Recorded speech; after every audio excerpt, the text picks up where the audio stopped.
Hello and welcome, and we are back with a very final play-in for the Julius Baer Women's Speed Chess Championship. I'm going to be your host.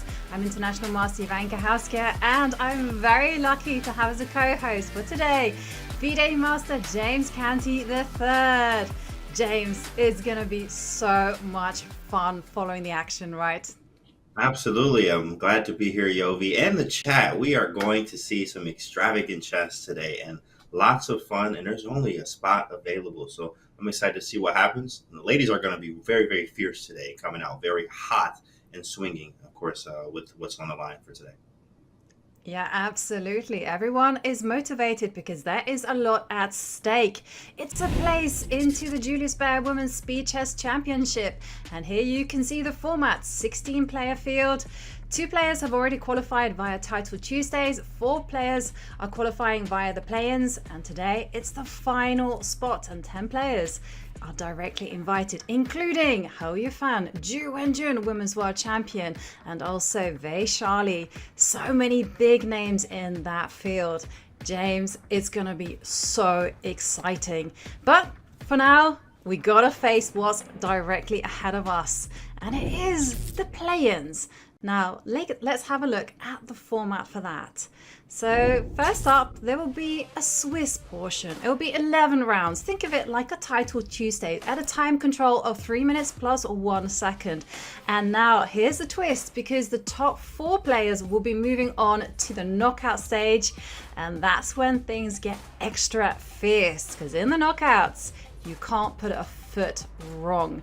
The players will have to flex their muscles. That's something James knows a lot about. He's one of the fittest guys in chess at different time controls.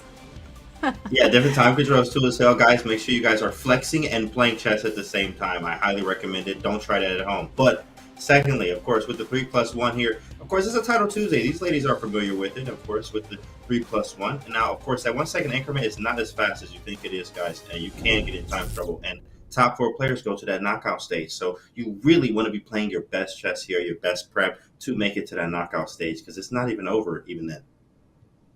Absolutely not. And James, take a look at this, because the top 4 finishers will then be playing in the knockouts. It'll be the semi-finals and then the finals.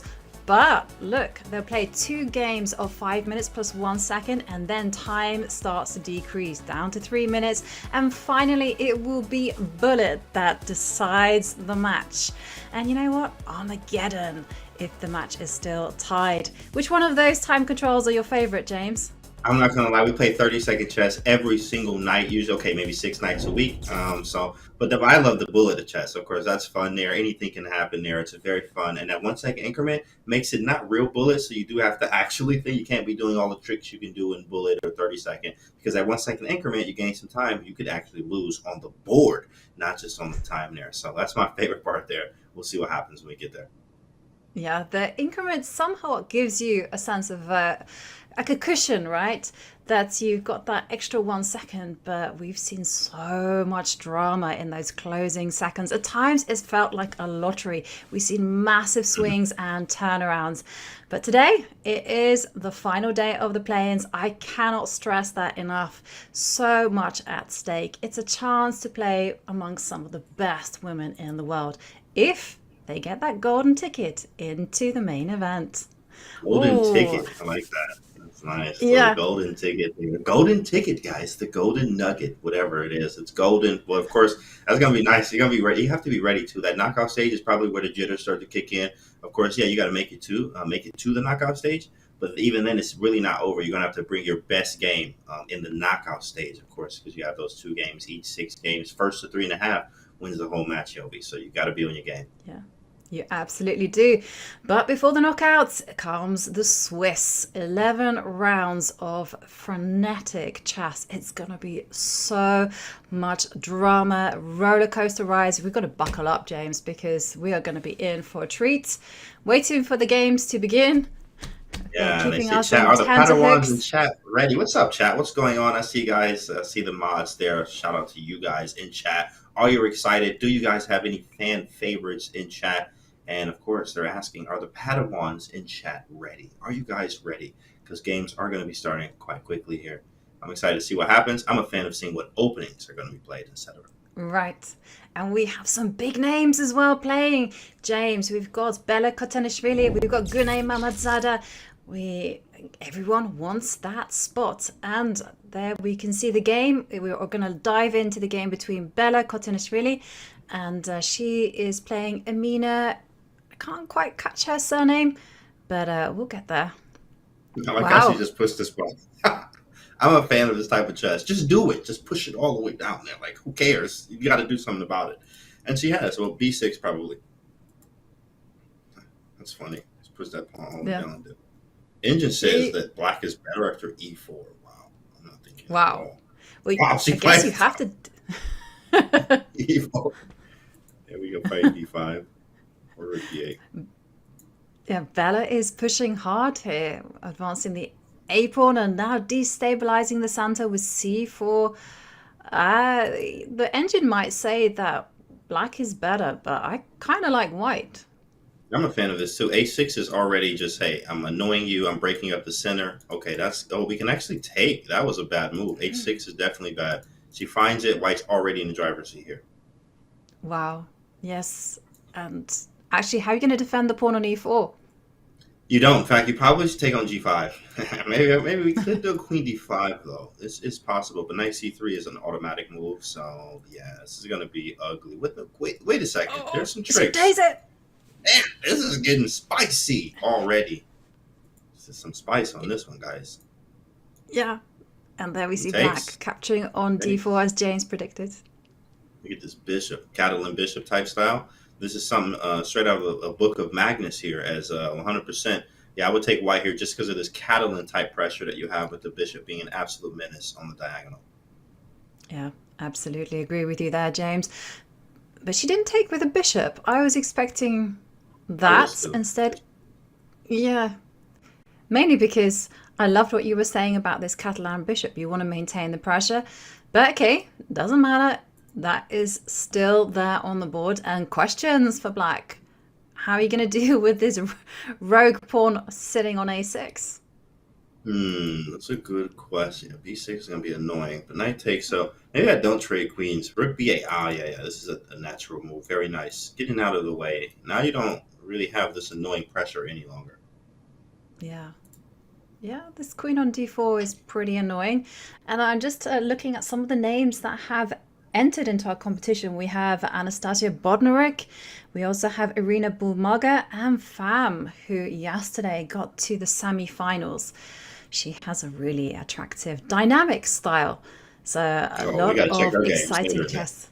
That's one of my favorites. Any type of dynamic start out to Eileen Roberts winning yesterday, playing on the train as well, and playing just fun openings. F4 with white, F5 with black, just not caring. That's the type of chess that I definitely like, very aggressive chess. So we'd like to see a lot of that today. And it is going to be, okay, not necessary, but will help you, of course, making it to the knockout stage today. Yeah. And I can now see that playing black in this position, it's Amina Kerbikova.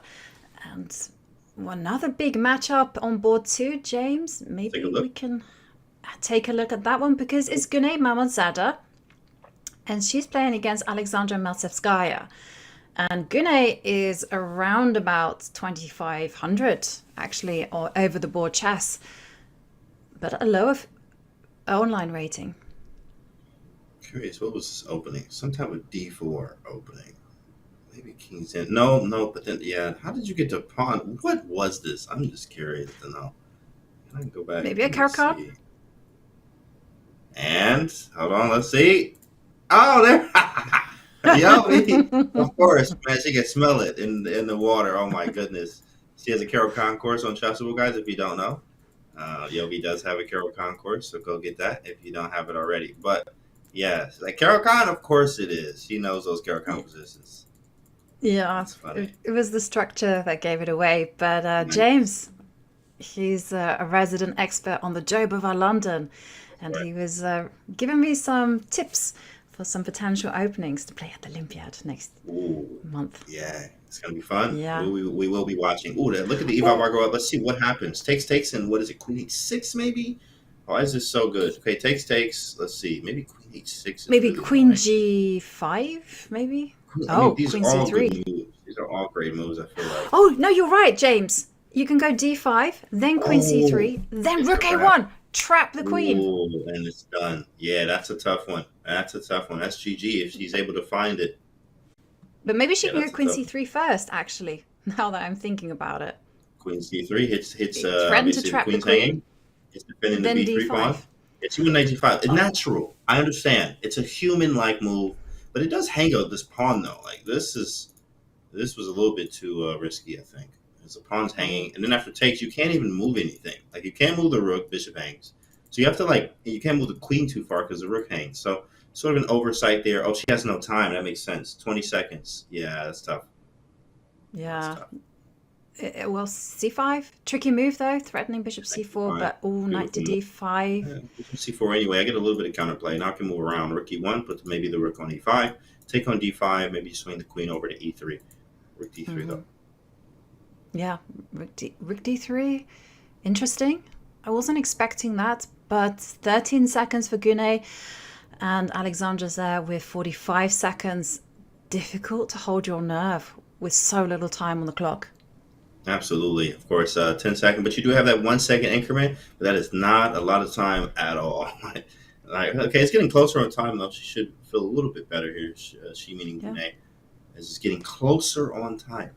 A little bit closer. Right. And white does have some threats. You're threatening bishop takes knight, followed by rook takes pawn. And, one fine day, this queen could come to h6. Okay, she goes king h2. This is getting really spicy. Yeah, she went queen c7. Ooh, this is getting spicy. The rook coming down to a2. This is getting scary. Yeah. Oh, man. Don't get mated. It just says equal. Like, equal what? What are you talking about? Queen e7. This is scary. You've got to cover this. Got to cover the second rank. Done a great job, though. Now, sort of more level here. White being down a pawn. Black is playing for the win. White is trying to hold and not lose, especially with the time situation. Rook takes. I take one pawn. I take the other pawn. This one's looking very bad for Gunay. Yeah. And by the way, in the top board that we saw between Bella and Amina, Bella did win. So, yeah. This one's looking like an L. Play c5, and we live. And clock, and there it is. Alexandra with a dub. Mm-hmm. And any other games in progress? Maybe we can go and check out board 4. Board 4? Because I can see the evaluation part just Swinging. moving backward. Yeah. Right. Doing some rook ups here, as you see, guys. Rook up and down there. Queen there. Okay. Knight e3 is a perfect looking move. Knight d6 even better. Swinging. Boom, boom, bang.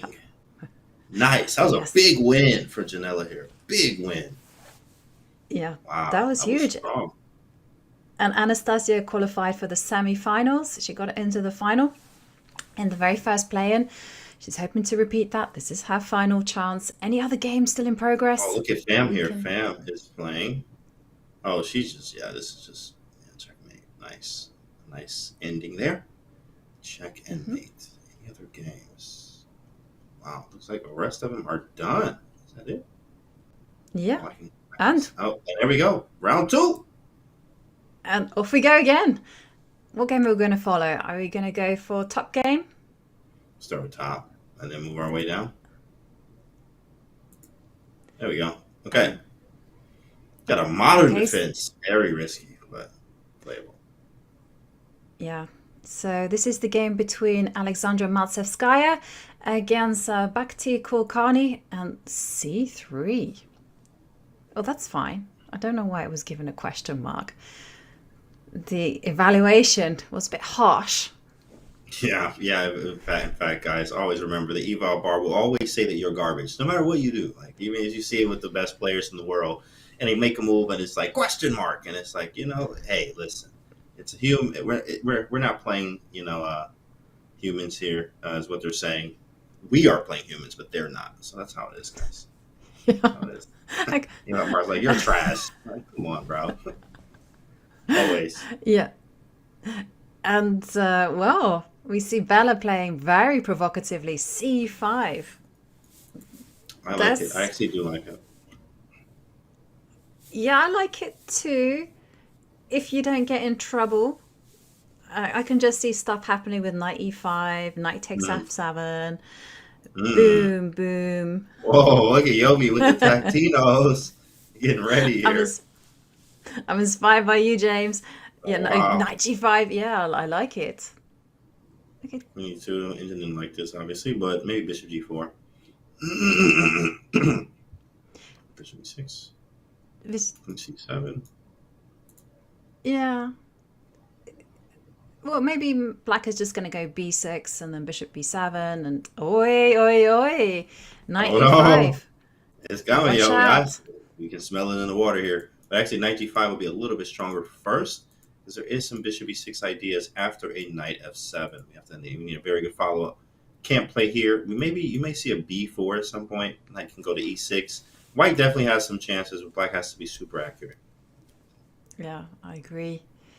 I love your knight to g5. That is a serious threat. Very And serious. Oh man, there's some nasty stuff. Knight g5, and then I was looking at bishop e6. Yeah, bishop e6. Okay, knight g5, knight takes, knight takes, knight takes, king takes, bishop b3, and then play rook e1. So it was a very nice sequence of moves there. But all around the f7 pawn and the e6 bishop is what we were playing on. Bishop needs to go yeah, somewhere. where to go? I don't know. That's a good question. You gotta be careful. Wait a second. Hold on. That's a good move. Knight h5 and be live. What a move. Bishop d2. Ugh, I don't really like this, but I don't really like bishop g3 either. So I'm kind of limited. If I don't like, which one do I hate the most? Probably g3. So I'll just go bishop d2. Yeah, I'm the same. I completely agree with you. Keep that bishop on the board. It's an open position. And, the knight on h5 isn't the best piece. You can kind of just go, yeah, I made a mistake. Put the Hmm. bishop back. Yeah, that's definitely correct. Bishop d2 might be answered with a rook a to d8, activating everything. Also threatening to win a Yeah. piece, in fact, immediately. So bishop d2, yeah, it's kind of annoying. She's in a think tank here. In the think tank, thinking about what do I actually do. You could try bishop g5. Yes, f6 happens. Is there anything after? No, there's no tricks. Knight g6 doesn't work. Bishop b3 It's, it takes. No. might do. It might Mm-hmm. do after bishop g5. If you go f6, Mm-hmm. then you did have ideas of knight to d3. Oh But man, what a move with takes. Jovi is on tactics time today, yeah, boys. Yeah, that was a nice sequence. Definitely felt like yeah, something. That was very playable. She probably thought about it and then said, okay, I'm just going to go with bishop g3. But now I like black here. yeah. Like black's position is completely fine, right? Bishops look There's nice. nothing wrong with it. You still have to watch out for knight to g5 as you're highlighting, but ultimately nothing wrong with black's position b4. And Kulkarni, she is a member, or she's been a member of the Indian Olympic team, around about 2450, I would say, on over the board chess. So very strong player. Very, very strong. Of course, well, India, they're just born super strong, all of them. So that's just how it goes. So she was probably born 1500. That's how it goes. You know, bishop takes. And bishop b3 is possible, but this is hanging. As she goes for it, I know she's going for this queen c4 idea. I think there was a Yeah. takes and queen f6 there, though. This is annoying. Hmm. Yeah. Knight to e5. I'm really worried about the clock situation. Six Whoa, takes, seconds. takes, it's a blunder. Bishop a4. No. Oh, man. Oh. Oh, she's playing fast, but she's playing on her time. She's saying, okay, you got 6 seconds. I'm trying to flag you here. And this is a classic situation of I have more time than you. Let me try to flag. So, oh, man, this is tough, though. How am I going to flag? She takes. Maybe take on c3. I get a pawn. Takes, and it Hmm. might be equal. Practically speaking, might be equal. Right. I'm a bit afraid for the king though because rook d7 is so attractive and Oh, yikes. That's oh it. You can hit the button right there, the Resi button, that is. This one's over. yeah. Yikes. There's Oh, no coming man. back from this one. Yeah. Yeah, that's a tough game. One blunder, and it's usually how it goes. Starts to collapse, one blunder after another. And this is when you're like, you start getting mad at the Chess.com, like, why is there increment? Right? You start getting angry. You're like, why is there increment? But then if you're losing, you're like, oh, I got the increment. Like bittersweet here. Bittersweet. Yeah, like swings and roundabouts, right? Okay, so well, black is advancing the pawns, but Alexandra Marcevskaya keeps building on her time, and indeed she wins. Maybe we can go to the top board between Anna Kubitsia and Bella Kotinishvili, because looks like we're on the verge of an upset. Anna about to win. Definitely looks like it. Have the better pieces. I'm up in exchange, and black's pieces are lacking coordination. The rook and queen are probably the best piece. These two are defending the king. So white having better piece coordination. Also, the material seems trivial in some way. Queen check. Check. Blocked. Okay. And now offering a trade of queens. That's good. Just keep it solid. D5. Keeping everything intact. Oi, watch out for the A pawn. You can take it. Back again. Looks really good though. Yeah, 6 seconds though. D7, that's a nice move. Rook takes. No checks. Takes. There is a. Oh, I could block with the queen, maybe even bishop.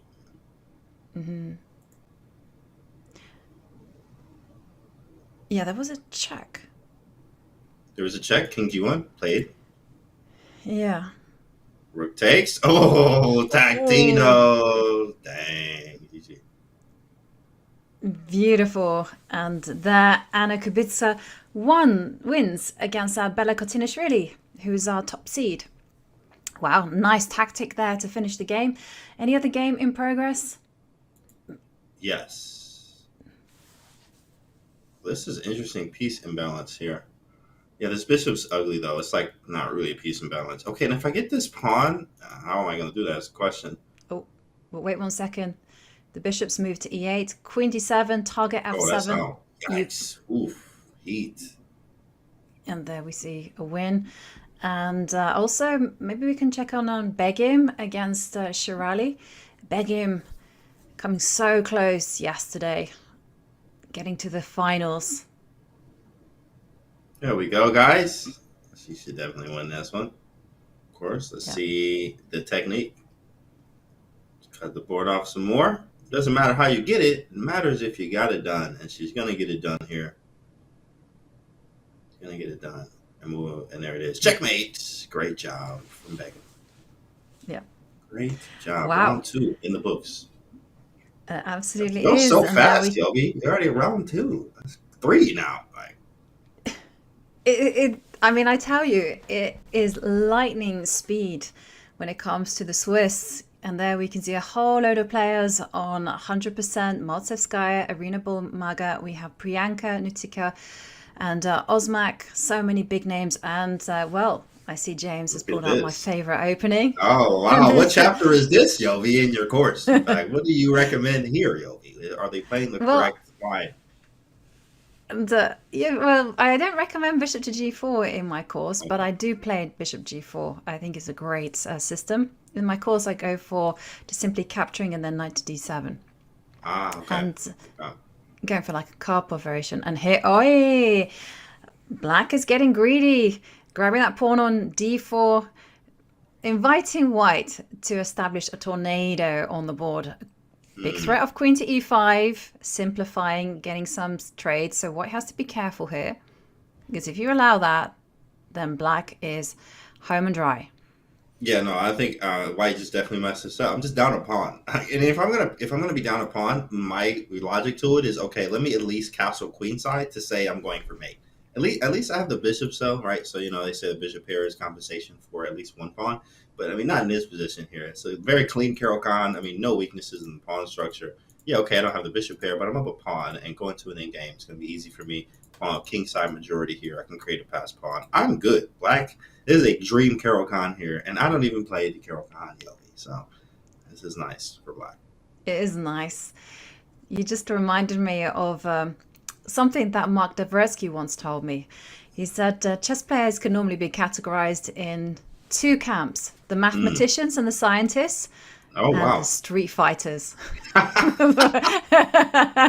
good. Shout out to Uncle Devoretsky, as I like to call it. Oh man, that's funny. I think I'm probably a Street Fighter for sure because I am just a brawler on the board, and that's how I like to play chess. It's great, man. Love his book too as well, Devoretsky's in-game manual. Some stuff in there. I remember one thing he said something that was like, "Yeah, if the bishop is on the knight square adjacent to the third rank on the fifth file," on I'm like, you know what, man? I'm just gonna. You got it. You're right, and just flip to the next page. But some stuff's really good in there, like, and some stuff you have no idea what he's talking about. Shout out to Devoretsky, one of the greatest books Yeah. ever made.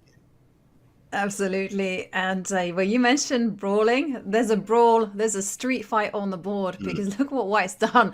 She's got the Boom, pawn up to f5, and we and live. Black has to be Oh, careful. wow, And I love castle it. queenside, I think, definitely had to go in that direction. Otherwise, White's attack was just going to get rolling. So King slides to h1. The chicken in me just goes trade off all the pieces. Trade, and there is some good positions here. I mean, I have some good prospects for Black. We bring the rook to the file. B4. Okay. Ooh. Well, listen, White is playing exactly how you're supposed to play chess right now. Just go all out. Who cares? I don't even care at this point. Queen B6 was a brilliant move, by the way. Queen takes A7 was the threat. Blocks it immediately. Now we don't want to trade queen, so that's going to force a queen to move away. Yep. Another queen does, of course, say no thanks to the trade. And queen takes g7 on the agenda. Okay, maybe attack the knight now. Just step up with the queen. Fine. Engine did not like this. Yeah. Who cares, bro? Like, literally no one cares. Queen E5, maybe, or queen H4, maybe queen G5, all possible. This rook D5 move is tempting. I like this one. G6. And then go bishop c4. Oh, rook f7. Love it, James. It's annoying, but a bishop C4 is great too. Hit D6. I kind of liked yours better. The rooks belong on the 7th. Seventh heaven, as they call it. Yeah. So anything here, take. And White definitely has some serious initiative. I just like these type of positions. What are we down again? 3, 4, 5. Only a pawn? Yeah, I think practically we're doing great here as White, from White's standpoint. Queen E3 was not a good move, but she's threatening knight G3. Very practical. Man, this is risky. Nothing? Gutsy just. There's nothing. Wow, there's nothing. Unbelievable. What a defense. It's bold, right? It's mega gutsy to kind of capture with your king and just calmly work out that it's all good. And there you can see White is not sure what to do and steps back with the queen to h4. I don't quite know what that's threatening.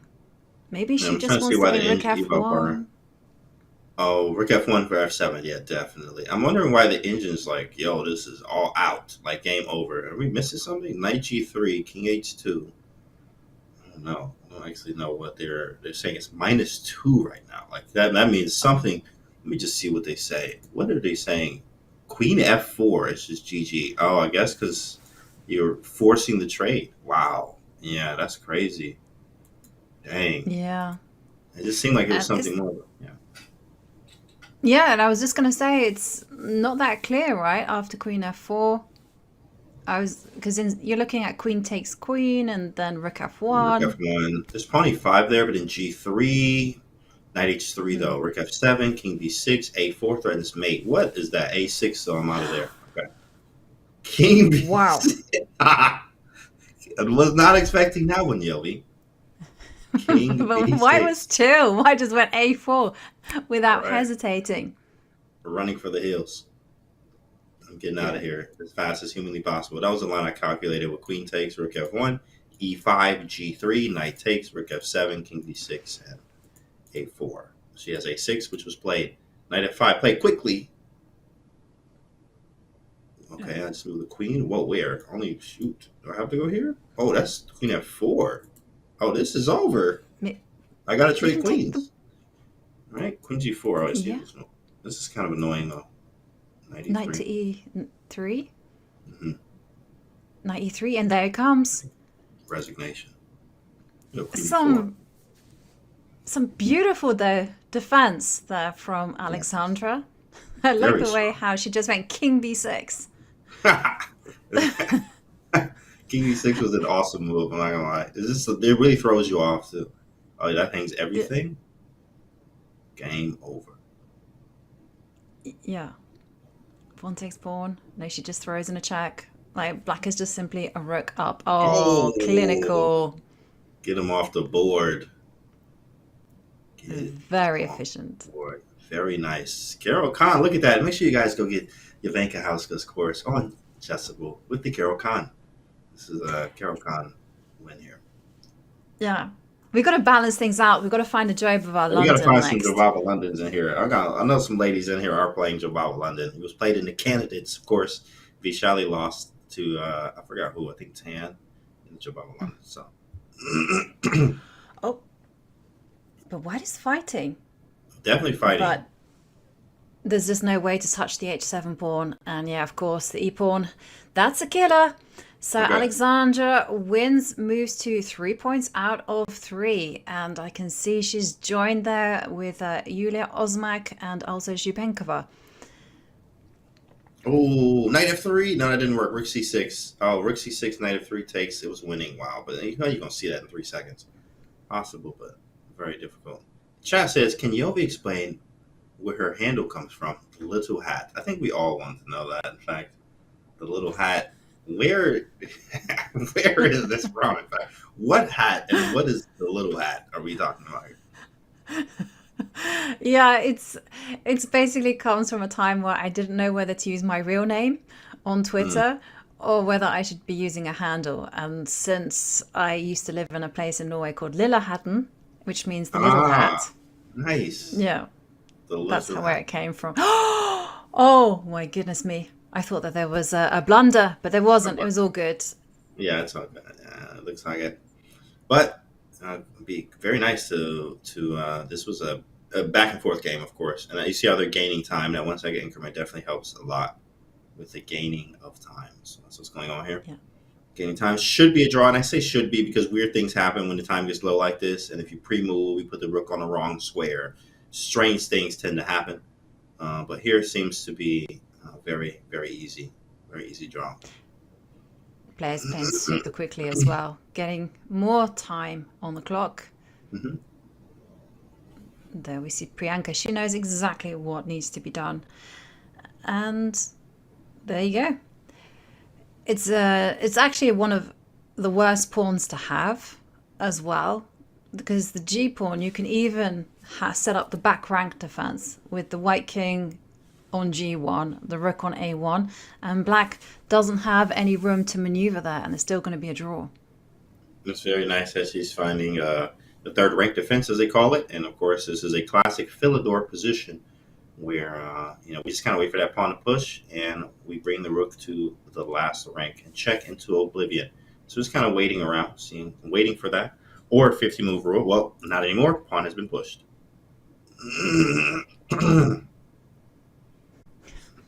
Shuffling. There Here it it comes. is. Okay. There it is. Just There it a is. draw. We move on to round 4. So this is one of the great things about this whole Swiss portion is that Priyanka has just come off a very tough draw, but she's got no time to rest because it's off to round 4. Now, after round 4, we are going to take a fair play break where the auditors come in and check everyone's quality. Fair play, guys. But Fair play, please. Fair play. Thank you. Fair play. Okay. Wow, I've never seen that. Queen C2. Look at this. Already -1. That bad? Oh, because it's dropping a pawn. Oh, like, what are you doing? That's what the engine said. Engine's like, what are you doing? Maybe just pawn E3 and like, okay, it's a pawn sack. Yeah, that's what she goes for. Pawn sack. yeah, but this bishop on B7 is beautiful. And black is just a healthy pawn to the good. That's correct. Very strong. Yeah. Now I'm, bishop D3. I'm feeling very aggressive here. That's what we usually like to do. Yeah, that's a good move, though. Stops all of that stuff, really. C takes is probably good. And these bishops are menacing. Like, ugh. Right, like what direction do you go with the king as well? You go castle You know what, Yobi? kingside, I don't even then care. I don't even care. I'm just whatever. At this point, like I've already messed this up. Let's go for the back.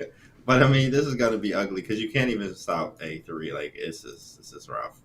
So you probably have to go here. It's miserable. And bishop takes is fine because we can use the G file for later. But mhm, mhm. tax the bishop, but the bishop just gonna step back.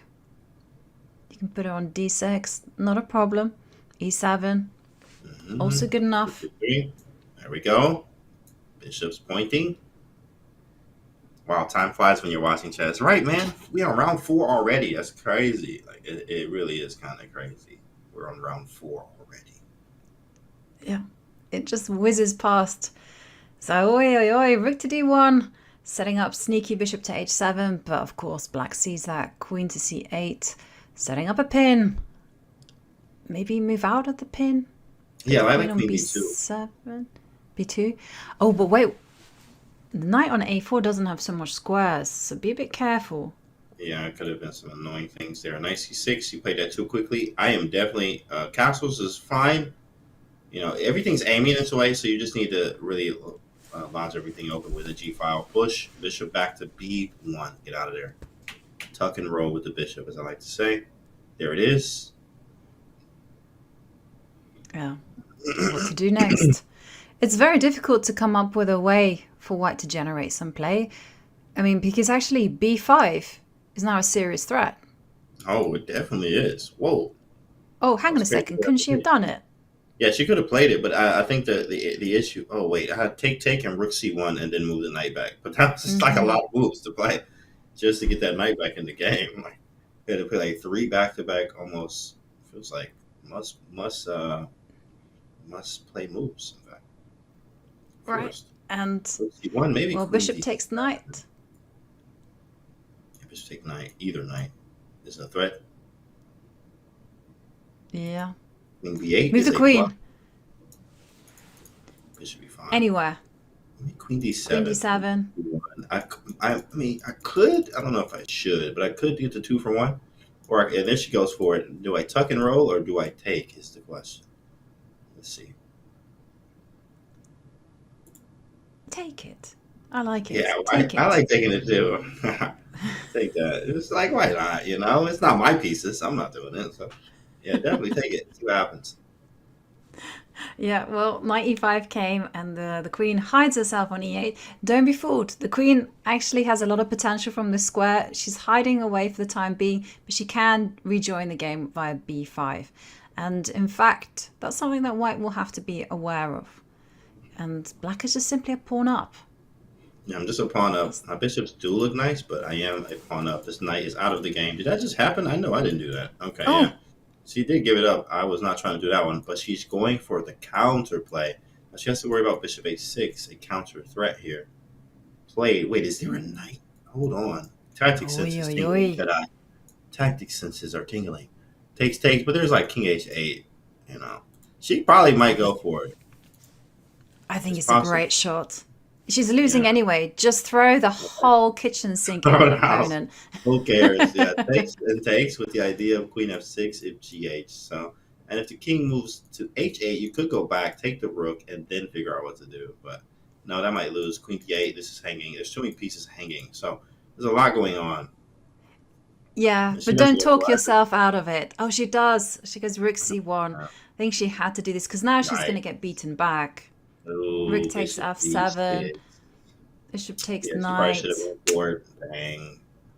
Maybe no. There's a mate threat. Yeah, this one's just hit the button, Hmm. aka Resi. Maybe rook c6 played. Bishop b5 is a thing. I mean, there's all kind of threats. Oh, it just taking rook queen here. Oh my goodness, Tactino, she missed it. Bishop e5, queen takes e5, and queen c6 with the idea of the back rank mate. Yikes, that was a very nice tactic there. Yeah. But missed, and of course it means 5 seconds here for Veronica, not looking the greatest. Down a pawn. Tough game. Yeah. And there we see Julia just capture that knight. And now she picks up another pawn. And h3. H3 left for the king. No more mates. Yeah.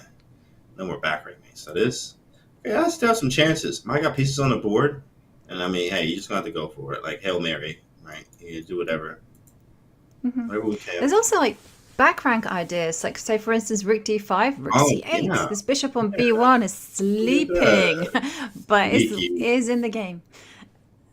Very sneaky. Oi. G4 for the score. Take. Yeah, there's nothing. This is nothing. You have to trade. This is a threat now. Bishop d3. Check out the way. Maybe another check possible. Potential. Correct. F3. Back rank problems. Yeah, black has to be careful. And white can still go h4, g5, try to mix it up a bit. H4? You know what? Yes. Hey, you know? G5 G5. anywhere. White is just going for it. Yeah. This is just a Nice winning move. game. Yeah, you just take everything. Then you take the pawn. Oh, queen d6, even better. Yeah, it's just over. Julia is just clinical here. Very nice. Queen takes h4, and do not allow a perpetual if I'm playing black here. Check again. King g6 is possible. f6, yeah, whatever. Yeah, king has a nice hiding place there on h7. So it's just simply all about escorting that b pawn to its destination, b5. Yep. Black king can't be touched. Very, very nice. Oh, well, this one looks I'm like not a sure win about for e5. Julia here. Check. Yeah, okay, you're right, actually, with the light squares. Let's pay attention here. I was going to move around. Bella's game. Yeah, is move going around, back please. for a second. This game is going to be it's definitely literally going back and forth. Like this game, the eval bar is literally doing eval bar ups, like up and down, like getting a workout. It was going back and forth. It was all white and it was all black. Now it seems to be all white here. As we're up some material. King looked crazy. Like there's some weird mates, but probably not. Yeah, that was a weird mate. That was actually checkmate. If the king was on f6, what a move! But yeah, this one's over now. Bella should win this one. So. Yeah. Maybe we can check in on the Janela against Ravi. That seems to be okay. Rook and pawn endgame.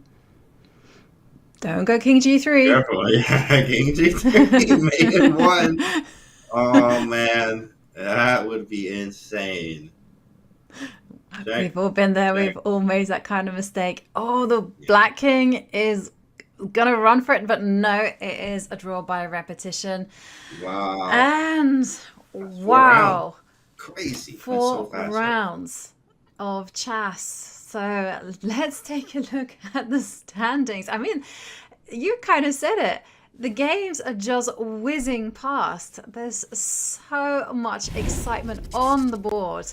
And let's take a look at the standings, because there we see Alexandra Maltsevskaya and Yulia Ozmak. They are both on 100% with 4 points out of 4.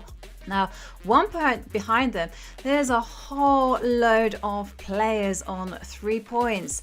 So many rounds left, so anything can happen. I just want to highlight there in 13th place, it is the 9-year-old Bodhana Sivanandan, who is lurking in the wings, ready to make her move. James, wow, what a start to the event so far.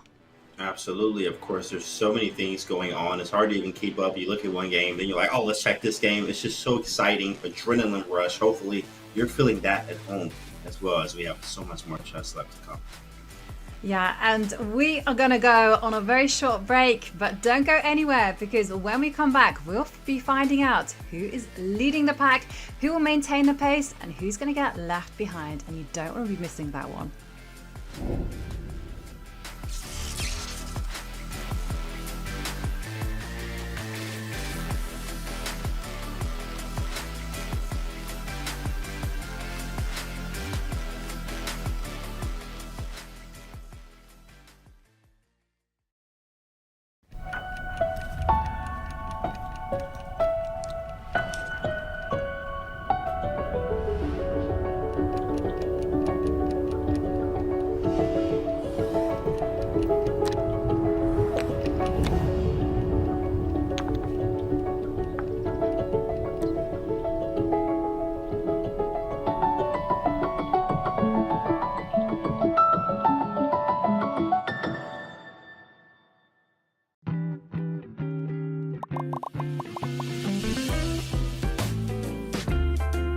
So generally, I'm a big fan of Eric Rosen in general. I recommend him heartily for his content, which is both really fun and really educational. I think he has a great presentation style, and he's actually opened my eyes to quite a few gambits and variations that I was not aware of. Treat every blunder as a gambit is, I think, good at building the kind of mentality that I would approve of. Because if, let's say your opponent hangs a piece, and already I'm saying hangs a piece, that's not the right way to put it. A piece leaves a piece hanging, and you're trying to figure out, is there some hidden nefarious design behind this move, or is it just a straight up blunder? It's very important not to go too extreme into either side. You should not just assume that it isn't a blunder because your opponent is rated X and you're rated Y. And I've kind of was impacted by this as a lower rated player. When I faced someone higher rated, I would just kind of assume that they saw everything, and that if they made a move I thought was a mistake or a blunder, that there was absolutely no way that I could be seeing more than them. And that went out the window with experience, because I realized everyone's human, everyone makes blunders. Even GMs leave pieces hanging. It's not common in longer form OTB chess, but in Blitz and Bullet, you'll see it happen all the time. And when I do it on stream, people are often so surprised, like, oh my God, he hung a rook. Oh no, my rook. But it's actually quite common. I mean, there's nothing about me or any other GM that inherently keeps us away from blundering pieces. So I really like this piece of advice. I think it tells you to treat your opponent's moves with respect. So don't just automatically laugh at your opponent and assume that a hanging piece can be captured. You should double check that there is no hidden intention behind it. At the same time, you shouldn't give your opponent too much respect. And if you don't see a reason that a piece should not be captured, you should always trust yourself. At the end of the day, if you trust yourself and your opponent ends up fighting you in the you-know-where, listen, then that was a great experience, a great learning experience. And then you can ask yourself, okay, what did I miss, right? What can I pay attention to next time the situation occurs that'll make me a better chess player? That's the great thing about chess, is that no matter what happens, in the end, you do benefit. But this mentality of always double checking and not making automatic moves, even when you get really excited about a potential blunder, I'm all for that mentality, and big fan of Eric Rosen in general. So definitely a good piece of advice to put into your general toolbox.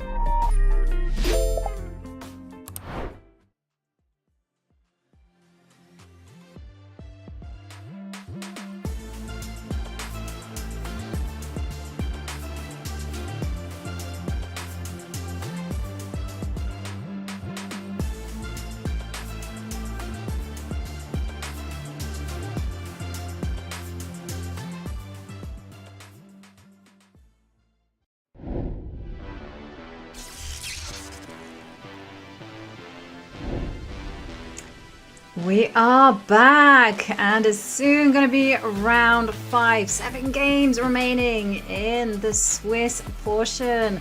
And do remember that only the top 4 finishers will qualify into the knockout portion.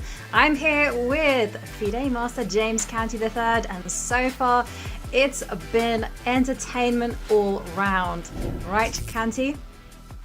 Absolutely. Of course, as you see on the screen there's 2 players with 4 out of 4. They're looking to extend that lead as much as they can. 5 out of 5, 6 out of 6. Just keep going crazy and try to stay focused. So, of course, everyone's behind them as well, but there's a lot of chess left with 7, 8 rounds to go? 7 rounds? 7 rounds to go, and well, I can see already in the match between the leaders Yulia Osmak and Alexandra Motevskaya that White has played very aggressively on the queen side, employing a very early b2, b4. That's like an orangutan version, right? That's exactly what it's called, an orangutan. And believe it or not, it's not actually a terrible opening. In fact, it has some merit to it. It's more of a glorified or extra pawn push, maybe some type of mouse slip or OTB slip b3. Maybe you want to go b3 move 1, but somehow the pawn got to b4, and that is what we call the orangutan there. But so far so good. Black has handled it quite nicely. I also like the way that Black has handled it, because White has taken a lot of space, but at the same time the c5 square is available for a knight to pop in, and sure enough, in it comes. And whoa, hang on a second. I would have My taken out the quick king too. maths. Yeah. That's Yeah, funny. You said quick math? I What you like got? that one. Quick maths, right? A knight Quick is math. worth 3 on c5. Uh-huh. It's attacking a pawn worth 1. Whoa. And the rook on a1 is tied down to that. So Mm, 3 versus 6. Quick maths tells me quick maths. it's good for black. Good for black. In fact, especially as this pawn is just stuck. It's kind of, it's very weak. That's the word. I mean, we don't have any other pawn to defend it. This knight is a absolute beast here. You can't kick it away. Yeah, this is not good practically for black here. I mean, for Yeah. white. Black's looking really good, I think. We do have to figure out how do we expand, though. From On the black's king standpoint. side. Well, the king said, just push him. Just push all the pawns.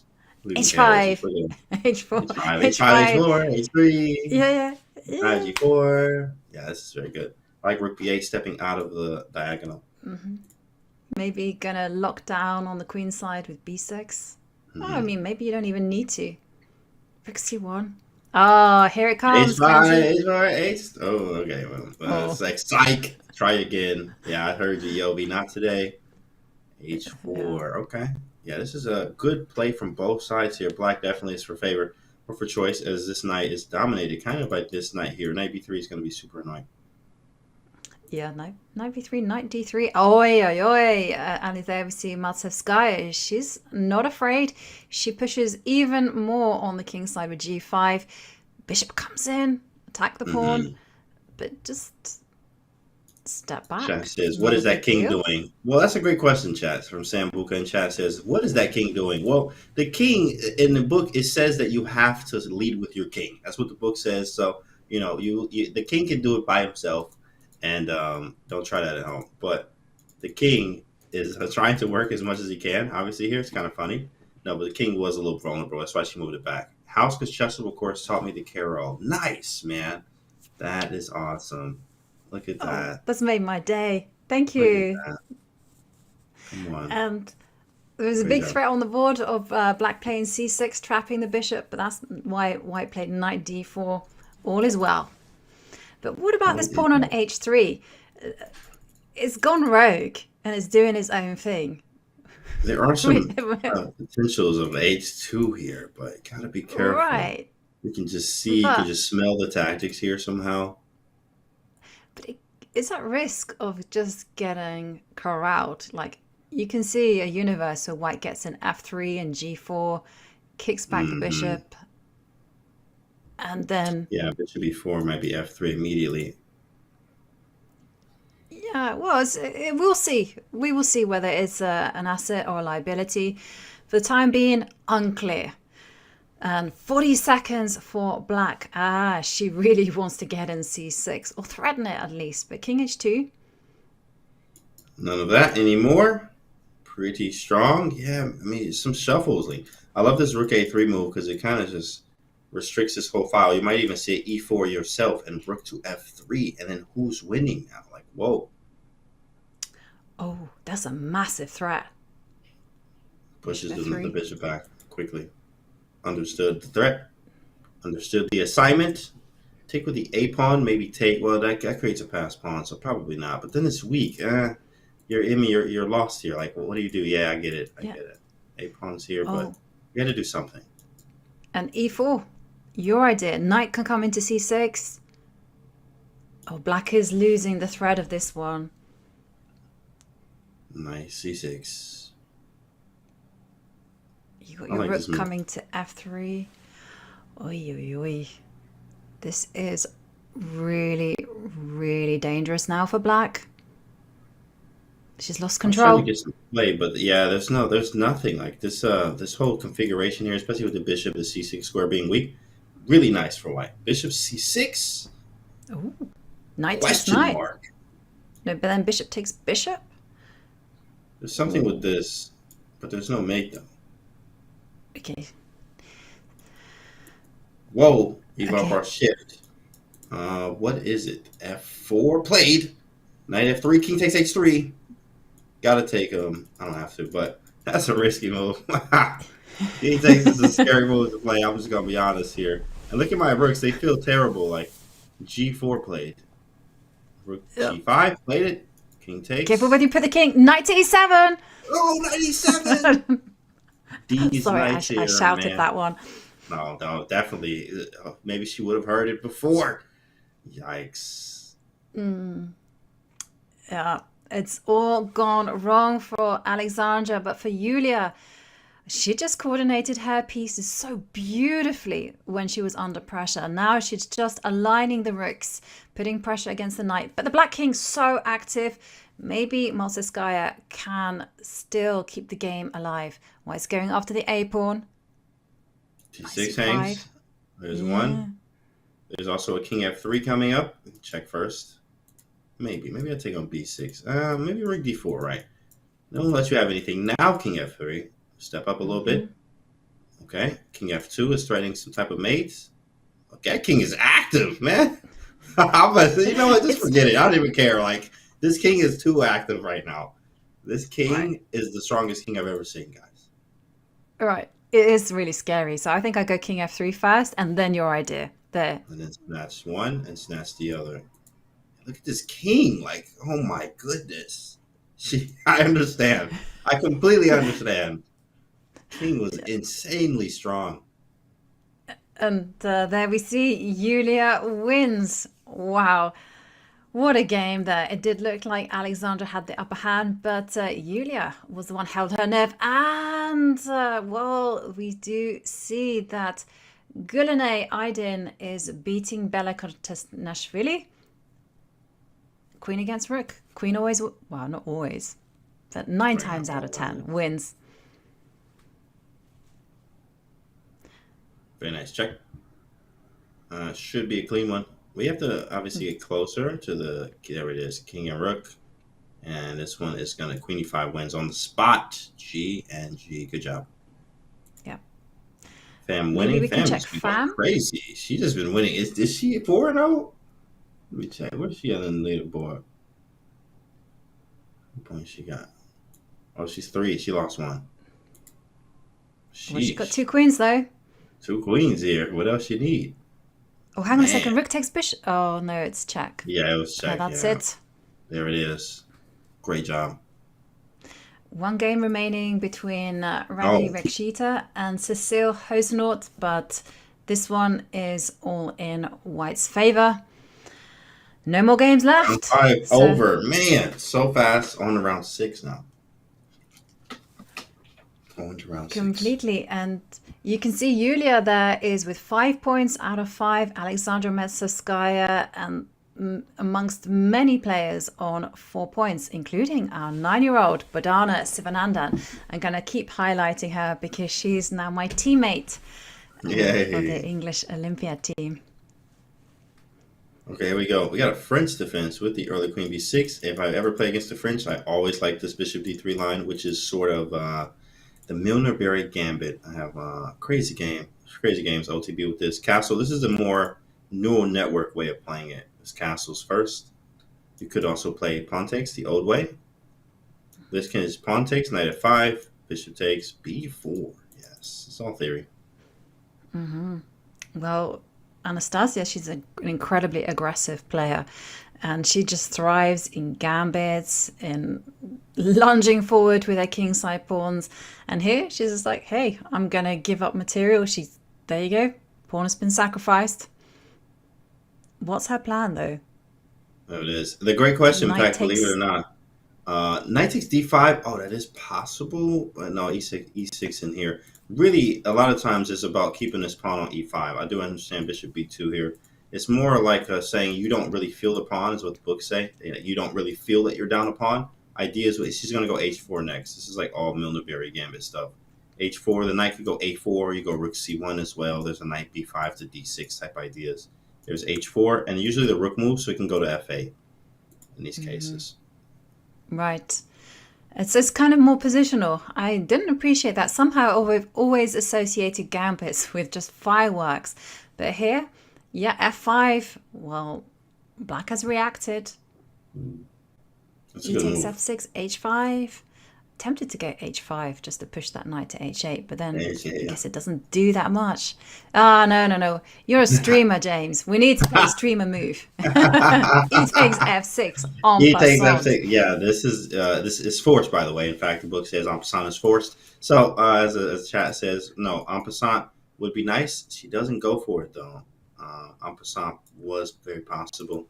I like to do it just to keep the pawn weak on e6 because now the bishop is shut out of the game, which is a key piece in these attacking type setups. Yeah, this bishop's just hitting the wall now. Sometimes even black can counter with g5 themselves. How to break through. Knight c5. Oh, the French defense is solid. Let's take It's it. annoying. That's an annoying thing. Whoa, even over jump. Knight takes b7. Oh, yeah. Just do a smash and grab. Well, thank you. Smash and grab. But then queen d6, yeah, knight d6, and it opens up some stuff. Yeah, Exactly. Yeah, knight d7 was there. She probably sees it now like, oh, that pawn was hanging. Can't let you take it twice. Right? Yeah. It's given Rick c1 as a move that I liked, but given as a missed opportunity. I mean, one of the things about take on b7 now. She'll take it. And then knight comes into d6 and it opens up the bishop line. It's going to be very, very strong. Queen c7 is possible. We thought there was a b5 there, but the knight's hanging. Knight d6 is going to be nice at some point. h5 is hanging first. H5 is hanging. What do I do? I don't know. Knight something. Knight h2. Yeah, knight h2 is fine, I think. It just covers g4, which is something that worried me. The g4 square, that is, yeah. We got a real barn burner here. Like, hold on, here we go. I got knight g4 immediately with ideas of knight f6. If queen h5, bring the queen in the game. Look at these bishops here, very, very sharp. Oh, so sharp. Takes. What Maybe next? Queen f7. E5. Queen d8. Okay, she wants to get in queen to g5. Queen g5. But it is a step backwards, like queen to d2. I like it. I really like the way that Anastasia is handling this initiative here. She's been given a chance to really let loose with her pieces, and she's taking it. Queen d2, thinking about what her opponent wants to do, stopping it. Maybe going queen e3 next. There is some possibilities. This pawn becomes very weak now, but can be pushed quite quickly. Weakening the light squares, though. e4 is also maybe a threat. You can take on e5. Rook exact, but like that's too much. Maybe I go b5. Kick the knight. Can you grab material? Just, I'm a greedy guts. You just like it probably is a disaster, right? But yes, Sylvie, I do like pawns, Sylvie. You know that. Yes, Sylvie. I know. I will It's grab so tempting. Okay, wait. One more time. Bishop takes e5. b5. Okay, I like Knight it. e4. Oh yeah, now it loses a piece. This is the way to do it. A rook takes rook. e8. Yeah, and then queen d5. It wins on the spot. Maybe not wins on the spot, but it's very fun. Obviously, now we have a very huge initiative, is what we call it. We have an initiative now. Queen takes d5. Bishop takes is absolutely forced. And then queen takes, even better, I guess. Bishop e5. I mean, I like to check it and take the other one too, but this one's nice. Bishop e6, maybe bishop g7. Man, here come the tactics. Oi. Okay. And now, just... Yeah, I don't know. Crazy just play normal chess, right? Oh, hang on. Bishop c3. No, maybe not. Bishop g2, maybe. Just keep piling on the that would have been d5 nice point. too. They're all great. Great. Yeah, White's just cleaning up shop here. Looks really good. Knight takes d6. Is that a piece? Oh, wow. That's Tactics everywhere. Tactics everywhere. Wait, can I get back rank? King f7? No, there's rook f8. Woof. Yeah, this is sharp. And 15 seconds for Anastasia. She has to hold her nerve. And she goes for bishop g2. But now black is back in it. She probably could have taken on a7 there, hit the bishop. Dancing forward, d4. Knight g5, very strong, hitting knight e6, and the bishops open up. Ooh, queen a2, very strong. I love it. Bishop d5, that's a strong move. Knight e5 played now. with a lot of threats here. A lot of threats. That's a very nice practical move due to the time as well. Yeah, maybe she has to go knight to e3. Maybe it's the only move to save the game. Under 10 Then she seconds. finds it. She finds it. Trade them all out. Maybe... in-games do favor black in French, which is annoying here. So could be an advantage. Loss, takes. Maybe draw. D3. No. A lot going on. Oh, yeah. Can't hold on to the D pawn. Yeah, correct. Takes. And knight h4 is attached. Some type of trickery. Takes. F5. Don't take the pawn. Take it, please. No, she said not today. Rook takes a7. Wow. Oh, knight a7. Oh, king f8 might have been winning. Oh, my goodness. That's insane.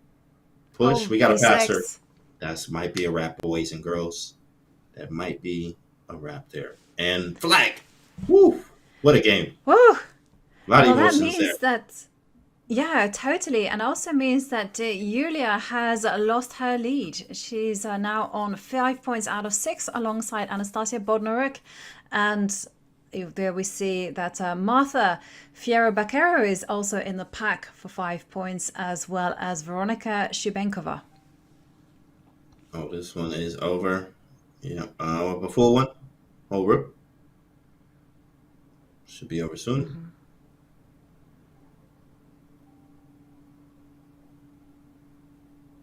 Yep. You can't get back from this one. Oi. King and pawn endings, they're weird. Now we're in a queen ending. Check, maybe g6. So check first, maybe check one more time. Oh, it takes the pawn. Queen g6, queen g7, either or. Very nice. Yeah. Well, I'm up a pawn. I should be able to find a way to trade queens here. There it is. Queen f7. Queen f7. Oh, okay. No time. That's why she got 2 seconds. Okay. Oh man, this is anyone's game actually. Hold on. There's no time. I was wondering, like, wait, Queen f7 was automatic, but there it is. Okay, yeah, that's enough time. Should be winning now. Yeah. Good game. And there we see that Bujari won. Oh, Bishop Knight. Oh, nice. Oh, 10 seconds. Check. Okay, now she has to go around. Oh, and now it's zeros. It must have been 50 more than moves. 50 moves. Yeah, it must have been a 50. Yeah, she's in the wrong corner. It's gonna take forever. But hang on a second. No, because the game automatically stops after 50 moves, so it means that she just can't mate. Yeah, 50 moves. Oh, it hurts. Oh, the Bishop Knight. Chat, do your Bishop Knight at home. It's like, I mean, literally, you never ever get it really, but. Wow. You gotta know your basics, and that is one that you have to be prepared to do with just seconds left on your clock. Just know about the W technique and the box. And then we see that game 7 is now in progress. And we're joining the game between Marta Fierro-Baquero against Anastasia Bodnaruk. Anastasia winning a very nice game against Julia Osmak just now. Now we have an English, but with a King's Indian setup for black. I am a fan. I am a fan of King's Indian, so definitely understand these positions very well. But white usually just gets the easy play on the queen side. We go more king side. You can get in the knight around 2, trying to get the f5 in, take with the bishop. Yeah, back it up, play f5, g5, play everything 5. Try to go for mate. Knight a5 though. Yeah, if it's offside. Like, you can go queen d2 and continue life, or maybe you don't even need to do that. Let's go. Hang on a second. Don't they go knight d2? They do some weird things. Or hang on, knight e1. They go knight e1, knight c2, and then off they go. And then merry ways. It's a very annoying setup, which is why I was a fan of, what is that? The symmetrical. But I had like 2 games over the board, 2 draws. One was a master, one was an IM. And I'm like, man, it's just so boring. Like this English thing. Played the symmetrical and like, what do you expect, right? Symmetrical English. You get the same thing, give them a taste of their own medicine. That's what they say in the chess books of that. But it's so annoying. But the English is strong though, especially when they get this set up with the, like as you mentioned, with the knight swinging around. That's probably one of the most annoying setups. But this one may be more doable, I think, from black's standpoint here. more tolerable. Takes. Maybe take with the pawn here. Hit the knight. Yeah. This knight is really offside, so. It isn't. Then just jump back with the knight. Don't get tempted to go knight to b6, because then your knight is going to be going on an adventure. Yeah, well, rook to b8. Rook a6. Knight is going to have to go to a4 again. Is there any other move there? Any other knight move? Knight a4 played around, moved away. And now what do we do? d5 possible? There's knight c5. Don't like that at all. Maybe we just play on the king side. Usual stuff. Ooh, well, that's full board vision. I like that. Definitely. Always keep the head on a swivel, guys. c5, opening up the whole bishop line here, but it's hitting air, as they like to say in the books. Knight c3 going for b5. Yeah. I didn't quite like c5, because it just concedes too many squares. The pawn on c6 was really nicely controlling this knight on c3. But Black really wanted to get the knight back into the game. But it comes with cost. And you know what? It comes with cost, ice creams. And the reason why I'm mentioning ice cream, because the I can ice hear cream that. van. That's what that is. I was like, oh, okay, It's they coming playing up the my little tunes at Yobi House. They're playing the little ice cream tunes. I mean, if that's what you listen to, that's what you listen to, Yobi, in your spare time. But, now that makes sense now. That makes sense. Listen to ice cream tunes. Yeah, I listen to the ice cream tune. Yeah, it gets me going, you know what I'm saying? Ice cream tunes, yeah. Yeah. Rook b7. Okay. It's looking nice for white. Suddenly the piece is coming alive. Yeah, this looks nice. I do like the rook on the 7th rank. These pieces feel a little strange. Maybe not the knight, because we could go b4 or d4. Knight a5 went right back to the square. That's not the greatest here. But it just says there's something wrong, and what is it? I don't really know. It doesn't seem terrible, actually. This knight. Seems like a good move. I mean, yeah, rook b5 seemed great. Right. I was thinking maybe there might be like some knight c7s or something. Yeah, something in there. Interesting. Okay, maybe just activate the queen. Queen needs to do some heavy lifting. She's just been parked on her starting square. Yeah, both actually. Both the queens here just kind of chilling, watching. All right, well, let me know when you need me, right? So g5, h5, or h5, h4. f4 is also possible, especially when you play these King's Indians. Like, you just got to get it going. I do like this move a lot. Stays off of the whole diagonal of what could happen later on. Queen to b3. Oh, that's brave. Yeah, that's very just brave. Allows bishop takes bishop, and hello, light squares. Now, I'm very greedy, but even I would not go on the path that is bishop f7 to grab the pawn on g6. I can see that there's no escape route for that one. Yeah. Yes, Sylvia, I need to grab the pawn. I will grab my pawn, Sylvia. Yes. Bishop f7. Yes. And take. 35 seconds. Why not, though? That's Martha. actually nice. Shoot, bishop f7 is a pawn. Like, that is a pawn grab. And then you get out of there. Bishop h5 and be gone. Yeah. Could have grabbed that boy, actually. It might have worked, because of tactical issues. Yeah, but Martha, only 28 seconds, so she chooses a safer, low-risk approach. Just activate a new piece. Now, what is Anastasia going to do? Rook to e7. Okay, be careful. Rook takes knight. I saw this coming. Yeah, but I mean, it's just, okay, you get to exchange.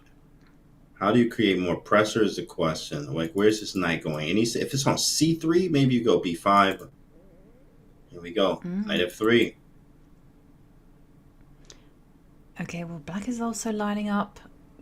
King g2. It's still very complicated. Rook a1. Engine hated this. Don't know why, though. No one knows. No one knows. I think because you can go... You can take and then go queen b7. And suddenly you've got to be worried about knight h4, queen f7 coming, and those light squares, they're weak.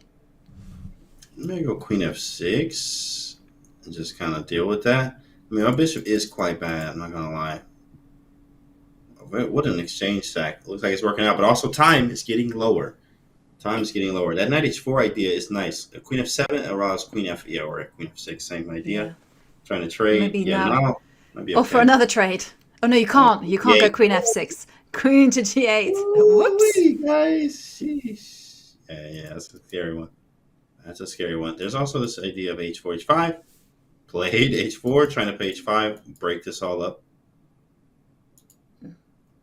Take. This is so dangerous for black. Because queen is tied f4. down. But there might be a bishop e4. You can take it. Just take it. Oh, just Because you take this can't queen take because of g8. the... Oh, I can't take. Oh, no. Oh no. F5. And it's back to the middle again for the bar. Double question mark. Queen g7.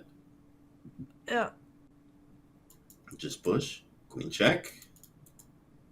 How to break through I though. win. Bishop f6. Right, exactly. Aha. Queen f6 That's a almost nice wins. one. Bishop e4. Queen e8, king g7. Queen e4, queen f6, bishop e4. And Oh, time! yeah. Time.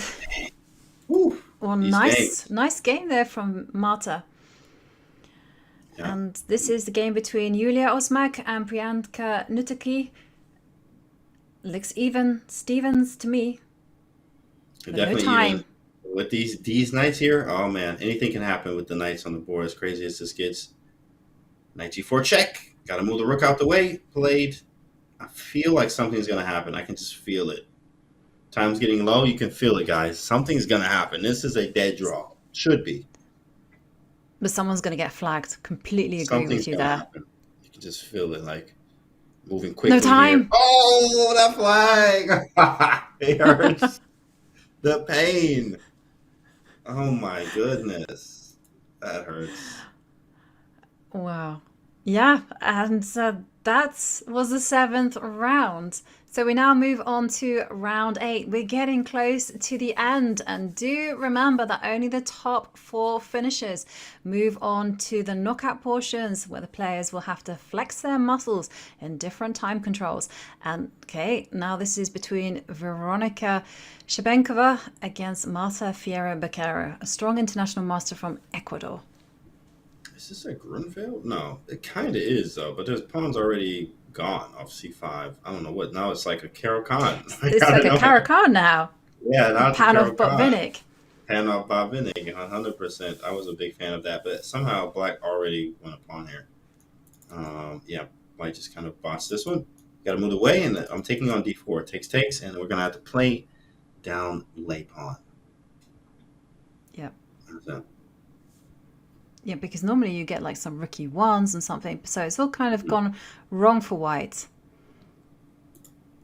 Yeah, You already can, -2. bounce Dang. Oh, maybe. What is it? Is it that -2 is like really, really bad? Like, okay, already. Dang, chess is brutal. Yeah. I guess I just take. Oh my goodness! And you might have to move the bishop, and then there's a bishop d3 idea. Okay, maybe bishop g4 is even stronger. Sheesh, this might be. I mean, this was the Caro-Kann. That's what y'all be doing, your banking? Like, dang, this is good. We're out here, huh? That's what I y'all tell doing. you, keep it solid, keep it real, win on the counterattack, and I love what Marta is doing. Bishop g4. There's too much pressure against d4. She has This to go. is pressure. I mean, This hanging. I mean, like, yo, what happened? Yo, Caro-Kann for the win? Oh my goodness. Is this in your course, Jovanka? This in your Chessable course? Something similar is in my course. Wow. On Chessable, guys. That's crazy. 1 minute, a lot. 50 seconds, and it's A lot all of just pressure. gone horribly wrong. Like, Lots of pressure. what's the lesser evil here? Like, I would probably say pawn takes bishop knight. e3. Well, because I'm like, my development is pretty. I mean, okay, it's not gross, but I do need to develop. Like bishop e3, I'm just gonna get out the way and have a nice day. Like what else? Knight d4 is a really strong move. So now I have to deal with knight d4 played, and then it's gonna mess up everything. Maybe queen e4. Okay, now knight f3 takes and bishop h3. Rook moves, and then something. Yeah. Maybe don't even take. Maybe go bishop f5. Maybe take with the knight. And then play. No, I don't know what to do after that. I could take with the bishop though. Yeah, I'm feeling you with knight takes knight and then bishop f5 and just go, look at your king. Not good. Up a Stick pawn into an two endgame. as well. Yeah, Yeah. right. In game 101 from Carol Common. Yeah. And there we see Marta. She's got less than 2 minutes on the clock, but such a beautiful choice for her. She's got so many options. She can go bishop f5, as James was highlighting. Take the bishop, take the knight. It's looking all too good. Okay, she's gone for bishop takes knight. Mm-hmm. In fact, you can get like knight takes bishop, and look at this. Two double sets of pawns. Them no good. Okay. Yeah, don't try this at home, guys. Never try this at home. But this is rough. This is rough for white. But hey, when you play a pen off Botvinnik, you do want to play dynamically, and it feels like I'm actually doing that. Now I can take this. I can take. She does. It just says, psych. Try again. Oh, bishop e5. I had f4, but there's queen g4. No, that doesn't work. Wait a second. I go queen g2. So what is this? This is over. What the engine say? Yeah. Bishop e5 D8. and then bishop e3. Interesting. F4 didn't work. That's crazy. Rook to d8. Bad move. That's crazy.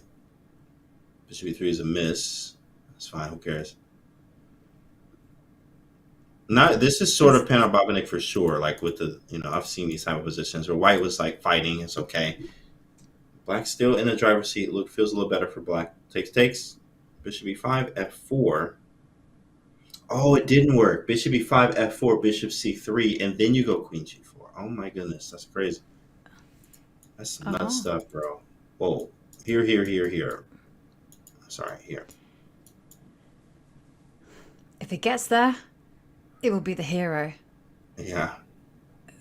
But how to stop it? That's actually question. Quite smart. I guess you go queen e4 and then just get those queens off the board. Or maybe you can go queen d7. Knight d5, that's a good way. Move that knight if you want to. What would it be like? Don't take that pawn on f3, because then of knight takes pawn check. Ooh, knight takes e7 check. Loses the queen. Make sure you're doing your tactics at home. e6, knight e7 maybe. I don't like bishop f6 either. Okay, snatch a pawn.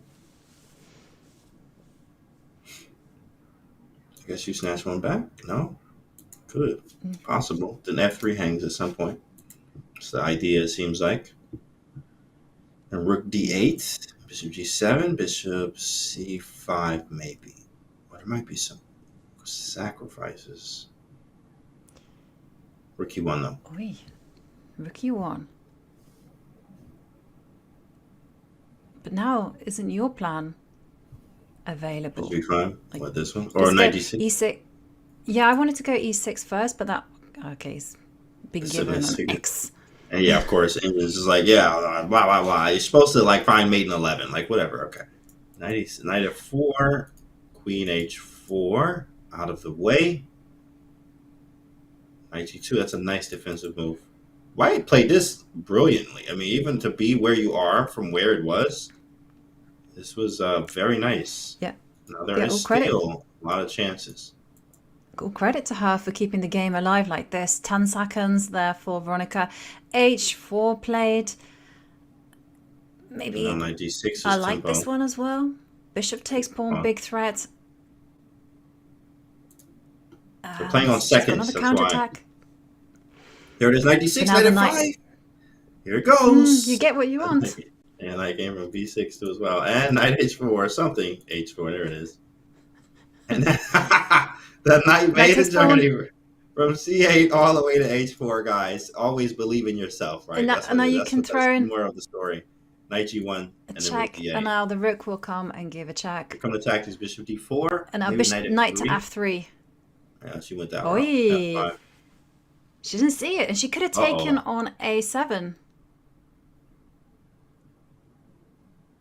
Nice. It's not easy. 5 seconds for both. Okay, this is all time. This is all time. Anything can happen. Anything can and will happen right now. Mm-hmm. Maybe it's time for white just to push the b pawn and then just round up the pawn on a7. Anything goes. 1 second. There it is. Fighting with the king. The king.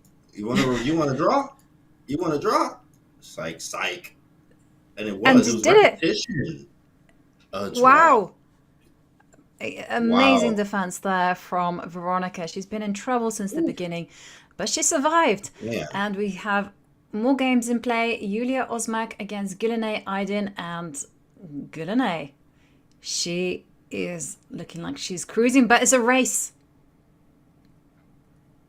Yeah, definitely. Rook to G1. Not a race that we are winning. Okay, you know, rook takes. King F6. There are some chances.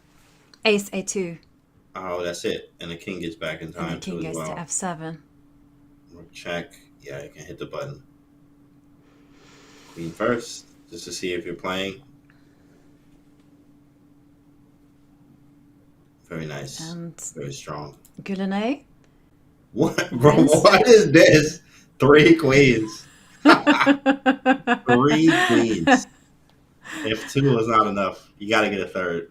You got to get a third. Well, I think that there's a certain poetry here, because now there's going to be a break where once again players can take a pause, just catch themselves for a moment. But let's have a look at the standings after 8 rounds. We see it is a 3-way tie for first place between Veronika Shubenkova, Marta Fierro Baquero, and then we have Priyanka Nutaki.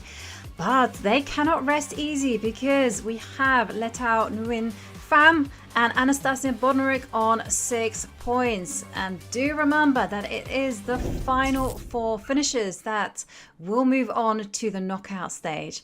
Now, I personally loved that last game with 3 queens on the board.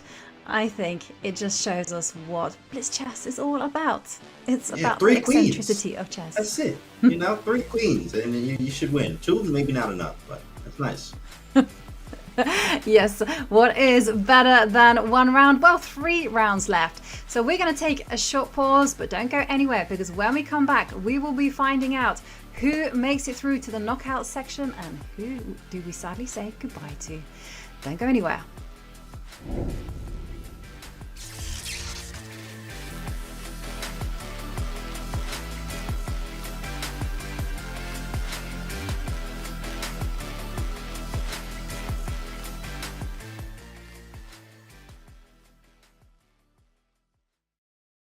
Could you imagine overcoming an autoimmune disease to win a World Chess Championship? Grandmaster Valentina Gunina earned a championship crown, all while facing lupus, a disease that causes inflammation and fatigue. With Gunina's energy affected, it turned out that the quicker blitz format was perfect. But against a field of top players all fighting for the crown, the odds were stacked against her. That's when Gunina made a statement, scoring an impressive 14 points out of 17. And winning her second World Blitz Championship. Gunina said this following her victory. Вот, но бывает, что меня вообще выключает.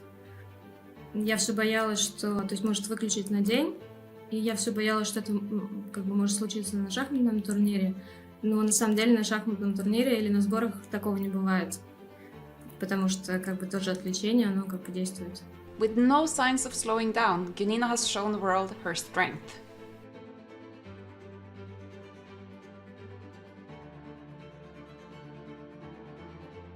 I was banned for foreplay without any reason.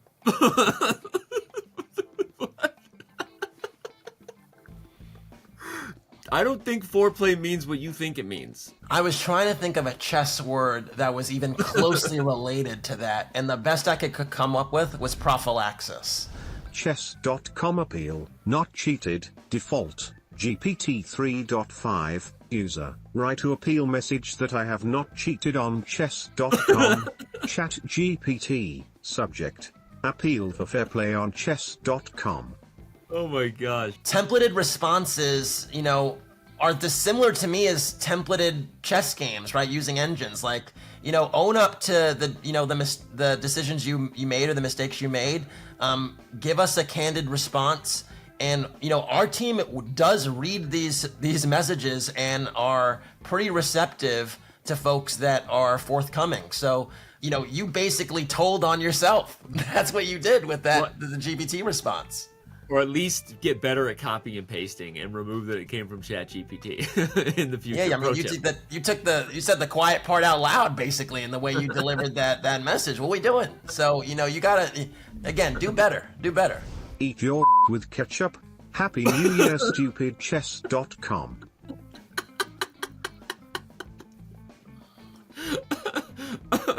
There are a few things we have to run with there. So first of all, you took the time to wrote that. You did that. You know, like we just got to acknowledge that you took the time to do that. So shout out to you.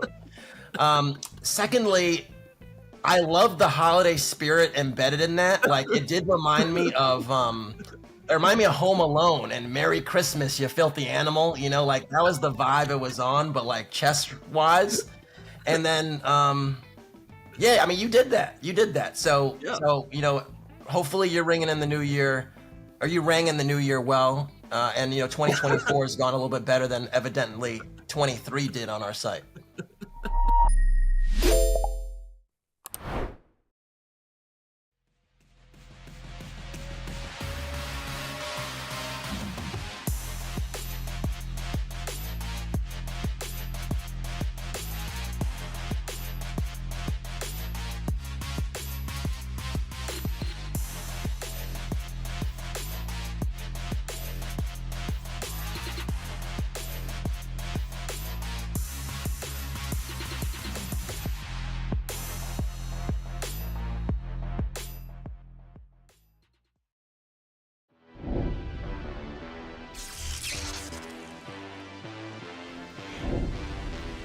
We are back with the final straights of the Swiss portion of the play-in for the Julius Baer Women's Speed Chess Championship. But before we dive in, well, let me tell you all about Bughouse, because partner up and get those reflexes warmed up, because the Bughouse Community Championship begins with open qualifiers Monday, August the 19th.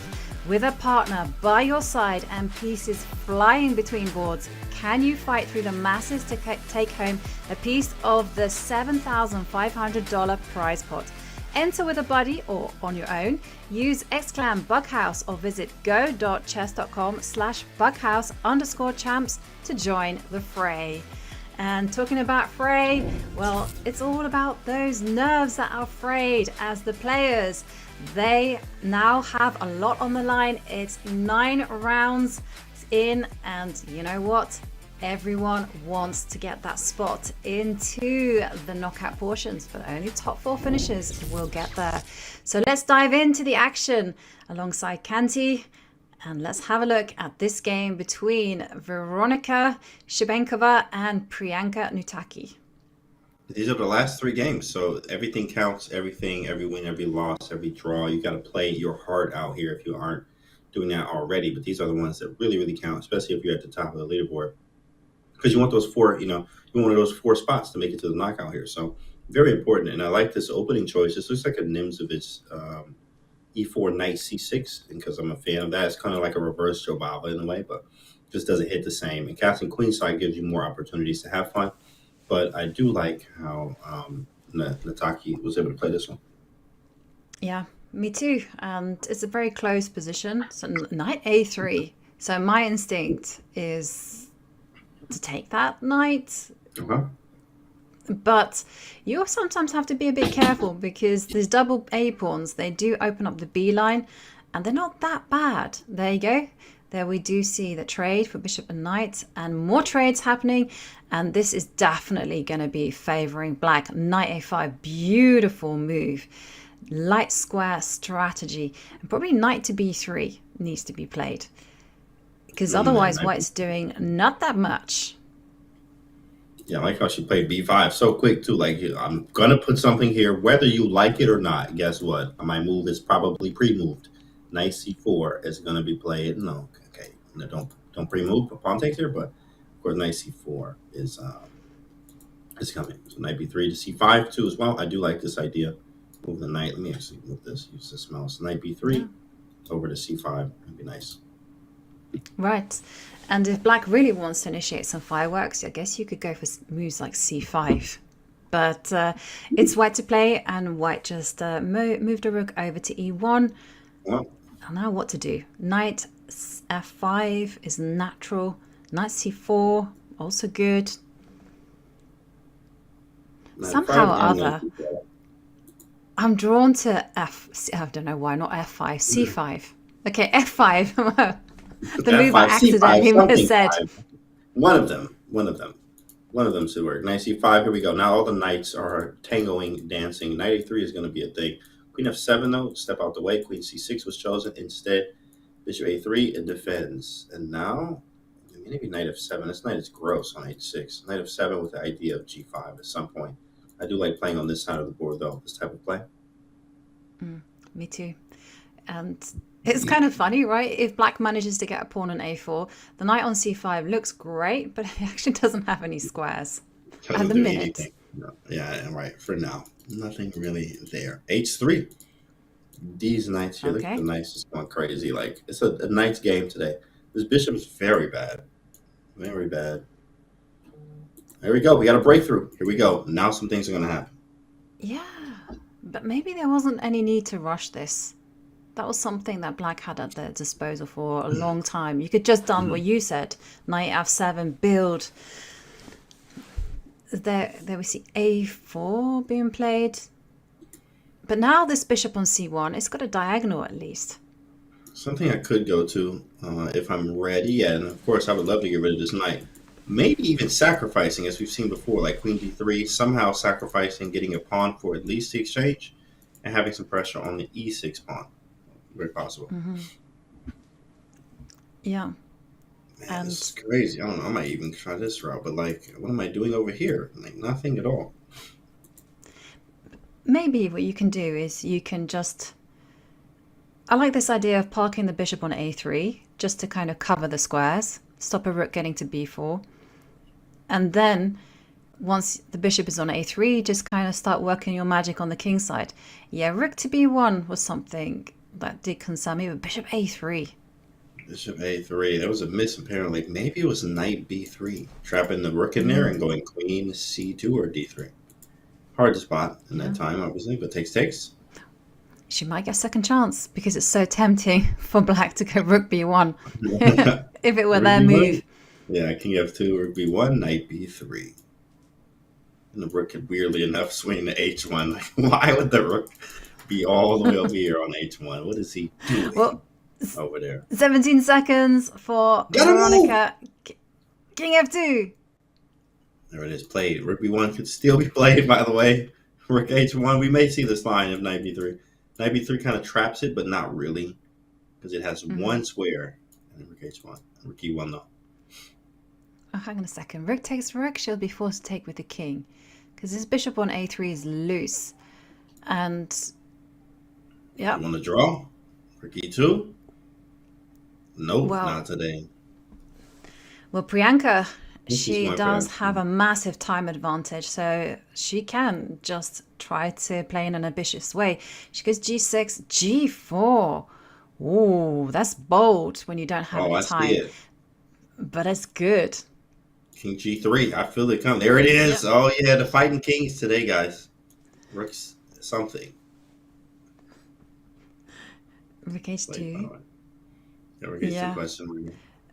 Okay. But both sides have to be ever so careful.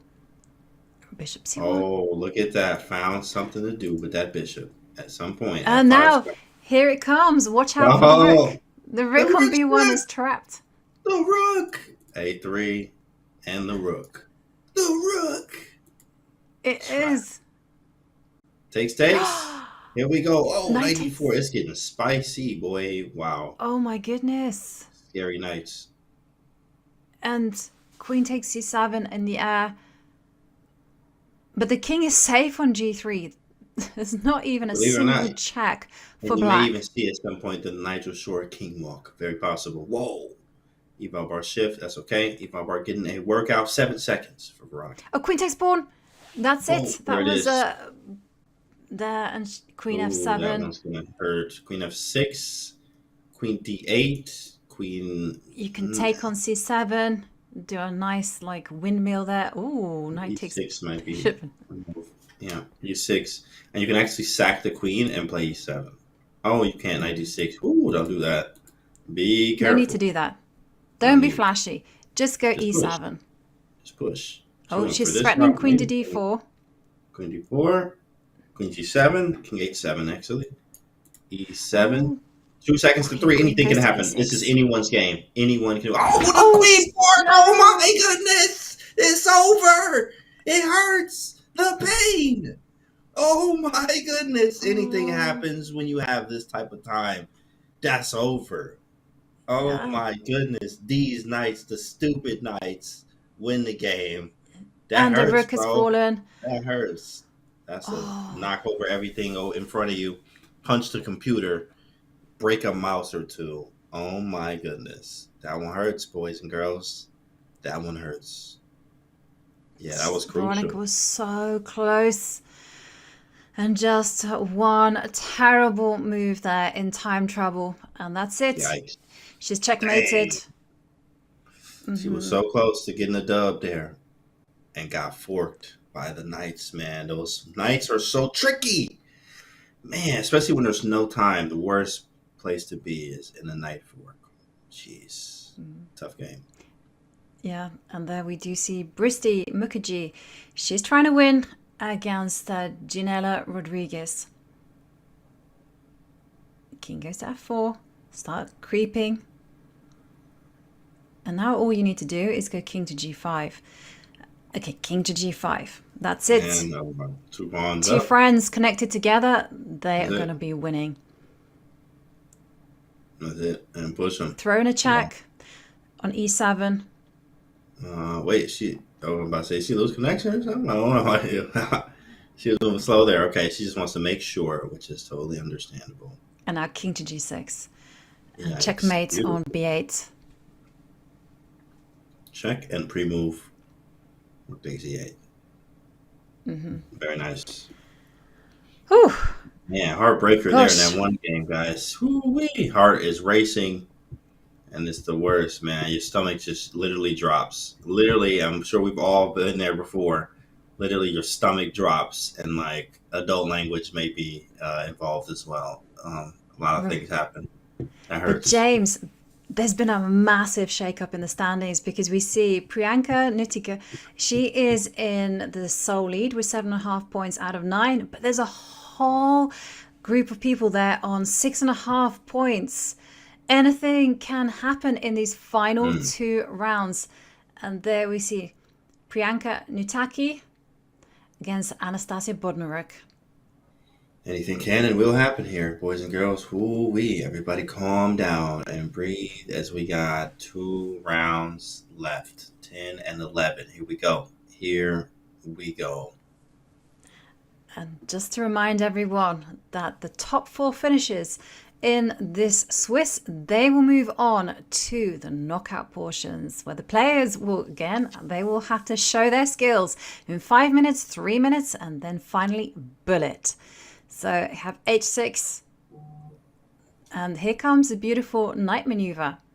The Knight one you to see a lot in E1, the English. going to c2, e3. Like, it's quite funny because the very first time you see it done, you're like, what? Why are you spending so much time to get a knight to e3? And then you Wow. realize actually it's to deliver a knight onto its outpost. Because knights and bishops, they're very funny pieces. They actually get strengthened when they're protected by pawns. And they work together like this too. It's very annoying, like when you see like, what are you doing with this maneuver? And then you see the knight get there and you're like, oh, that is a strong piece.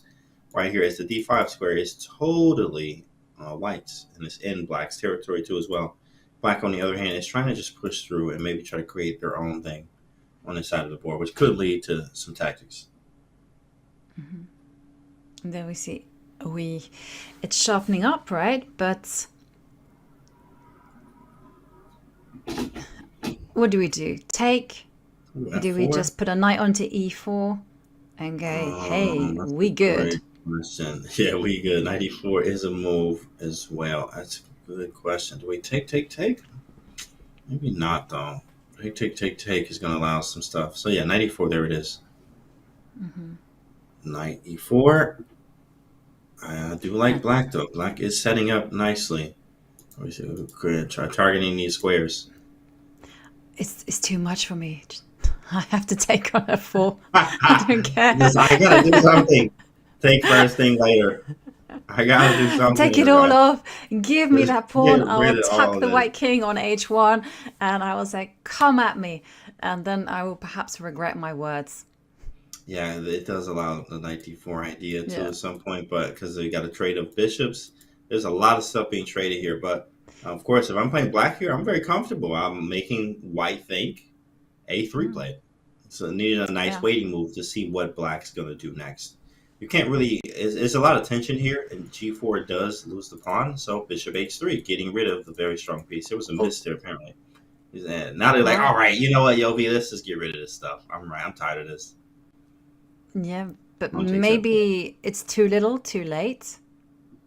Because there's a bishop on h3 sniffing around. And f6 is making me nervous. 3 takes. Why not? G4 is an idea. Takes. There it is. Now white's doing fine, actually. G4, H4 ideas. We can even run the king over this way. Oh, yeah, we take this. You just get rid of this knight. And 100%. This knight is a nuisance. And then you play G4. Put the pawns on the square of the bishop you traded. I mean, we actually traded both. But G4 is really strong. Kind of chill. Have a good game. I mean, you could also keep the tension. But let's see what happens. No, I love your idea. G4 and just go, hey, look at your bishop on G7. That's a bad piece. I'm like, oh, it's a bishop? My bad. Didn't even know. Couldn't even tell. G4, really strong. And you can run the king to E2 and even have your own ideas here. Just play C5. It didn't like that too much. I kind of understand, but there may be a D5, knight D6, and some type of E4 at some point, breaking all this stuff up. But crazy game. Yeah. I like it. I like white here. Yeah. I like rook c1. That's a kind of move to make your opponent think. B6, maybe? Very possible. B6, take. Take with the knight and take with the pawn. There it is. Uh-oh. I'm feeling it. I am feeling it. Rook c5. You can just feel the activity. You can feel the activity for white. Queen c2. File. You can't go c8. Things are happening. That's a good move. Gonna block rook d7. And with a win, Priyanka Nutaki, will almost guarantee herself a spot in the play-ins. Sorry, not the play-ins, the knockouts. We are in the play-ins. Very important game here for her. Take. Now queen c5, bring the queen just a little bit closer. Hitting a7 might be a b6 there. Yeah, well, I like it. Nothing wrong with this. Question mark. Have to take care of the white king. Oh, yes, there was that check. I was like, oh, shoot, that is different. I didn't see it. Okay, queen e7 hits the rook. Kind of annoying. Knight f6 to follow. It's really getting in there, but the rook we can't use yet. We might be able to get around this one.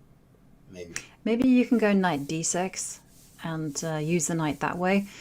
Knight and queens, they're fearsome combo. Let's play it, but there's a queen takes. Uh-oh. You got knight f7. Yeah. Whoa, there was a miss, apparently, on what that is. This looks good. Queen g6, though. Knight f7 instead. Knight takes e5. I will be in a pin, then there's a pin. Yeah, I'm in that pin. 11 seconds. Gotta move! Gotta move! Make a move! There it is. Queen b7. Okay. Made a move. Yeah. No pins for white. I think this is a good practical try. But still, black has to be very careful of moves like knight takes e5, knight g5 check at the right time.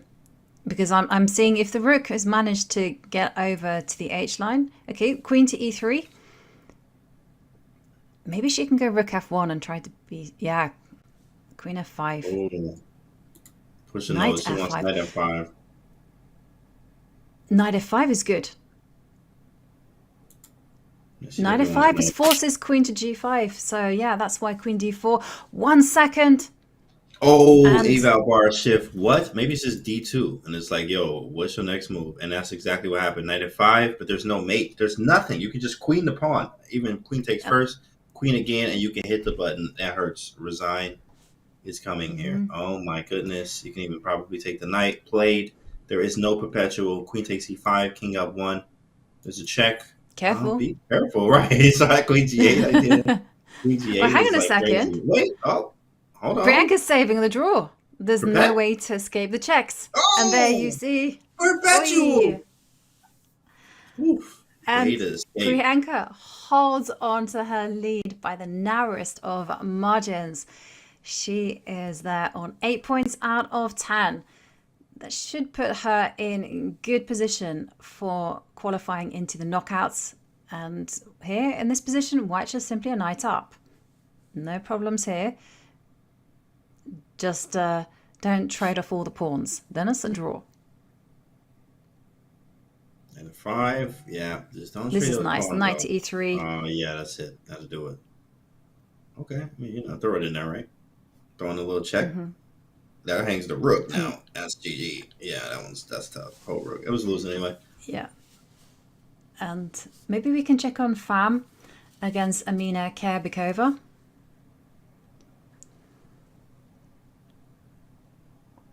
Wow. Okay.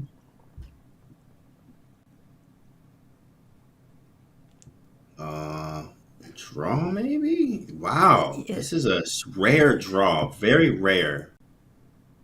Very rare. I've never seen this. I don't think I've ever seen this configuration of like draw. No, I've never seen it either. And it's quite unfortunate that the king is stuck there on the edge of the board and it's a draw. Black loses on time, but she doesn't have enough material to mate, which means there's one game remaining and this one is also just a draw. But we're going to see the well-established practice of flagging, but no, that didn't happen. It's a draw between Cecile Hosenor and Bristi Mukherjee, which means that we are now into our final round. This is it, James. This is when everything matters. The top 4 finishers, they will move on to the next stage. This is our final play, and it's the very last chance to qualify into the Julius Baer Women's Speed Chess Championship. So here we go. Ooh, last round, guys. Who you got, chat? Who do you have? There even could be some leapfrogging there too as well with the 6.5s if some 7s lose. So who knows? Who are you rooting for in chat? This is your time to get hyped. This is the last round. Top 4. Who's going? I have a request. Can we check in on board 2 between 9-year-old Bardana Sivanandan against Malik Ismail? Because we could see with a victory Bardana qualifying into the knockouts. Now that would be a sensation because Bardana is just 9 years old. Perfect. And she's playing in London, not at Jobava, but she is playing in London, so already loving the play. It's close. It's very close stuff out in London. So pretty easy. Pretty easy stuff. Easy setup for her so far. Looks great. You have e4. You got takes. Maybe move the queen out of the way after knight takes c5, queen e2 probably. Very level position. Yes, very level position. And we have seen with 8 points, that is normally a good score to get through to the knockouts. But with so many people there on 7.5, 2 people on 7.5, and 3 people on 7, a win is the ideal thing. But here we see Bardana. She's maybe slightly worse because Black does have a good knight on e4, but nothing too significant for Black. Exactly, nothing too significant, no real problems. C4 or queen d3 we're looking for. Play c4, looks good. Takes, you take with the rook there. Queen a6, that is a very nice move, in fact. Yeah. Kind of annoying. Maybe bishop on 85 or something. But still, White is okay, just slightly worse, I would say, but nothing too bad. We've seen Bardana. She's incredibly resourceful, and we've seen her fight back from worse positions. So queen a6 played. I've noticed that strong players like yourself, they like to pin. They like to set up these tactical ideas. Yeah, that's correct. I am a fan of pins and also super tactics here. She plays h3. I think this is a nice waiting move. Ideas like king h2, even also backing the bishop up, a classic London system style of play. Very nice. Rook d8, I like it. Bring our rook to the center of the board. We can also see probably the same. We do need to move this queen at some point. It's kind of annoying. Mm-hmm. Yeah. And she does centralize the rook. I did wonder whether she might try to go bishop e5 just to improve the bishop. Definitely thought about But this move. again, it's not clear what black should be playing. Maybe black needs to go bishop a3, but f6 played and given an exclamation point. F6, e5. E5 is coming. Yeah, queen f1. Okay, she defends. Ooh, engine didn't like that at all. Okay, we'll move the bishop off the way, but then I guess I take. There's a trade. Rook takes. I mean, yeah, this is practical. It's still good. Black's definitely better. This bishop's really bad. But there's still a lot of chess to be played. Yeah, and queen takes a2. Yeah, that's annoying. Yeah. Take, this, take on d5. Maybe There's white chance. gets active. Right. Wait a second. Rook Hold a1 on, if you're allowed. There's something with f2, but we can't do anything right now. Maybe just take on b3. Takes. Yeah. Gotta be. Take on Force. b3. Queen b3. Yeah, this is just losing. I'm just losing. And this bishop on h2, it's just such a sad piece, locked out of the game. And queen c4, well, Badana, she's trying. Knight c5, yes. Preventing the rook from getting to c7. Rook takes pawn. Yeah, it's coming. Yeah, I'm just down to me. Am I down? What, two pawns? Now? 2 pawns, not bad. Still got some play. Okay, these are rolling though. These are passed pawns. Very difficult to fight, and I have one piece out of the game here. Unfortunate for her. She's playing good, but this loss, where's she at in the standings? If she loses, okay, it might be tough. The whole fourth might be tough. Fighting though, she's a fighter. F3, bishop g1. Possible. There it is. Bishop g1. Back in the game. Hold on.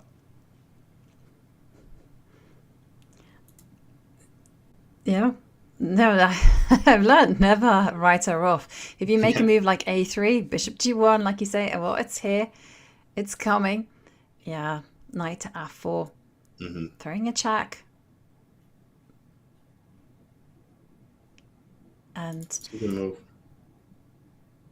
These pawns, bro. Man. yeah, Menacing. The 2 pawns that I'm down are the pieces that are the 2 pawns that are controlling the game. I might go knight b3 here.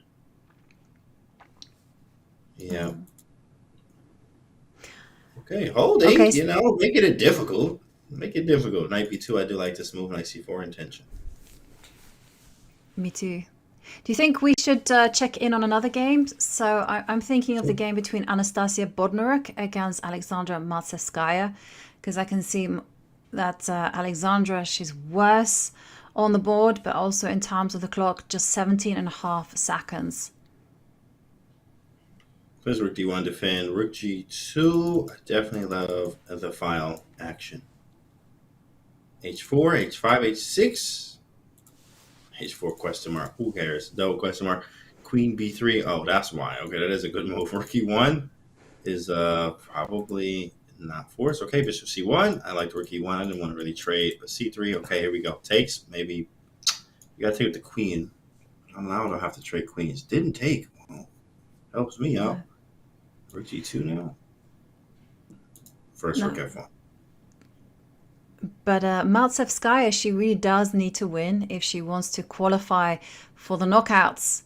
And that's why she's keeping the game alive. A4. A6. But White's attack is so scary. Queen to g3.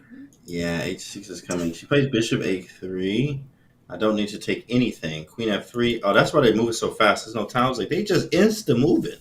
You can't even see what they do. There it is. That makes sense now. Okay, h4. H6, I mean. Takes. Yeah, you can take everything. Because Yeah, now she has to take with the knight. with the king here. Yes. And then, F6 is dropping. Got him. And there we see Anastasia, Anastasia Bodnaruk wins 8 points. And let's have a look at the top board. Yeah. Unfortunate.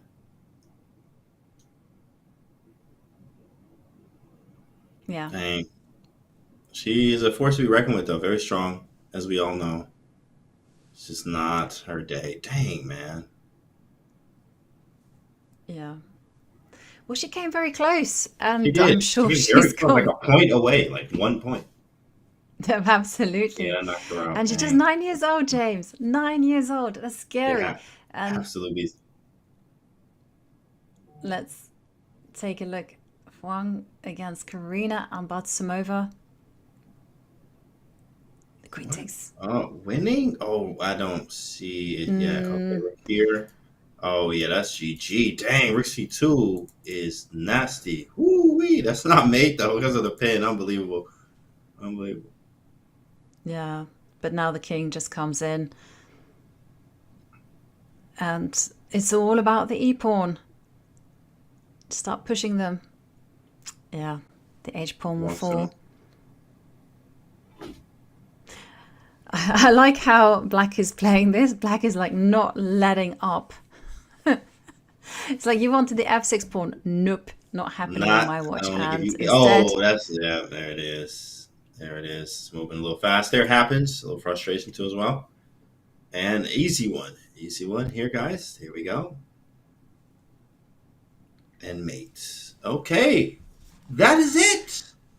We got our That's four. We Yeah, got the top this is four it. there. Wow. Yeah, and here we can take a look at the standings after 11 rounds of Swiss. And there we can see Priyanka Nutaki. She is at the top with 8.5 points. And then we have our remaining 3 qualifiers. We have Letao Win Pham, and we have Anastasia Bodnaruk and Malak Ismail. Now, these 4 players, they qualify onto the knockouts. So let's remind ourselves of what happens next. Because you know what? It's not just about 3 minutes, but instead the players will be playing a 6-game match. The first 2 games comprise of 5 minutes and 1 second bonus, and then the time decreases to 3 minutes, then down to 1 minute. And you know what? If the match is tied, everything is going to be decided by Armageddon. So much at stake here, James. This is going to be intense, right? Yeah, it's going to be intense because now, I made it through. You can breathe slightly. Yes, I made it to the knockout. Oh, wait, I got a 6-game match where I need to be on point every game, and 3.5 wins the match, right? So there's a lot on the line here. The pressure is just getting started. Yeah, absolutely. It's just getting started. And we're going to go on a break and set everything up for the semi-finals. But don't go anywhere, because after the break, we'll find out who gets that step closer to getting that ticket into the Julius Baer Women's Speed Chess Championship. You do not want to miss this one.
Looking for new ways to enjoy chess? Check out our schedule of Chess.com community events today.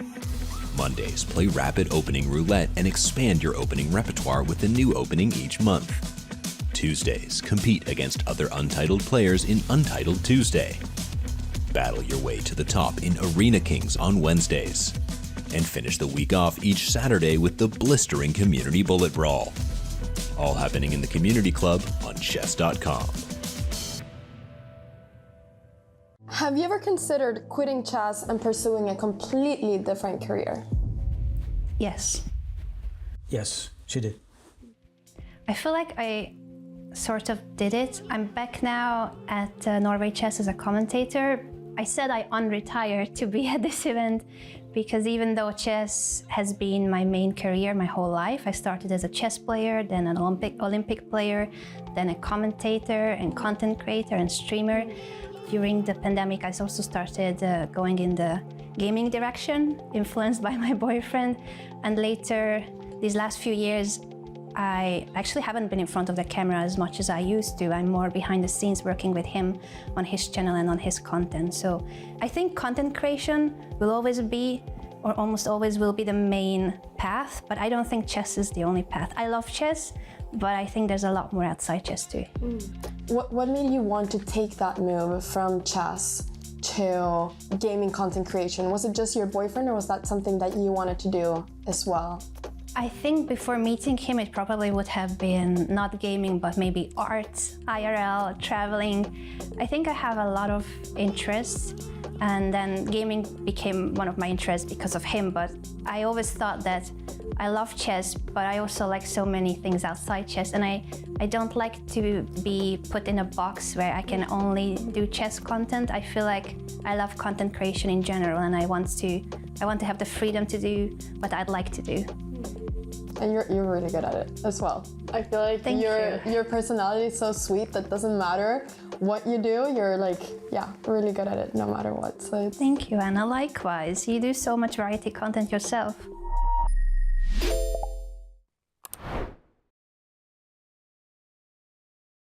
This summer, Paris, France is set to hold the greatest sports spectacle the world has ever seen. And no, I'm not talking about the Olympics, though that's pretty cool too, I guess. It's the 2024 Speed Chess Championship. In the 2024 Speed Chess Championship, 16 of the world's greatest speed chess superstars take up the gauntlet. Only 4 will make it to Paris. For the first time ever, few are invited into the battleground. Book your ticket now for arena-side viewing, live commentary, immersive pop-up booths, and more. Level up your ticket to gold, platinum, or diamond to unlock special event gift boxes, a VIP lounge, and player meet and greets. Hurry before the clock runs out.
And welcome back, and we are gonna dive into the action of the knockout section.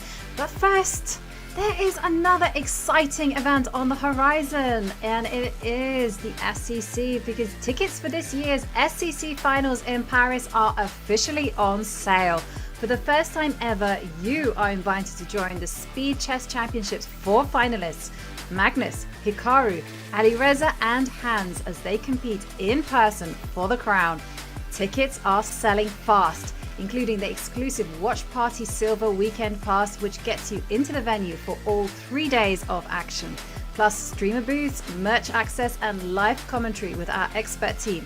Head to go.chess.com/SCC tickets or use !TICKS in chat to book your seat at the historic finals.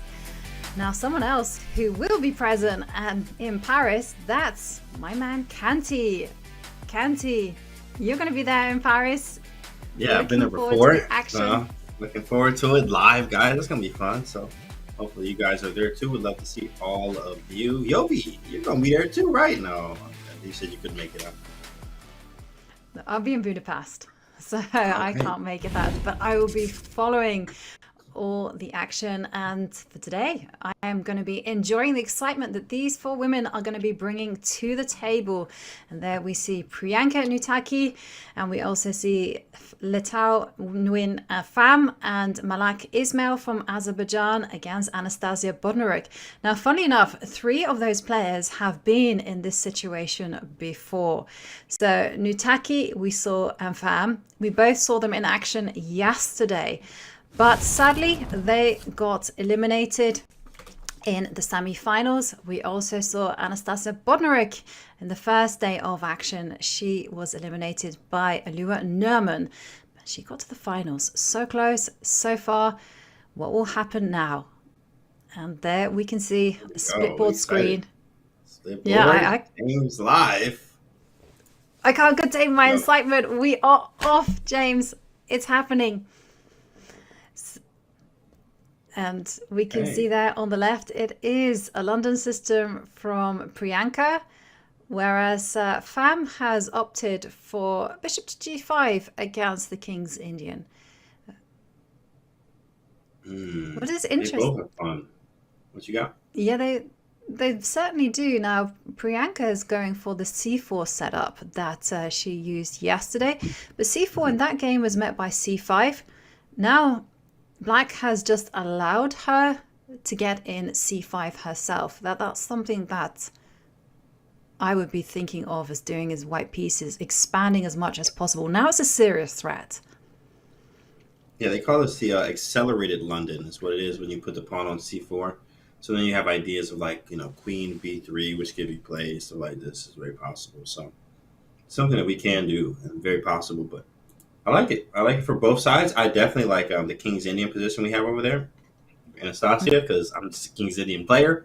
But it turned into some type of Benoni-ish. H3 was played with this question mark.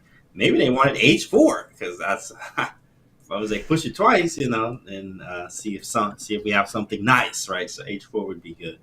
That'd be fun. Right. Oh. But hang on a second. Maybe we can dive into that game on the right in the King's Indian, because E5 was given as a serious blunder. And did you see the evaluation bar shoot up? Whoa. Now, why would that be? Is it just because after knight to E4, you're not going to be untangling from the pin? Or is it maybe D takes E6? There's nothing. It probably has something with D6. And if FE, I'm not sure yet what they want. Because the D6 is extremely weak, is the idea. En passant, which is played, that was not the move. Okay, so in fact, let's see what the move is. The move is E4. Yeah, that's ridiculous. So no, in fact, that's just not going to happen. E4 was just better. Okay, cool, whatever. So practical sense takes, and knight F3. Very practical. I like what Pham chose as well with the D6 pawn is quite weak. Bishop E2. We just play simple chess, castle, and play queen D2 and put a rook on the D file. Mm-hmm. Yeah, I like what you're suggesting. I guess Black has to break out. Otherwise, it's going to be Operation D-pawn. You don't want that. So do it now. Accelerate play. Now maybe queen c7. There it is. Because d6 is weak. She didn't want knight b5 is the idea. So maybe she wants to put something on d8, or maybe go bishop d7, rook d8, bishop e8. Weird maneuver, but possible. Just to take some pressure off this pawn. You know what? I really love your idea of just moving the bishop to d7, getting the rook to the middle, and then putting that bishop back on its starting square. I love it. Over here. You want to right. Yeah, very nice. You got to get those pieces out the back rank and connect the rooks, which has been played. We can move the rook over to d8 and bishop back to c or e8. c8 probably feels a little bit better. There it is, rook d8, all being played. Engine is still like, this is terrible. And there it is. It's been played here on the board. Now, I guess black is just more of like a sitting duck, just kind of waiting around. d5 you can't really play because you're going to lose the pawn due to the pin, so that's the problem. Actually, white does have a really comfortable idea of just going rook d2 and then doubling on the d line. And you're just kind of asking black, hey, what are you going to do? What's your active plan? And sure enough, Pham plays this. And yeah, no, this is good. Like, black doesn't have a good plan. Like, we're just chilling. And b6, you know, make a move. King h8. Oh, bishop b7. Okay, make it this way. Yeah. Maybe d5 now. Yeah, not with all this. Too much. And do you have some fun with moves like bishop f4, try to provoke e5? That's a great question. And then come back, you know, once you get e5 on the board, you just go back to g5 and go, you know that pin? I'm putting it back on the board again. Man, this time I kind of flying. like bishop f4. Just looking. It's like already at under 3 minutes here. And it feels like I have so much time, you know, with the 5-minute one. But then you look and it's like, whoa, I'm already I'm under 3 minutes already? Like, we're just in the middle game. So, you know, bishop f4, I do like this idea from you, though, which is really nice. Just provoke a weakness, then go back. Yeah, looks like my choice, at least. But there we see Pham thinking. And instead, she goes knight to e4, which is very brave. Relying on tactics that knight takes knight is not possible because of bishop takes rook attacking the queen. Wait a second. Hold on. Knight takes e4, bishop d8, knight d8. I just realized knight takes. Knight takes, bishop takes, knight takes. Do I get 2 for 1 there? Maybe you can go knight takes knight. Yeah, and it's played. Sure, it's on the board. And knight d8. No. You forgot. Oh, she got the piece. Is there a reaction? Yep. Yeah. Oh my goodness. She fell for the okie doke. She got knight takes d8. And now the 2 pieces, they're just so much better than the rooks. There's no target whatsoever, whereas black has full control over the dark squares, is what I want to say. So knight to f7, love it. Knight comes around to g5. Pham in the driver's seat. Look how comfortable she is too as well. Just kind of very comfortable. Oh no, actually, sorry, Anastasia. D5. That's crazy. That's crazy. Chat says Pham versus Bonnerook winner is probably a small favorite in that final 2, says Shift. What do you guys have? Who's going to the final, chat? We always like to put it on chat to see their predictions. What do you think? Who do you think is going to the final? What do you got? Very good question. That is an excellent question, because these players are fantastic. They've been playing entertaining, aggressive, dynamic chess. Think of all the positive words. And there we see rook takes d5. And wow. We can also now see the other game between Priyanka and Malak. And I see that Malak, she is a pawn up. No, she's not a pawn up. My apologies. That's just simply a pawn imbalance. White has an advantage on the king side. Black is better on the queen side. But the bishop pair, that looks like it's going to be very, very comfortable for white. All you have to do is advance your queen side pawns and then start advancing on the king side pawns. Mobilize your pieces and then maybe something gives. Yeah, this is nice for white, just from the aesthetics of a few things. Number one is the bishop pair. And number two is the king activity. So having a bishop pair, especially in a slightly open position, feels good. And then we have the king in the center of the board, where if the knight moves away, we immediately see this kind of king walk, which is possible. We do have to be careful because the knight is kind of annoying. There's some weird checkmate ideas, like if you somehow got the bishop to d4 and play king c5, knight d7 would be mate. But it's just not happening. I do like white, though. It feels like we can press more. And Engine says this is just winning. That's crazy. It's just always like, yeah, this is a win. Like, how, bro? What are you talking about? It takes time, but yeah, Engine clearly like white. And James, you asked chat, and you asked them, who do you think is going to win? And chat has spoken. Chat has said that 55% of you think that Priyanka is going to be winning, and then Anastasia Bodnaruk is there 19%. Okay, chat. Let's go. Now you got to put your house wait on 1 it. second. Fam, 20% chance of winning. Malak, 20%? unfortunately, only 5%. But Malak, she is from Azerbaijan, and the Azerbaijan have a very, very strong chess culture. A lot of up-and-coming talent there. Wow, and this game is just getting heated. King comes to e6. White's really trying to just push pawns on the king side, and I'm seeing that's a double question mark, and I'm like, why? Double. Not even like double, more than one. Wow. Okay, maybe g3. I guess that's probably what she wanted. Yeah. That's what she wanted there. We also have some bishop moves around as well. I'm just curious. What's the engine say? Take on f6, then take on g5, then play bishop g3. Yeah, come on. Listen, be real. Let's be real here. Like, it takes, and bishop g3 is, +2. Move the bishop up 1. All right, bro. Oh, okay. Thanks, engine. Makes total sense. Yeah, and that's actually happened. And there we see the players. Priyanka, she's consistently remained composed when she only has seconds left on the clock, and she's going to have to rely on keeping her wits about her as she tries to nurture an advantage. Meanwhile, I see from the evaluation bar that Anastasia Bodnaruk well on the way to beating Fam. Yeah, that tactic there was nice. That knight takes d8, not one that you generally see a lot of. You don't actually capture. Backwards at that too. Remember, knight moves backwards are hard. Bishop d3. You can just go bishop d3 and then give a check on f5. Strong. That's really strong. Bishop d3 to f5. Oh, king c5. I'm a fan. Where are we going? Me too. But don't accidentally get yourself in an opposite color bishop endgame. That one is going to be a draw. King that goes back. Oh, I'm not sure about trading off those kingside pawns.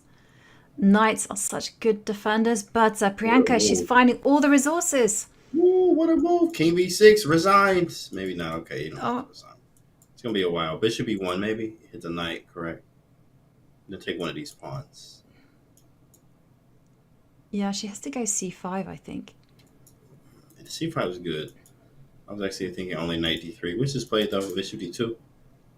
And takes. King, bishop c3 first. King b6.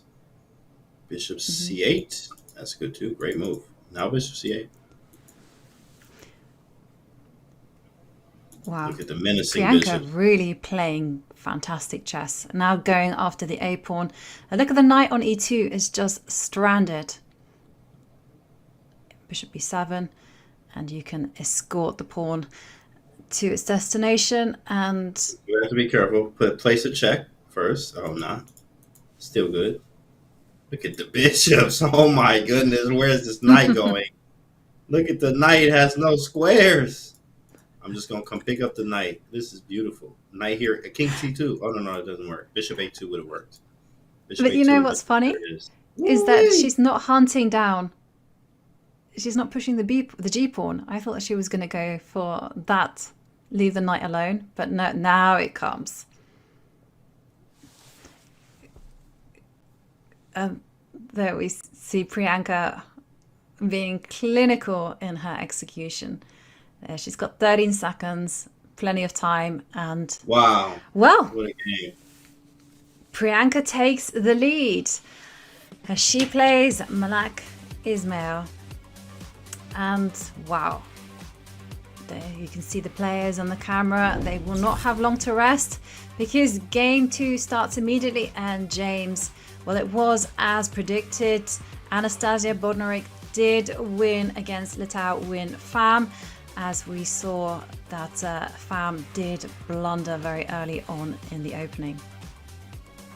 Happens, and she's looking to bounce back. Her, meaning Pham, wants to bounce back. And look at that. Oh, you got to be rooting for her now. Playing your opening there, you know what I mean? She's playing the Carol Khan. Is it an automatic dub or what? Yeah, it's automatic support from me. I will support every single Caro-Kann. But yesterday, we did see her get tricked against Begim in Caro-Kann's. So now, knight c8, she's going for this plan, which is involving a kind of controlled c5. So we did see her try a5. Maybe she'll go a5 again, just to prevent white from expanding even further on the chessboard. Okay, I like it a lot. I like it. White, on the other hand, is doing things like maybe stop the b4 there, not happening. So rook e1, knight f1, knight around the g3. You can also even play h3, g4, but this is the easier route. Seems like less risk. Mm-hmm. Yeah, black has to break out here because if you don't, you're just going to be struggling for air. Because knight on c8 doesn't make a great impression. So what you want to be doing is either c5, and if you're not allowed to go c5, you go f6. That's the general rule in this pawn structure.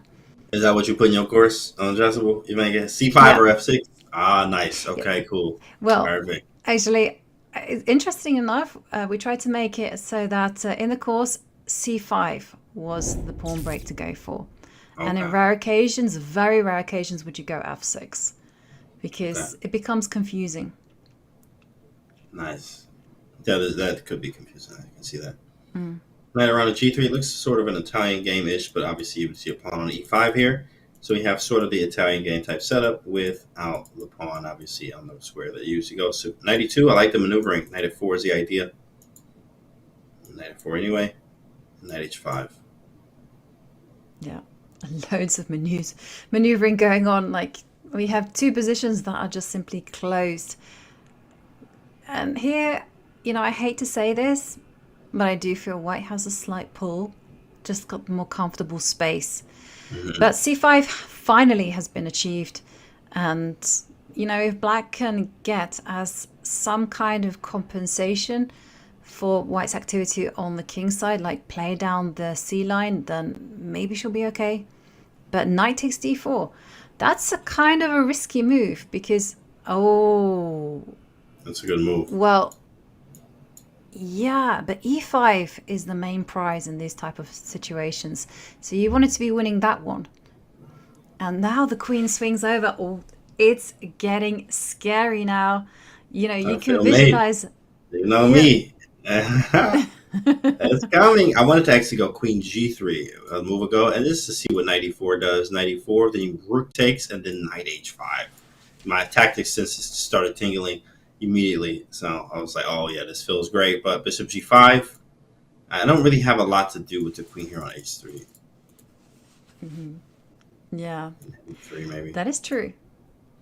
That is true, and knight e4 is still coming, and there's no sacrifices, so that's why she goes knight h5, inviting a trade, and she just wants to give up the pawns on the queen side, and yeah, James is channeling his inner beast there. Oh, absolutely. Shout out to my grandfather, Tal, 100% rover there. Rick up and over, rover, but yeah, grandfather Tal taught us to sack first, think later, so we do this and rook e3, and you're just going for mate. Put a knight over here. You just put pieces on that side, and then you sack some stuff, and then you mate. That's the order, guys. Easier said than done, but that is how it works. The breakdown. And whilst it's looking like Pham is slightly worse, maybe we can check in on the other game between Malak and Priyanka. Well.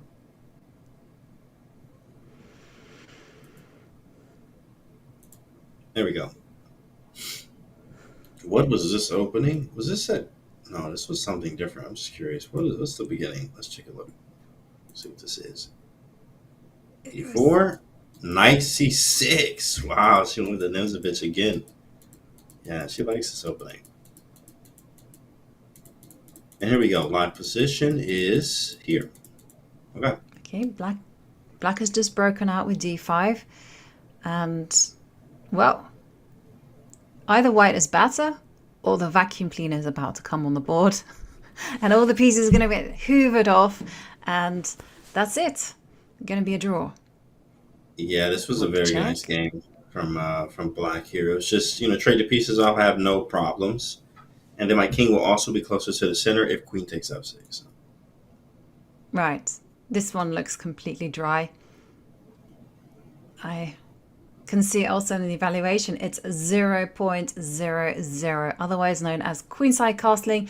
Maybe we revisit the action on the second game between Anastasia Bodnaruk against Fam, because I can see there is a double question mark. Okay, hold on, Tactinos. All right, sack first, think later. No, bishop g5 was probably better there. That's why the engine drops. But bishop g5, then knight f6, and then rook e3 is just 1, 2, 3 combo there. But we found something. We do have something here for sure. Mm-hmm.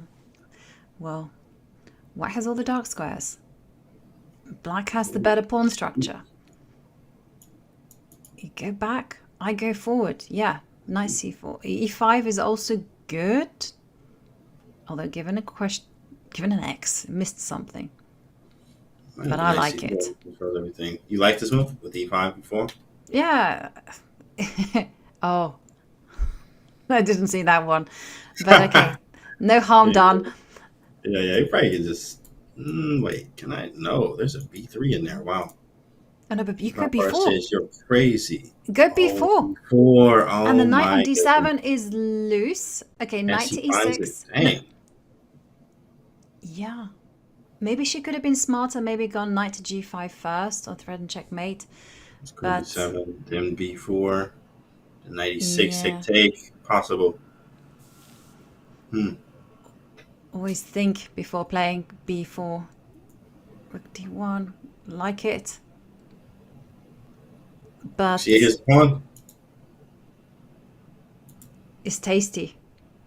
Oh, definitely. Definitely is going to be captured. So, yeah, defended bishop e2 makes a lot of sense. e4 and e4 is really good for black. Yeah, it's a really good move. There it is. Yeah, you can't move. Like, what? I got to give a pawn up? Takes. But wait, this is hanging too. But this is hanging too. Like, a lot of stuff hanging here. 95 though. Oh, I love knight e5 because she doesn't go for material. Instead, she's like, oh, I'm going to go knight to d3, maybe even put the knight on c4, just go for control. That's very instructive because, people who are greedy like me would be like, why not grab the pawn? But then white would have his compensation, like play down the dark, on the dark squares, dark lines. The dark lines. Play on the dark, the dark lines. What is that? Play on the dark lines, chat. Play on the dark lines. I was trying to say squares for like 10 seconds, but the only word that would come out were like lines. Play on the dark lines. The dark side of the lines. Okay, queen h4. Maybe you have this idea. It's going to be a while to really get that to work. Possible though. What up, So7? I see you in chat, bro. Queen g4, queen. I don't want to trade. Like, not fun. Done though. Yeah, it's kind of not fun. She had a choice. But maybe you can start opening things up. Wow, nice move that from That Anastasia. is a move. That is a move right there. Yeah. Hitting a5. What was she taking? Wow. Maybe h2 first. Okay, you know how we had written off the game between Malak, or I had done against Priyanka, as being completely drawn and dry? Well, it's not that anymore because Malak is in serious time trouble. You can see she's only got 3 seconds left. And there we see Priyanka. She's outplayed her opponent. She's now a pawn up. all she has to do is start running the king over to the queen side and just help promote that pawn on b4, b5. And get this, if she's able to convert, that'll be a 2-0 lead. All you need is 3.5 for the match. So that's going to be a huge start for Priyanka. I say her name wrong. Priyanka. Right. Priyanka, it's going to be a huge start for her, and all she needs is 1.5 out of all the rest of the games. Great start. She is in the zone, locked in, trying to knock out Malik. She wants this. She qualified last year to the actual Speed Chess Championship, and she wants to get back again. Only one spot remaining, and winning 2 games in the 5-minute portion is definitely going to help her chances. And that's a beautiful finish there. Beautiful game. Just outclassing her opponents. So Priyanka Nutaki takes a 2-point lead. And then we're going to switch our attentions to the game between Bodnaruk against Pham. Now, can Pham strike back? She very much needs to win, get that bounce back victory after losing the first game. Pham is definitely looking for that too as well. Make it this is definitely very, very nice for black. Got the pass pawn, obviously. Pass pawns must be pushed. The knight and rook are very nice. Rook to the 7th rank. Check allows my king to run up. There is some slight counterplay, so you got to be careful, but seems pretty clean here. And yeah, that's a check. Run towards the center. And then bishop f2. Maybe even rook f1 first. I think rook this f1. Is good enough. And then f4 and g5 actually would have been queening. Mm-hmm. And stronger. This is winning. Yes, all she has to do is just keep the king on f7, and she's going after the g-pawn. That's a clinical way how to do that one. Okay, rook b2. There's some mate threat, knight g4, and mate. Ooh, make sure you're doing your tactics at home, boys and girls. Oh my goodness, she set that up nicely. And a lovely smile. She punched the air. She knows that this was an important victory. And that means we move on to the 3-minute plus 1 second. And we see Pham get ready for some faster time controls and take a look at the scores so far in the semis. Priyanka Nutaki, she has a 2-point lead over Malak, whereas Pham, she bounced back with a much needed victory, and now it's just 1 point apiece. James, dramatic start already. Now we can look forward to some faster time controls of 3 minutes plus 1 second. Here we go, 3 plus 1. Yeah, it's sometimes, especially when you're playing this format, it's hard to just kind of switch. You know, that switch you need when it's like, oh man, we're playing 5, I got 2 extra minutes, now I'm back to 3-1. Maybe it's easy because we did just play, 11 rounds of that, so they can just get back, but here we go. We got the isolated pawn. I'm already a favorite for white. I do like these positions where, you have the isolated pawn to play against, you already have a clear target. Yes, and if Priyanka wins, she will be so close to grabbing that spot into the final. First to 3.5 points, moves on to the next stage. And remember, this is the very final play-in. Only 1 ticket into the Julius Baer Women's Speed Chess Championship. And we see Priyanka, she's playing quickly. She is playing very energetically, kicking back the light square bishop. I'm expecting moves like knight to b5, trying to cement control over the square in front of the isolated pawn. But instead, she drives back the dark square bishop. There it comes. And that comes around here. Mm-hmm. The usual. Very nice. Very nice. You play against the ISO pawn, which is trading the pieces that defend it and also blocking the square in front of it. Yeah. And interesting position we see there on the right between Pham and Anastasia. Wow, Anastasia, look at her go.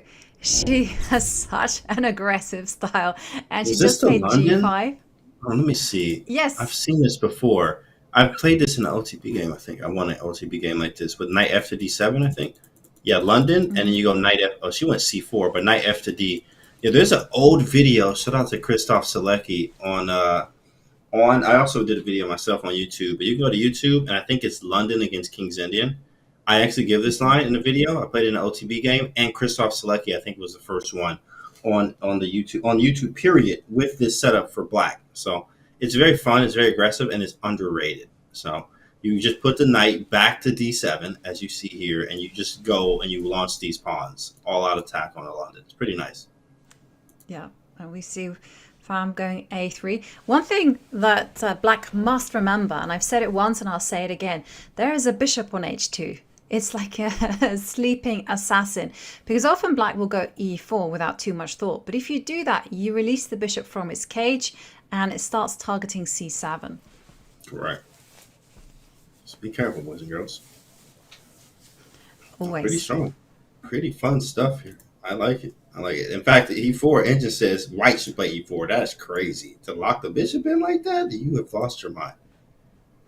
Yeah, it's not human at all. E4, not human. Like, what? Is it really saying that? It's like E4 was I pressed. understand nothing. That's so crazy. Like, E4 is the last move you're ever thinking. You're going to lock your bishop in like that for the rest of the game. Okay. Not doing it. Okay, this one makes so much more sense. You know, you're threatening even tactical ideas such as knight takes g5 at the right time.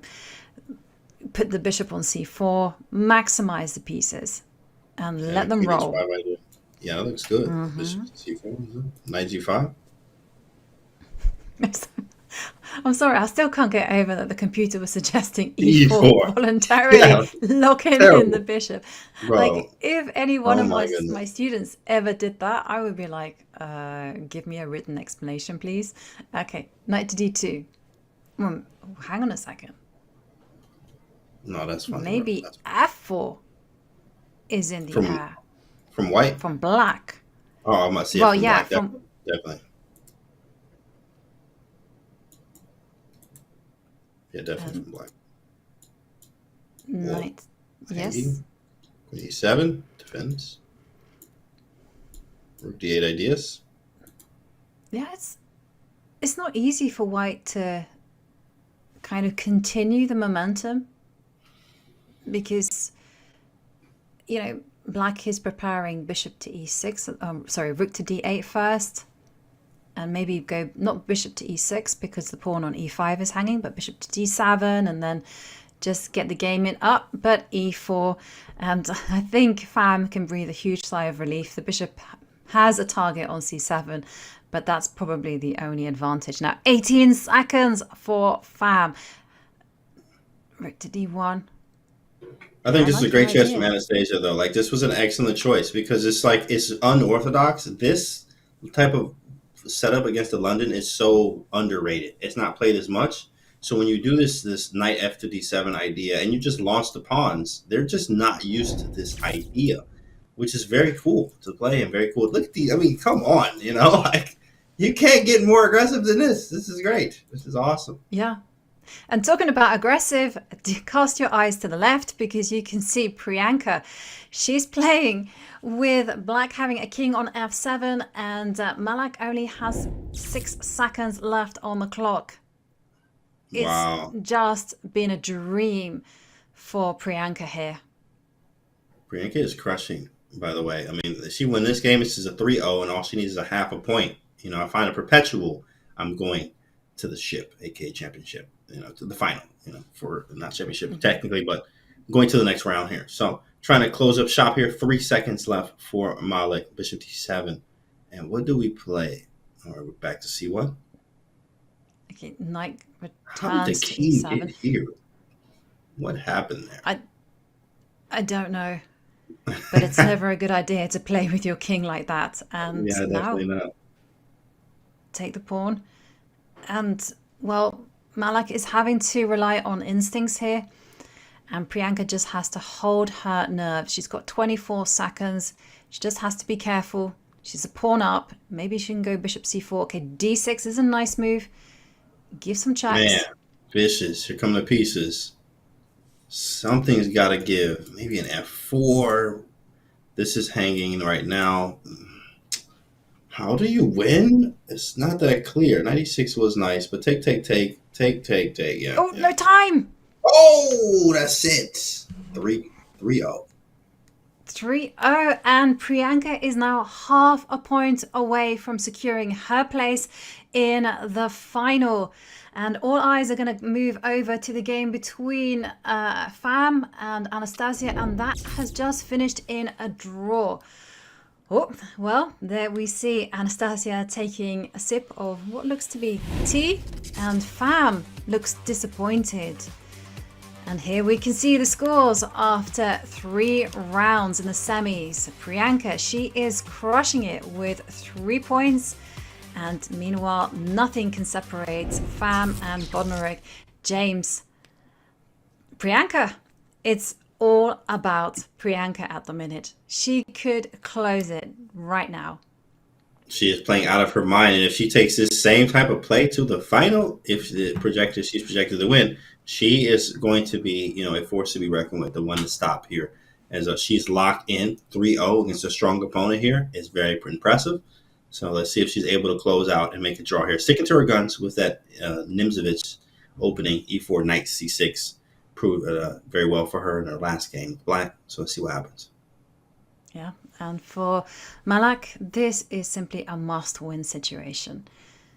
And she's captured on e5. Well, unfortunately, though, knight takes e5. And here, more trades happening. This is going to be very difficult to just eke out a small advantage. Just h6. Yeah, just h6. The problem here is you have to play. Not even aggressively, but you got to find the chances, and you have to do it 3 times. This is tough. This is very tough. You gotta bounce back now. These are all must-win games for Malak. Yeah, that's it. She has to win to take it to the bullet portion. Queen to d6 there from Priyanka. And her intention is just, wow. I liked it. Ew, this is spicy. I like it. I guess there's a check, 2 types of checks here, but yeah, I like it though. But you gotta, exactly, you gotta take some risk if you actually want to win the game. So here it comes. Queen b6 check, king just moves, or maybe even queen f2. Yeah, queen f2. It's gonna find it's hard there because I'm trading queens. I don't really want to. King h1 I'll play. Yeah, king h1. Keep it spicy. There we go. A little bit of spice in there. Right, and I got my eyes there on the game on the right happening between Anastasia and Fam, and I can just see that Fam's last move, rook e8, given a question mark. It's not the best idea. Why would that be? This was like the same game. Wait, is it 96? Hang on, knight a6? Yeah, 96, 96. 96, 96, queen c8, queen g6, bishop f8, bishop h6. It was very possible, but it was different. She didn't do it. She went for something else. Queen g3, very nice. Hang on a second. Oh, it's so tempting, right? You're seeing that there's bishop takes h6 ideas, knight h5. Yeah, here and there, and then knight e6. Hang on a second. Can you go knight takes e6 now? Knight takes e6, knight e6? Maybe you can. Oh no, there's a bishop f8 in the end. After bishop h6, bishop f8 holds. Holds. Yeah, that's crazy. Here it is, knight h5, knight g6. Yeah, knight e6, and boom, there you go. Tactinos. Make sure you're doing your tactics. Breakfast, lunch, and dinner, chat. Breakfast, lunch, and dinner. There it is. Hitting before late splitting. Always in order. Very nice. Yikes. Yeah, this is just crushing now for Anastasia. Yeah, this is some heat there. With a win, she is going to go into the bullet portion with a very comfortable, well, with a smile on her face at least. Absolutely. And there you see, bishop takes queen, knight takes. But... You go b7 and then knight d6 is possible. You can also just grab nab the pawn. Nab a pawn. Knight b7, bishop e5. That's going to be tricky. You might have to get rid of this bishop, which she does. Yeah, just get a pawn out of it. Yeah. And she's now thinking, like, how should she capture the knight? The problem is that as soon as she takes the piece, the rooks lose their connection with the pawns. Mm-hmm. And then white now has a very comfortable position. So if you take with the e-rook as she's done, yeah, you just simply go bishop d2, and then you can defend e5 with f4. By the way, the engine is saying all in Priyanka's favor there on the left-hand side of the screen, as Priyanka is so close to closing out and going to the final. Yeah, and it certainly looks like she's going to do it in 4 games. No bullet chess required. And there we can see Queen c5. She's 1 pawn up, and it's a big one. The a pawn is going to just simply march forward. This bishop on g7 is a monster. Very nice connection there. Very nice. Looking good. I mean, played great here. Also, Malik is down to 30 seconds. 30 seconds. Gotta move. Gotta make something happen. Easier said than done. Not really chances. And, you know, I just saw that, yes, you can count on the beautiful nature of the a-pawn, but there's also this idea of just going bishop to d5 and then just sticking a queen into f2 and going for the business. Ooh, that's tough. h5, wait, eval bar shift. But, hey, listen, you know, a draw is fine. If we draw this, who cares? h5, take, and push. Yes. Yeah, this is a very practical, low-risk decision. And there we see Malik offering a trade of rooks. I would just grab that one. A draw is as good as a win. And there we see c4 being played. Yeah. Just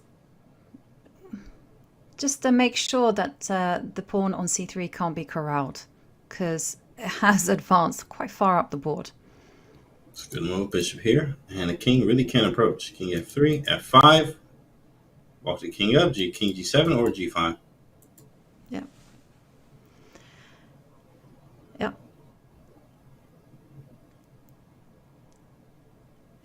And that's it. Zero risk for Priyanka here to spoil this one. A draw is sufficient. She can just go king f6. It doesn't really matter. Repeat moves. Either way, she is moving closer to that final. Very good. g5, very good. Takes, takes, takes.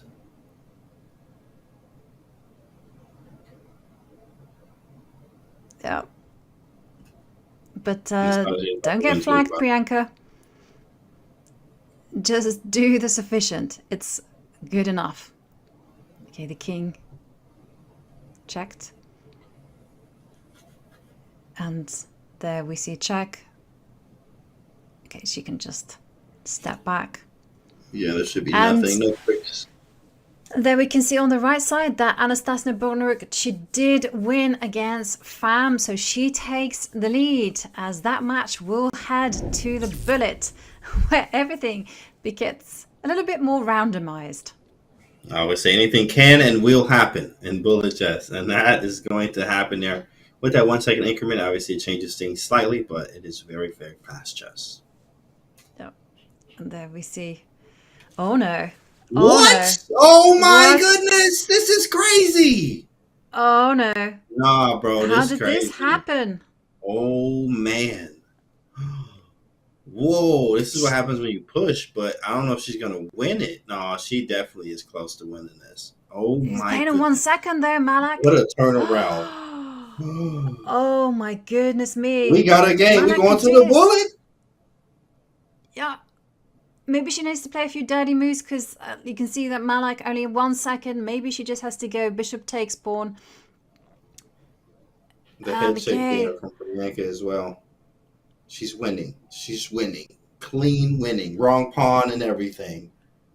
Oh my goodness, Chad. We going to the bullet. I can't believe it. She can't believe it. It's a dub, and she's feeling good after that.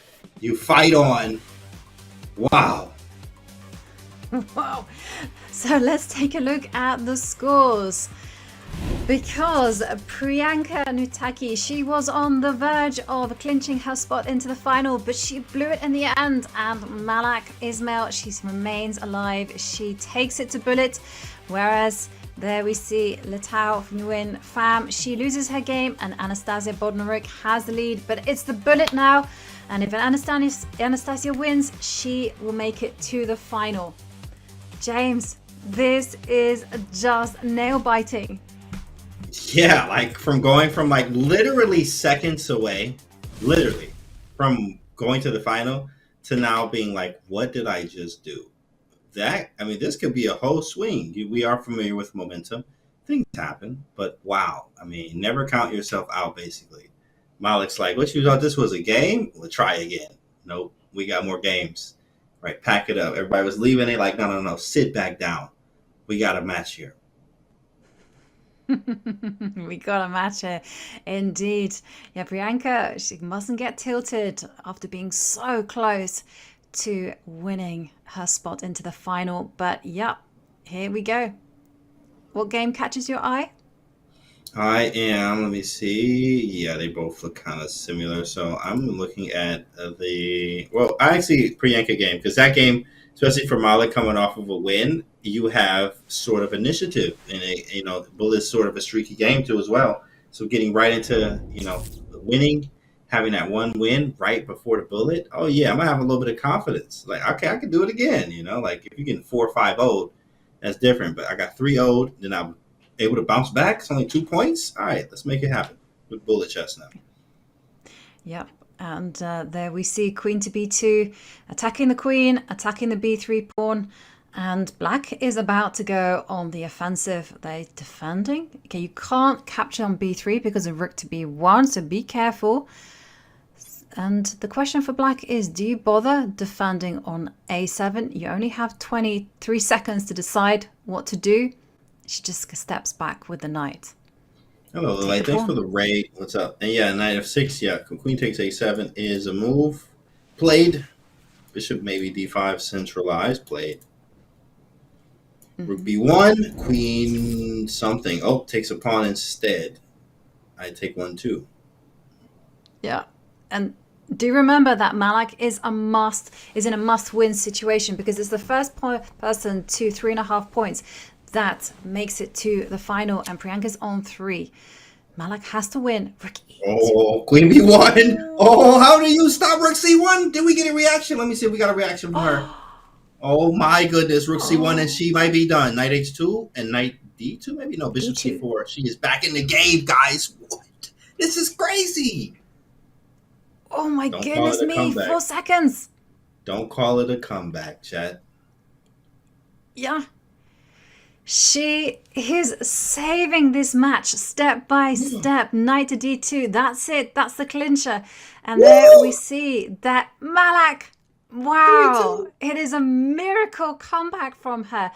Can she hold on and win another game to take the match to Armageddon? Well, we'll find out. But let's have a look at a game between Pham and Bodnaruk. If Anastasia wins, that's it. She moves on to the final, and the White King is checkmated. That is it. Nasty mate there. She gets into the final. She's there. Wow. Anastasia is our first finalist. Just brandishing her incredible aggressive style. James, we see her give a quick nod to the cameras. She knows that she has to get ready, because now is the moment that counts. The job is done. Great job. She made it to the knockout as she waits for her opponent. Will it be Priyanka or will it be Malik? I mean, this is crazy. It's heated. It's very heated right now. I know Priyanka is like, what did I do? Malik is like, oh yeah, let's go. I'm locked in. This is the game right here. Everyone's watching this game right now. And there we can see bishop g4, and the material is pretty even, and it's simply almost exchange Caro-Kann. And now the big plan for black is to trade off the bishops and then just play for a minority attack with b5, b4. Priyanka's doing it immediately which is fine, just as long as you factor in trading off the bishops in order to neutralize white's potential attack. Here now, from white, I'm a fan from white side. I'm not gonna lie, I definitely like an exchange Caro-Kann. I played it for many years, putting this knight on e5, and I just go for mate many times. But I would usually already have the knight here, already have f4. So she's playing it a little bit differently. But it seems very nice for white. Rook e3, you double up the rooks. We always usually trade here just to double the pawns.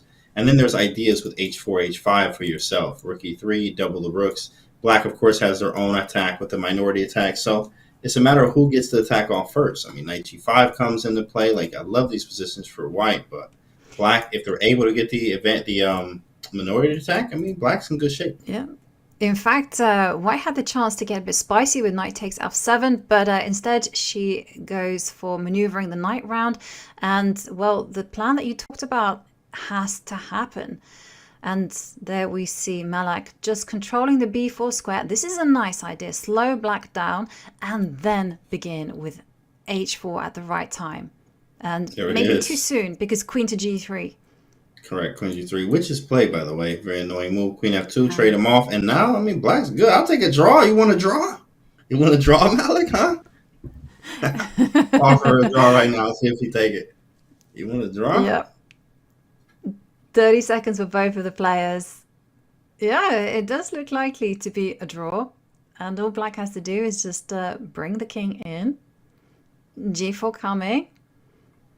Priyanka. This one's going to be hard to win. Been so close. So this is going to be hard to win for either side. We're definitely white, though. Yeah, be careful. There was knight takes d5. And there we just see Priyanka. She is great at quick speed. And there she's just pre-moving the knight coming to c4. Yeah, black's fine. Oh, take a miracle. But, I mean, that's what happened in the first game of this comeback. It was just nothing. And then there was something. Like, that's how it was. It was literally nothing to do. And then there was something to do. And then Malak won and went on this streak. No, Priyanka completely lost her mind because it was a double bishop endgame where Priyanka was a pawn up. And wait, no, I just take what's this happening pawn? here? I take the pawn. I'm up a pawn. I don't have to take it, but she does. It's going. Oh, I was thinking rook h7. G6. Oh my goodness! Brilliant move. Get out of here. I think I'm calling it here, guys. I think we might be going to Armageddon here. We might be going to the Geddon. Yeah, Priyanka is completely tilted. I mean, 5. Well, knight to e5. Take the knight. Yeah, no, don't let that knight live. Yeah, you had to take that. You had to take that, right? Knight of 3. Okay, now we back. Wait. I don't know. Black might be okay, actually. Rook c7. Rook f7. Yeah, rook f7 is nice. 95. Oh my goodness. You can't move the knight because it's mate. They're like subbed out. Rook b7. Rook b7. Oh, rook b7 is nasty. Oh, yeah, that's it. Oh, my goodness. Look at the head shake. Wow, we going to the Geddon. The tiebreaker, bro. This is crazy. What a comeback. Insane. Just seconds left there for both players, and it's all gone horribly wrong for Priyanka. But what a comeback for Malak. On the brink. And she's taken it to Armageddon. Oh my goodness. Priyanka just lost belief in herself, I think. Which, you know, when you're losing, oh man, like you just gotta keep going. You know what I mean? You have to get that out of your head. That I was winning, you know, all these emotions go through.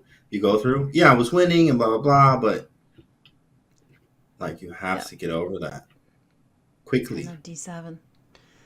Oh my goodness. Oh my goodness, guys. This is very impressive. Wow. There we're going to see another queen. 2 queens shorty. Okay, that's how you feel. All right. Okay. 2 queens out here. 2 queens shorty. Look at that. Are you going to take this pawn? Okay. Hold on now. Don't stalemate. And there we see. There it is. It's 3-3. It is, and we are going to see Armageddon. Wow. I'm Such a turnaround, such drama. Canty, would you have expected that? But Not at I'll all. tell you something that's going to be unexpected, Armageddon. And let's check out the rules, because now what happens is that the players bid for the time. And this gives them the opportunity to choose color. So the bid winner, the person who makes the lowest time bid, they get to choose what colors they want to be playing with. And do remember, in Armageddon, white is in a must-win situation. There is no bonus time per move whatsoever. This is fire, Canty. Absolute drama. Fire on the board, it is. I mean, wow. You know, Priyanka got to get out of our own head there. And Malik is just like, I'm here. Y'all thought this was over. We'll come back. You know what I mean? We are still here. This is a match for sure as we go into Armageddon, Yobi. That's crazy. And we are going to be taking a short break for Armageddon to get set up. Will Priyanka manage to reset, just compose herself and clinch it to the finals? Or will Malak go for that ultimate comeback? We'll find out as we go on a very short break, so don't go anywhere.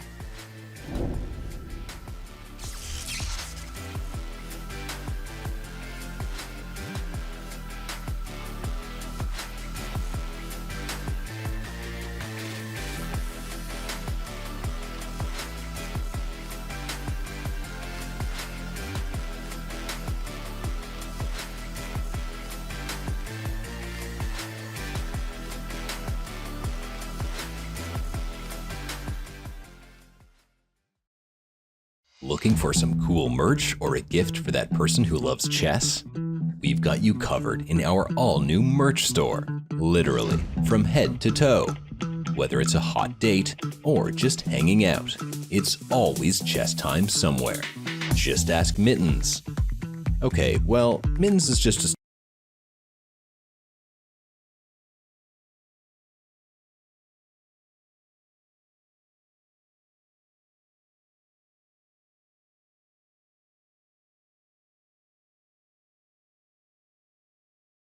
tough toy, so maybe don't ask Mittens. But you can check it all out at chess.com/shop right now.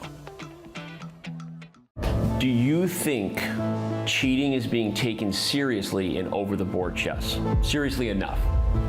Absolutely not. True.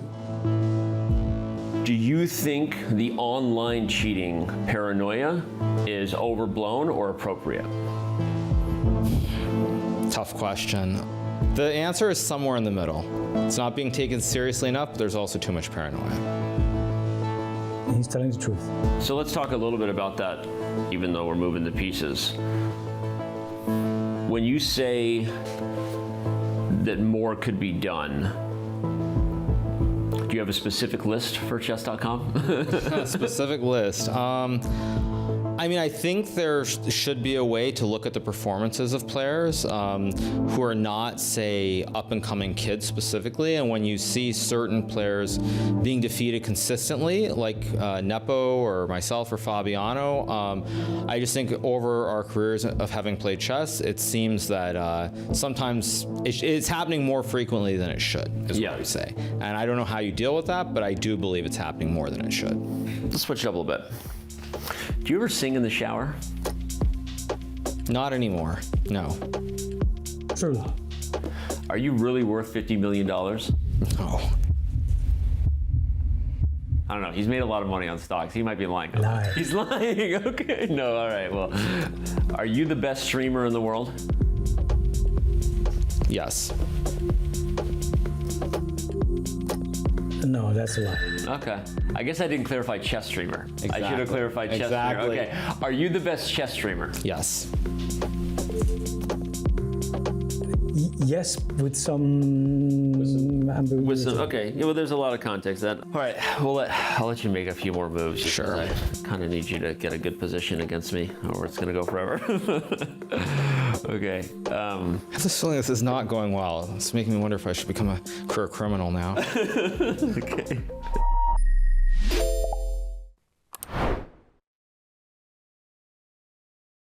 This summer, Paris, France is set to hold the greatest sports spectacle the world has ever seen. And no, I'm not talking about the Olympics, though that's pretty cool too, I guess. It's the 2024 Speed Chess Championship. In the 2024 Speed Chess Championship, 16 of the world's greatest speed chess superstars take up the gauntlet. Only 4 will make it to Paris. For the first time ever, few are invited into the battleground. Book your ticket now for arena-side viewing, live commentary, immersive pop-up booths, and more. Level up your ticket to gold, platinum, or diamond to unlock special event gift boxes, a VIP lounge, and player meet and greets. Hurry before the clock runs out.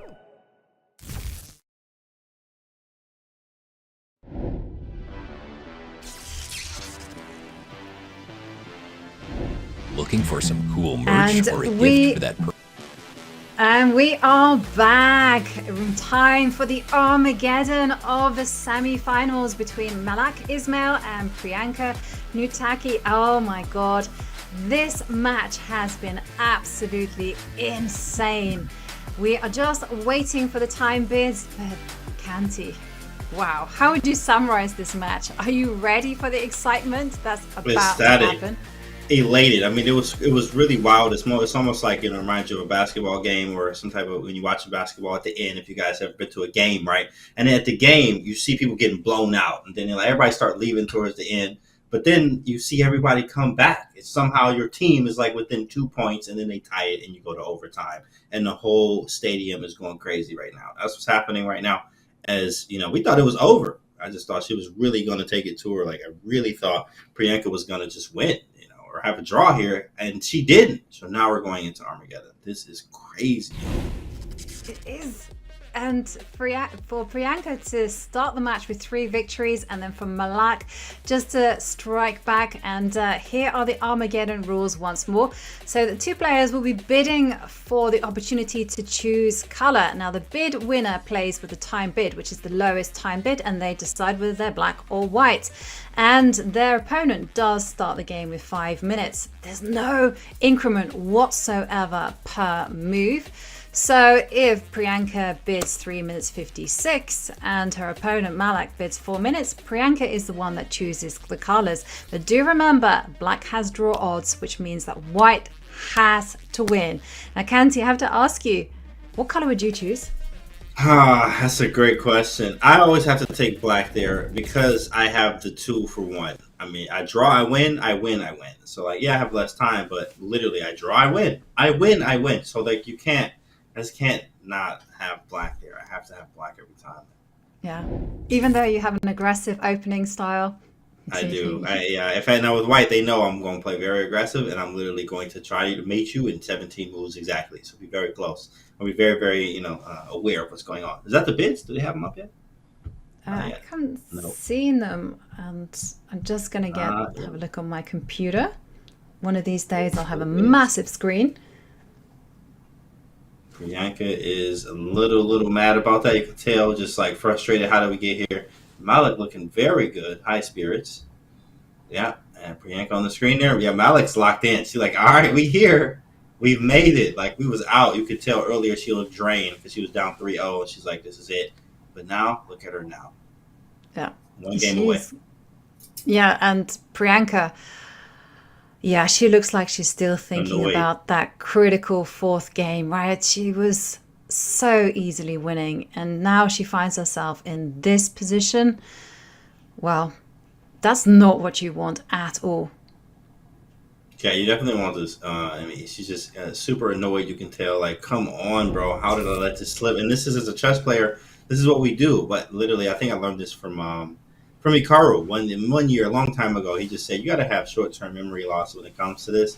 Very fast, you have to get over what happened, or else it can affect the rest of your games, which you need to be locked in, right? Every single game, the last game's in the past. So I think Malak did a great job of that. His last game's in the past, last 3 games in the past, and she was able to bounce back to not make it Armageddon. So It's going to be very exciting now.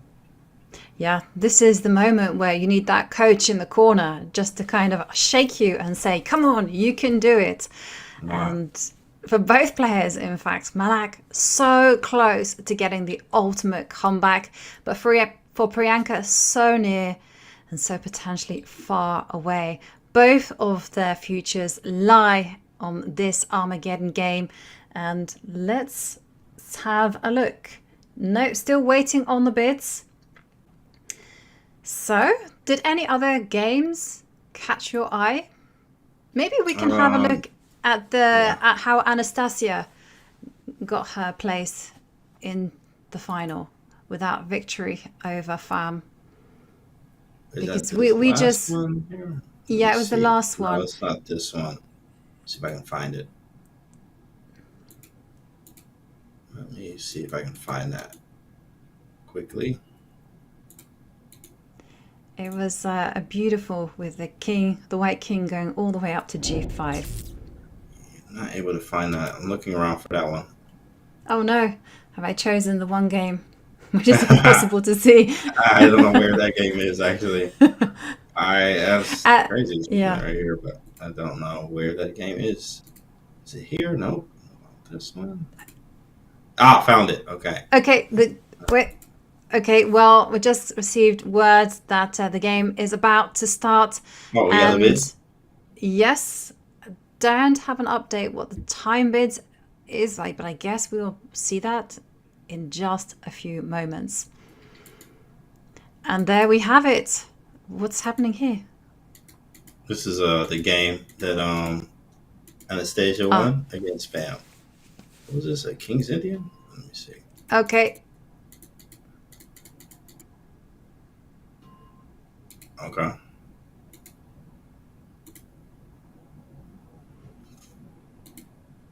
Okay. Just waiting for that. Okay. So I have an update, Kanti, on the time bidding. So, Malak, she's feeling confident. She bid 3 minutes, whereas Priyanka bid 4 minutes and 21 seconds. So Malak will have to play with 3 minutes and she gets to choose the colors. And it's begun, and Malak has chosen black. She gets the draw odds, so Priyanka is now in a must-win situation, but she has a very comfortable lead in time. Man, feel like she got no time. She have 2 minutes. Like, of course, we know this Armageddon and you get to draw, but man, that's a lot of time here. So Malak is playing a very, very traditional system. Looks like we just got a Nimzo. It seems like some type of Nimzo Indian. Looks pretty good. Chat. Okay, it's on you, chat. Who do you have going through? Is it Malak or is it Priyanka here? Who is going to make it through? I don't know. I mean, I think it's 50-50 here. Maybe a slight edge to Malak due to her on the streak she's on. But wow. Yeah, I think Malak, she's feeling confident to bid 3 minutes. So she's kind of making an assessment that Priyanka perhaps isn't the fastest player around, and she's been heavily reliant on the increment, and also that Malak has the momentum because Priyanka must have been feeling very, very tilted, having lost 3 games in a row. And there we can see e4 coming from Priyanka, expecting knight takes knight on the board. Pawn takes knight, reinforcing the center is the move that I would be playing. But since, yes, that's what she goes for. And Malak, well, she's down to 2 minutes and 14 seconds. What do you think of this bid of 3 minutes? It's very low. It's a very low bid, and you have to like move so fast. I mean, there's no increment either, so I don't know. That might have been a little low. Maybe like, what did she bid? 3 or 3? 3 minutes. Yeah, 3 exactly. No, that's too low. Maybe like 3:15, 3:20. You know, that's a little easier, I think. But look at this. E5 and now C5 is a powerful breakthrough. And you can win a pawn. You can just go bishop takes knight and then capture on d4, make the trades, pick up material. Maybe Close this here. gambit. Takes, and rook takes. She goes for it. It's on the board. Let me see. Do you see any reaction from Priyanka there? Nothing. So she's still locked in. She goes back. Yeah, I would be a little tilted. I'm not even going to lie. Because now I'm mad because I'm down a pawn. I'm just down a pawn for nothing. Yeah, and black has draw odds. If the game finishes in a draw, it will be Malak who goes through to the final and faces Anastasia Bodnaruk. Bishop And there's a knight C2. on F8. They say knight on F8, there is no mate. And that's how it goes. Like, there's no mate here unless you mate on the G file. Okay, but that's going to be difficult to do. Also, with this trade here, it's just clinical. I mean, you're down a pawn for nothing. No compensation. Yeah, nothing whatsoever. And she's making the trades as well. She just has to make sure that she's playing as quickly as possible with 1 minute and 35 seconds on the clock. There is no time bonus per move. So activate the queen. It's a queen endgame. Queens need to be centralized. Yeah, and I think getting those queens out or getting at least the pieces off the board, it's going to be good for her. Wait, there's something. Hold on. There's some tricks. Yeah. Here come the trickery. Yeah, that was a mistake there from Malak. She has to go G6. Yeah. G6 play. Oh, maybe she shouldn't have done that. Maybe she should have just... Oh, there's H5. H5. Ooh. Yeah, oh, that's nice. Oh, but she gives the pawn back. Oh, but I get one too. Draw odds. Yeah. Draw odds. Oh, but the clock situation is worrying. 1 minute and 17 seconds for Malak. And now Queen G6. turning. Oh, that hurts. Oh, there's no time. Oh my goodness. Oh man. What a turn of events. And that's it. You can just see Malak. She has to play quickly. It's her only hope. Mm-hmm. Get the king to safety, get the king out of the knight's way, and then maybe the queen and knight. It's a fearsome duo. They can make some mischief in order to create a perpetual check. But queen to G3. You gotta get the knight active. Yeah. Now bring the knight in. There's no mate, so knight C5. And Malak only got 45 seconds left.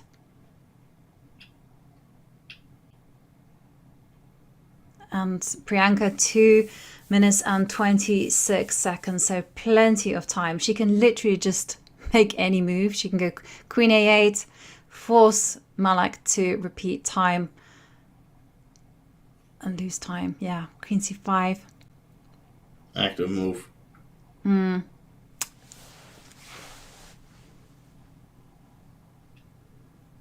Nice king movement. Yeah. King can go to H4. Pawn can go to G4. Start 20 lifting. Seconds. 26 seconds. Yeah, it's not looking good for Malak at 3 minutes. Might have been too low of a bid. It was too low. Not enough time. What a comeback, though. 23 seconds. And wow. But all credit to Malak. It did look like she was going to take the Armageddon and just complete the comeback of the century to win from 3-0 down. And yeah, unfortunately, it's not to be. 14 seconds. Anything goes now. Priyanka just has to keep the game alive, keep making those moves. 7 seconds. The dirty tricks now at this point. Dirty flag tricks, like, you know. Yeah.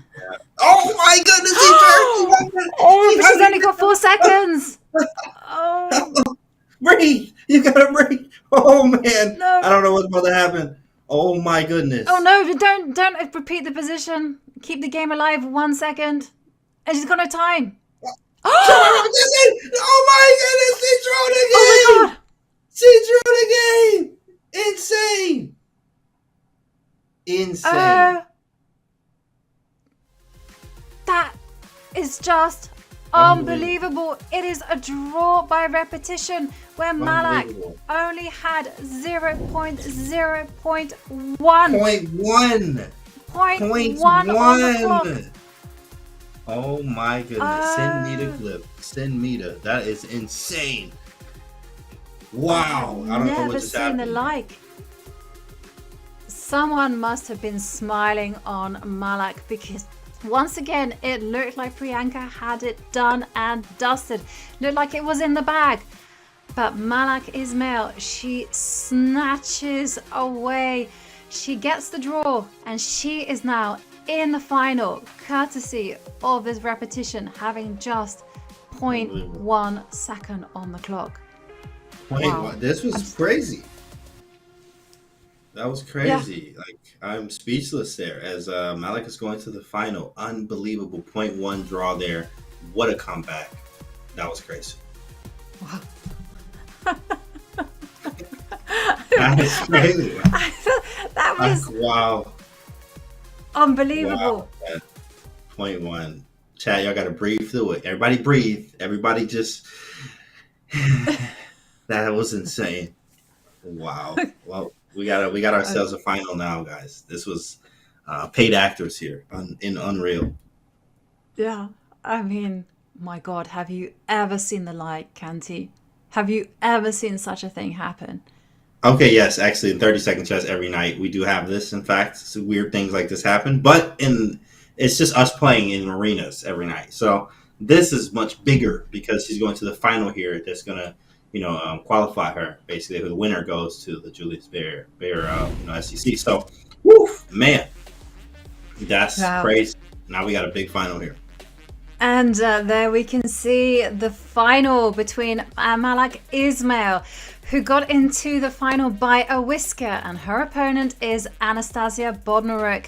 Now we are going to take a very short break as we get the final set up, but don't go anywhere because, oh my goodness me, there is a lot more drama, a lot more thrills and spills to come.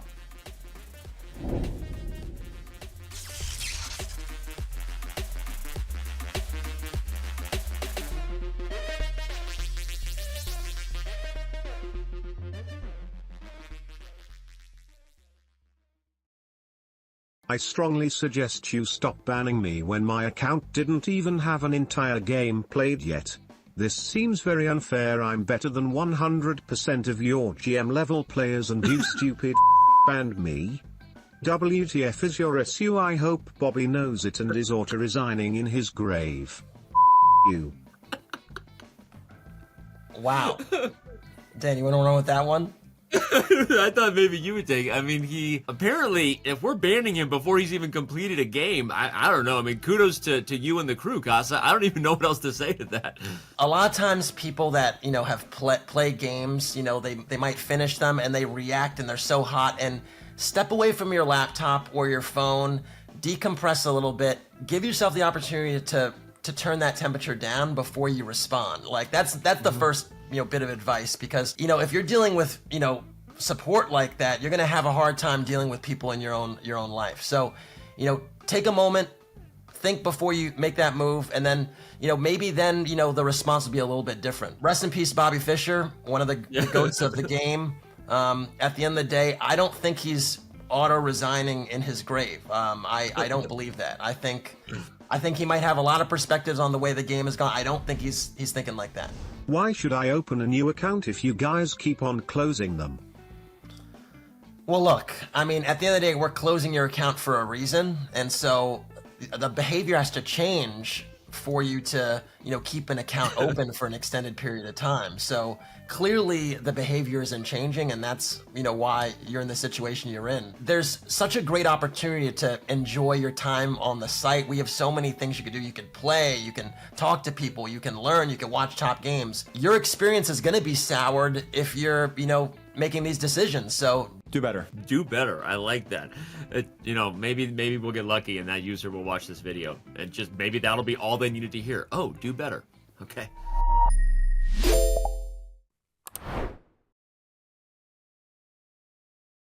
Do you often get upset when you read comments on social media about you? Yes. It hurts. Yes, that's the truth. Probably the one that hurt me the most, or at least it was the most difficult to deal with, was during one of the candidates tournaments that I covered from the Chess24 studios. We had a hashtag that was to send questions in to the casters. It was Pepe Cuenca and me, and someone just figured that it's a great way to use that hashtag to bully me live on air. And the problem was that we've just asked, are there questions from the audience? And this person just sent 12 tweets in a row, so only his tweets were on the screen. No. And they were all, it's not even mean or rude, they were just very sexual and very I don't even know how to put it. When they question whether you're more than an object and someone that just should shut her mouth because... I am so sorry. Yeah, he went in a very not nice way about what's a woman's role. Yeah. No, and to go through that, especially when you're live and it's, yeah, in the moment, and I mean, it's so hard to know what to do there. So that must have been absolutely terrible. I'm very sorry. Thank you. Fiona was in the other studio, and as soon as we had a break, she gave me a big hug. Yeah. I think I needed it badly.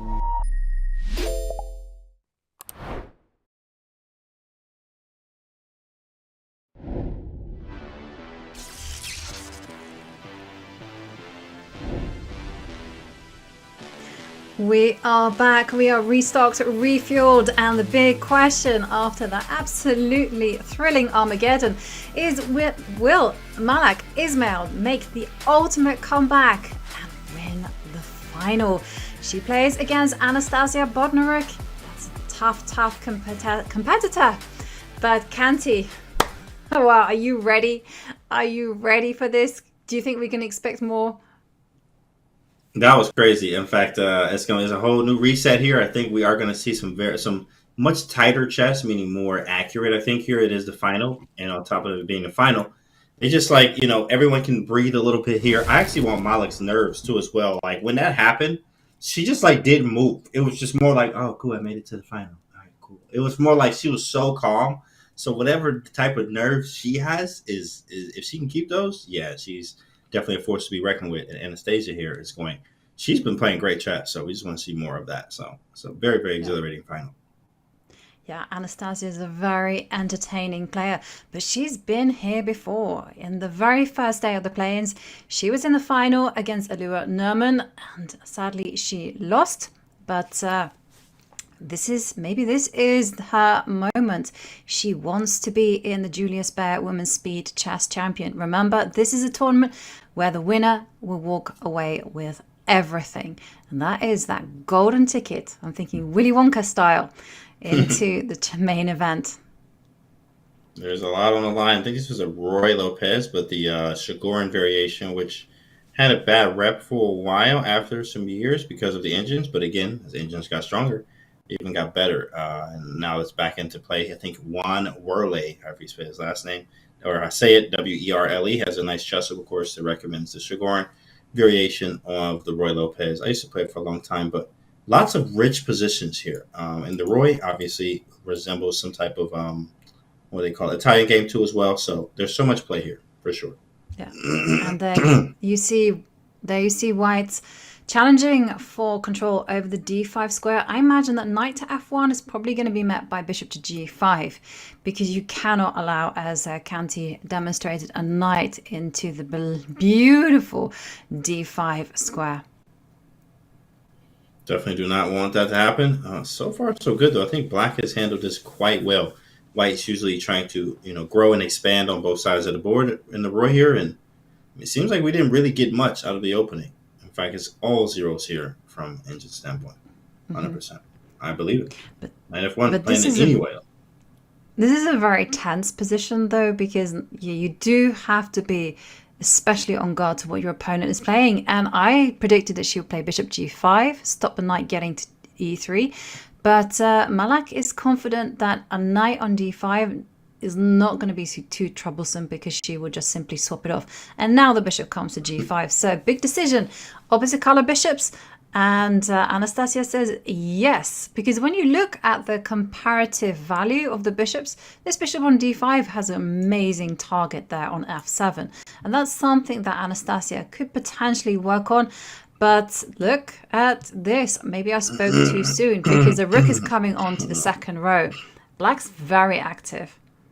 I do like the activity that Black has. And of course, when you notice, they say opposite color bishops are draw-ish. But yes, I mean, that's later in the endgame type thing. Beforehand, you have targets that the other bishop counterpart, opposite color, cannot actually do the same. So you can't cover the light squares. So there could be some possibilities of some real annoying things with this bishop being on d5. g3 is pretty nice.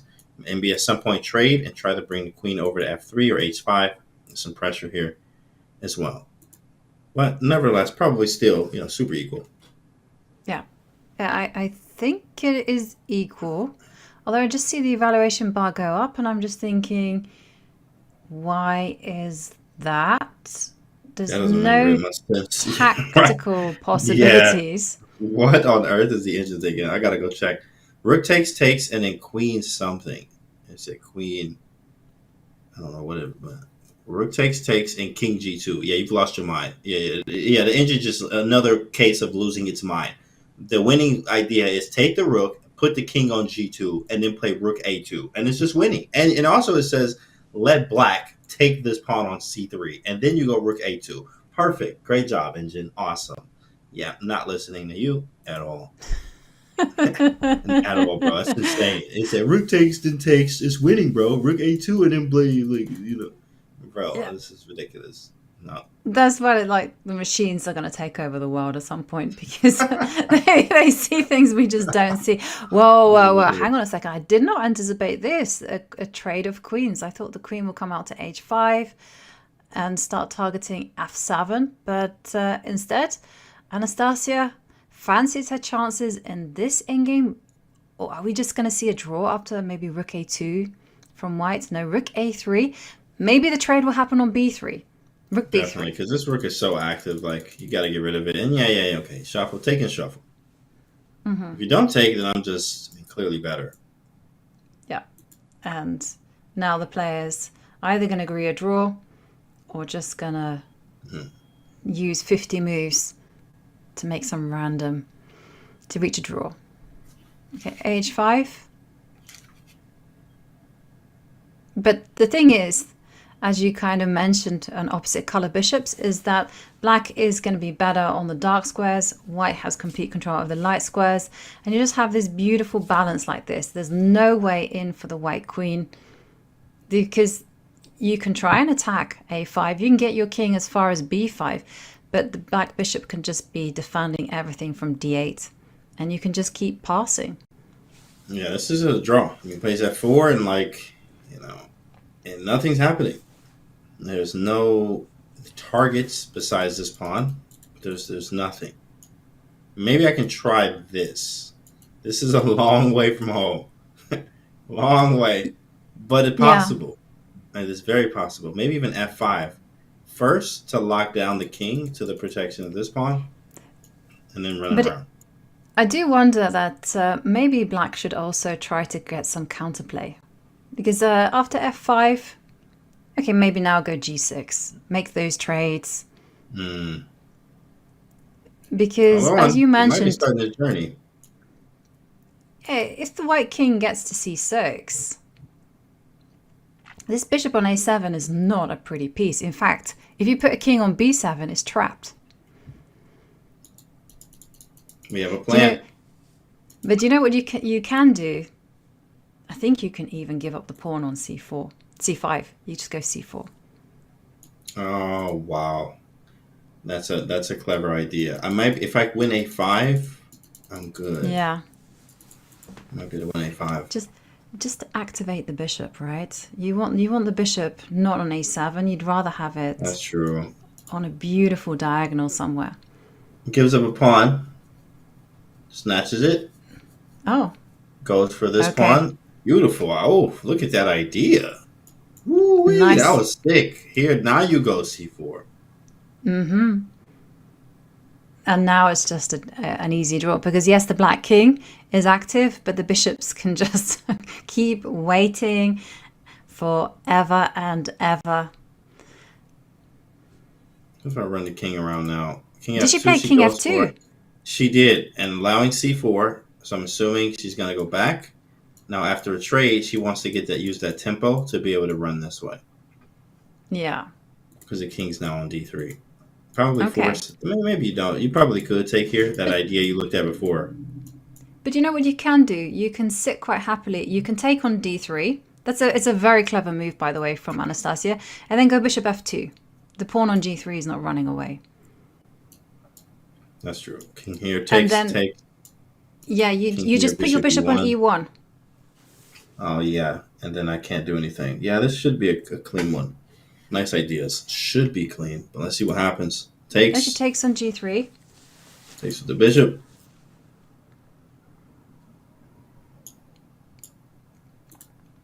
Maybe go back. Yeah. And interesting, like, if she were to go back with the bishop to f7, and then the black king steps up to g4, attacking h5, I'm just wondering whether d5... What just happened? What just happened?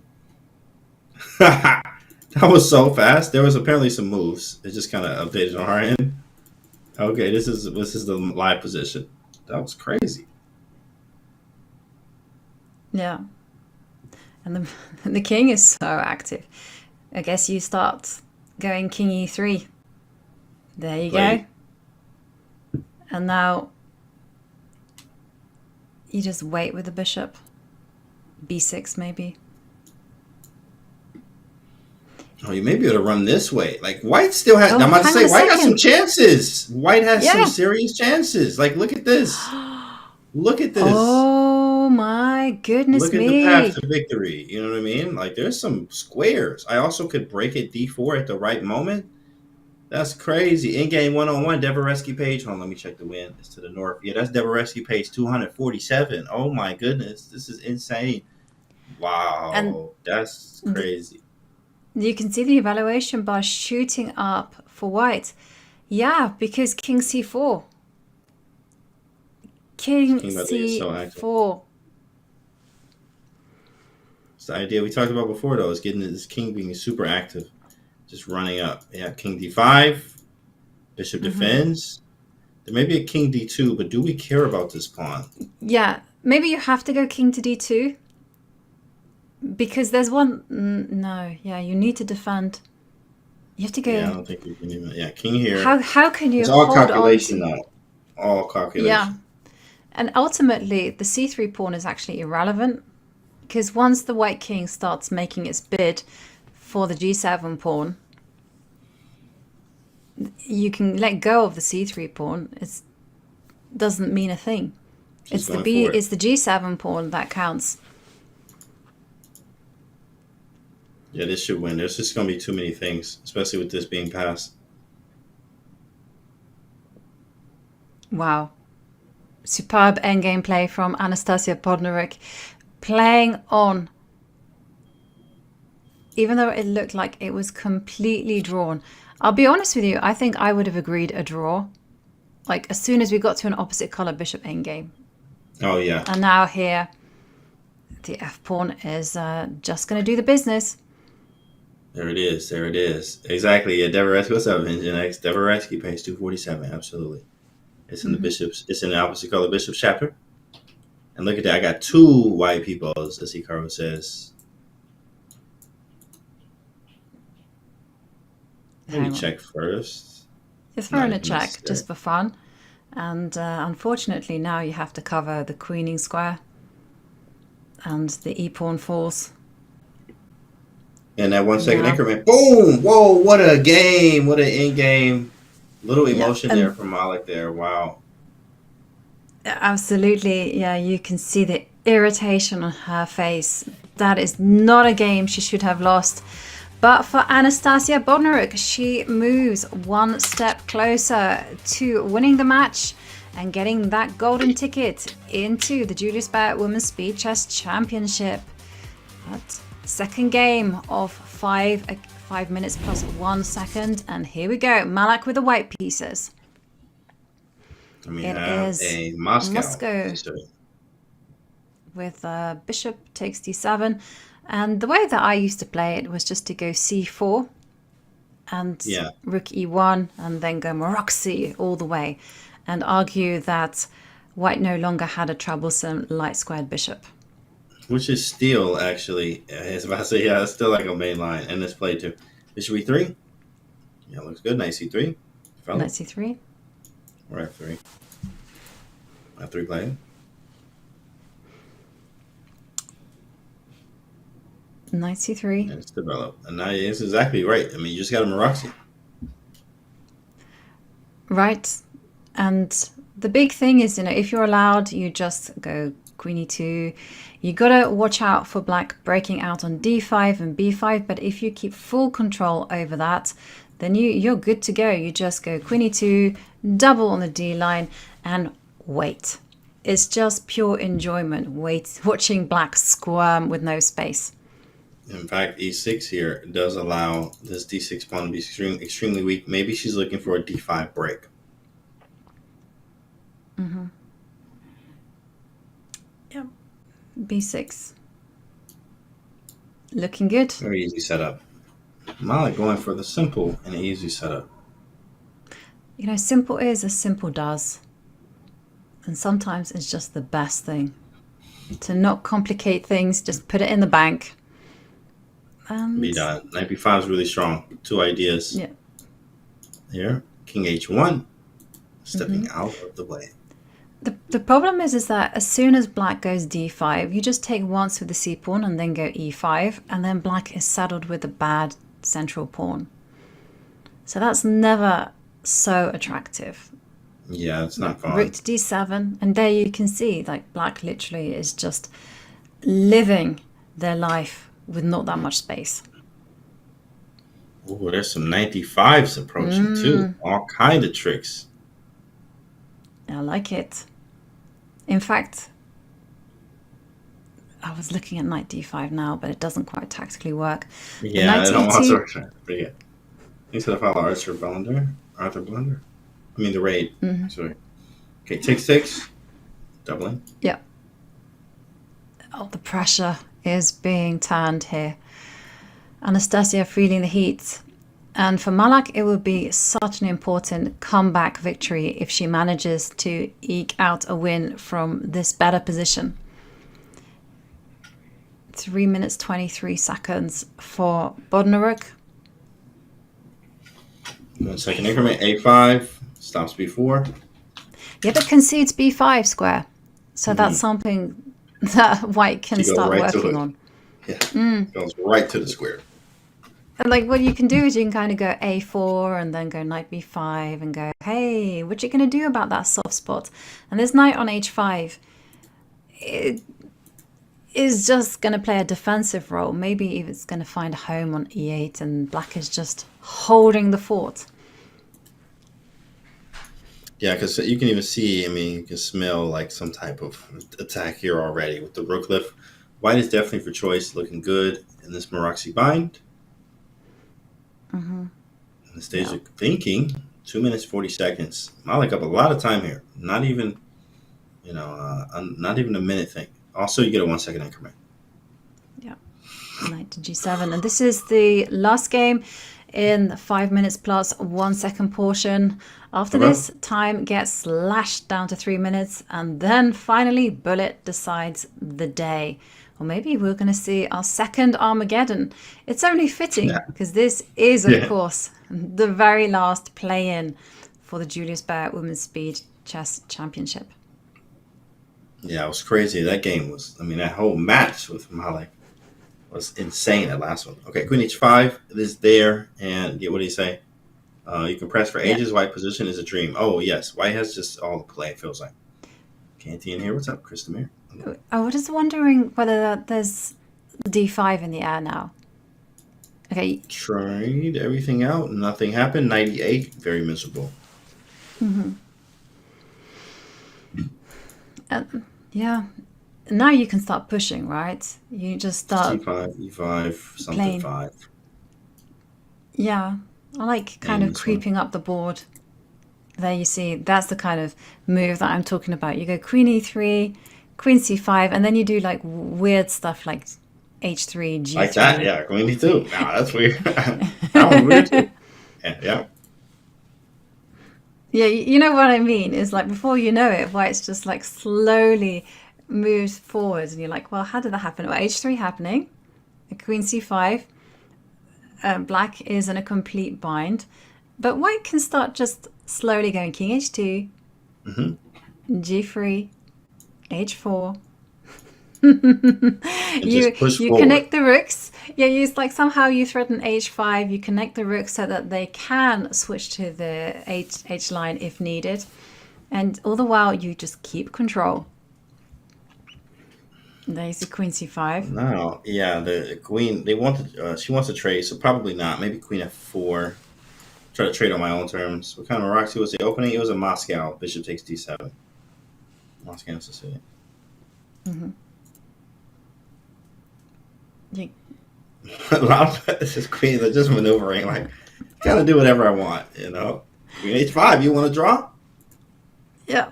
Well, that's something that Malak doesn't necessarily want. And here it comes, f4. There's not going to be a 3-move repetition. And keep climbing forward. So that's a mistake. Is that because e5 is now in the There might be an f5 too, but you have to time it. Yeah, everything has to be timed. That's true. You know, actually, I think e5 was possible because of this pin. Because then you could drop back with your knight to c3 and just use the e4 square for your knight. Yeah, exactly. Bring the knight around this way in some cases. Queen f3, white's just inching forward, as you mentioned earlier. Like, black has just moved the queen back and forth. Mm-hmm. I guess want to complete the job. Go king h2. Make this commentator happy. Inch forward, inching forward. F5's too. It's all kind of moves, honestly. Really figuring out what we want to do. Yeah, slow chess, but effective. Well, maybe she can. Yeah, okay. She's setting up the gun. Rook to d2. Maybe she's gonna go queen to d1. King g7. Still no way for black to break out. Black is just looking for moves. White has an ideal setup, but trying to improve. Look at that. Aliakin's gun there. But can't break through. It's like Aliakin's gun on safety. That is true. But you can just enjoy your space. This is just pure enjoyment for white. One thing you mustn't do is you mustn't feel like a pressure to break in the position. You just need to, you know, you threaten e5, you threaten f5, you just keep your opponent guessing, force them to burn time on the clock. And then when things are critical in terms of the clock, well, e5 now on the board, and now knight c3. Come on, knight c3. I like it. Knight c3 is a very strong move. Okay, takes. She took. Allowing some trades, massive liquidations and trades here. Take. And then if queen takes, we're going to take the queen and probably run this way. I mean, the knight's dominated. Maybe not. Okay, you have these two moves. So pawn takes, hence the move. Makes sense. But yeah, this is not the way to go for white. She just lost her nerve there for a moment. Just knight c3, put the knight on e4. There was an eternal pin against this rook on d7. And now Anastasia will be breathing a sigh of relief because she's gotten over the worst of it. And Malik is catching up on time here, or at least Anastasia is 53 seconds to almost under a minute. 1 second increment too as well. Queen g4 played. Maybe for ideas like queen d7 or even f5. Yeah. Getting active. Queen has to move. Queen g5? Yeah. Oh, queen d7. Whoa! Oh, queen c1 check! Oh, no. Dropping all the pawns. You can see the pain. Falls. Oh, the pain in her face. Oh, man. She dropped everything in one move. Maybe not everything, but basically everything. All the pawns are gone there. Dropped 2 pawns in one. Okay, we got one back. We fighting. Now you can move the knight out, though. Yeah, this is going to be bad. Dark squares are super weak. Knight e4 is very strong. Plays d4. Oh, well, hang on a second. It's a race. The a pawn is going to start marching. You can go queen d2. Double question mark. Queen d2. Like, how are you going to hold on to the d4 pawn? And now look at her. She's like, oh, man, this game is crazy. Lots of swings and turns and twists and who knows and what is going on. And you can see on Anastasia's camera, she did not anticipate. Well, it's not, because you can go queen to g1. You can block the check like that. She can't move the knight, so. Wow. Turn of events, queen g3 anyway. I would just go back and try to get knight e4 to go knight f2. Yeah. Well, the problem is queen a1. and then you're setting yourself up for an eternal pin against the knight on f6. 25. And now the key is just to control this knight on. This is a good move. Oh, Yeah, I got to see but it. it was I a see it. draw. That's understandable. And Understandable. yeah, I don't think she quite realized that it was a threefold repetition, but it is. And now time gets shortened. Ganti, it's down to 3 minutes and 1 second time bonus per move. And Anastasia remains a point ahead. But that was a beautiful position that Malak had, and perhaps she'll be disappointed that it only was a draw for her. Anastasia, she got away with it. That was insane. I mean, listen, hey, we didn't know what was going to happen there with them pawns that just got captured too. And obviously, they both got very low on time. Things happen when you get lower on time here. So we go into the 3 minute, and first to 3.5 wins the match. So very important. Very important. Yep. And we're waiting for game 3.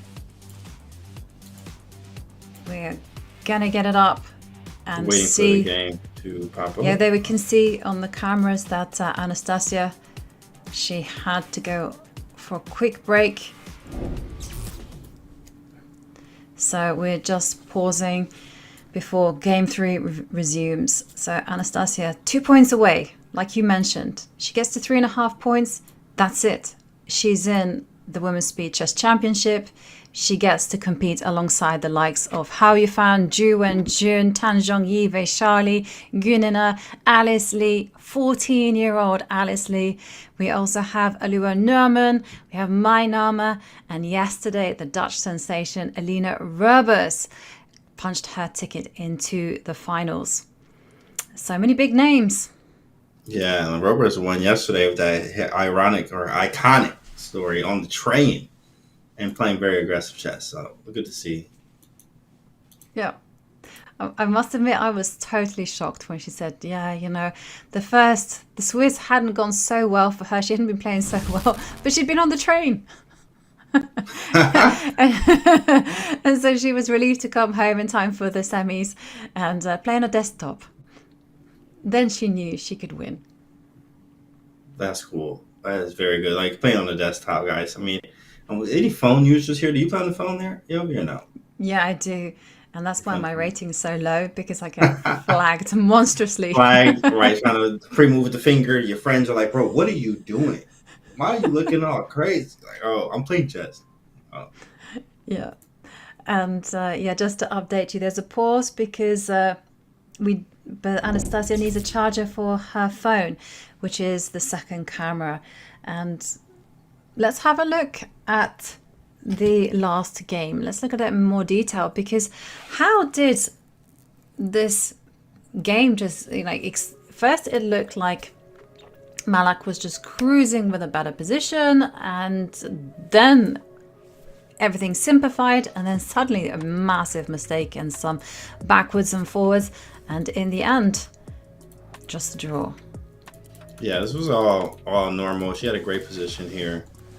Great position for Malak, and just kind of grinded the position down. You know, like everything looked very good here. White's pushing, literally pushing And this is the bit where she gets this, d5, and then here I was pounding the table after d5 for knight c3. That is correct. Knight c3 was actually really nice, and this would have allowed us to go 94, as you talked about before, putting the knight maybe on f6 in some cases too. And also just putting way, an insane amount of pressure. I mean, even a quick line, knight c7, 94 wins on the spot. 94. Hits the queen, knight of 6 is coming, picking up some material. Mm-hmm. But she chose, what did she choose here? Well, she chose to simplify D5. with c takes d5. And by the way, it is Malak, the one that needs the charger for her phone. There it is. So yeah, here's the moment. Oi, oi, oi. And just queen h4 would have just kept the balance. But after queen to d7, we saw some changes and turnarounds, because after queen c1, here, not one pawn, but 2 pawns fall. So we see queen takes f4 check, and then here, this is where the moment where king to g7 allowed white to grab the pawn on b6, and then white is suddenly alive again. But queen a1? Yeah, it's a queen a1, and then that's an interesting sequence. Queen a1, king e2, queen there. So they really want queen e1, and then king. Let me see what they want here. What? Queen e6. Yeah, it's just maneuvering. So reading from the engine lines, what they want is a check and a consolidate. Bring the king, queen back, then move the king. But there's a nice c7 in there too. So it's I very know, I strange. understand. No, I understand, because you want the king on h2 so that you can go queen e1. So first you go queen e1 check, drive the king to h2, and then queen e6. So you meet knight c7 with queen d6 check. Although, hang on a second, the knight d5. Well, yeah, this is this is hanging too. Like, this is some strange. Yeah, this would have been hard still. This still would have been difficult. Like knight c7 check, king moves. A queen e5 check. Yeah, and then now you can take. But then takes, then king here, and like it's cleaner. It's a little bit cleaner. It feels like a little bit cleaner. King is a little bit safer here. Okay. A little bit safer. Interesting. Okay, so that was the critical moments from the previous game. Again, another topsy-turvy game. But has game 3 begun? Checking right now. Nothing yet. Nothing. Okay. So I jumped the gun there. No, that's okay. I can see the players on my screen. I know they're locked in. Yeah, I can see them too. Look, they locked in. Yeah, they got their game go. faces on. They're ready to go. They just want to get their mouses and just start playing some chess. This is such a big moment. It's the very last play-in for the Julius Baer Women's Speed Chess Championship. This is the last step for both of these players. And the winner gets a ticket into the main event. Wow. The main event. Ooh-wee. All right. Yeah. This is it. It's all on the line. A lot of emotions, a lot of nerves here, and it's totally understandable because of what's at stake here. Made it all the way through to the final. And there you can see on the left, the world rapid champion, Anastasia Bodnarik. She's just getting her game face on. She's getting into the flow, because this is a chance to shine. And Malak, it would just be the dream comeback for her.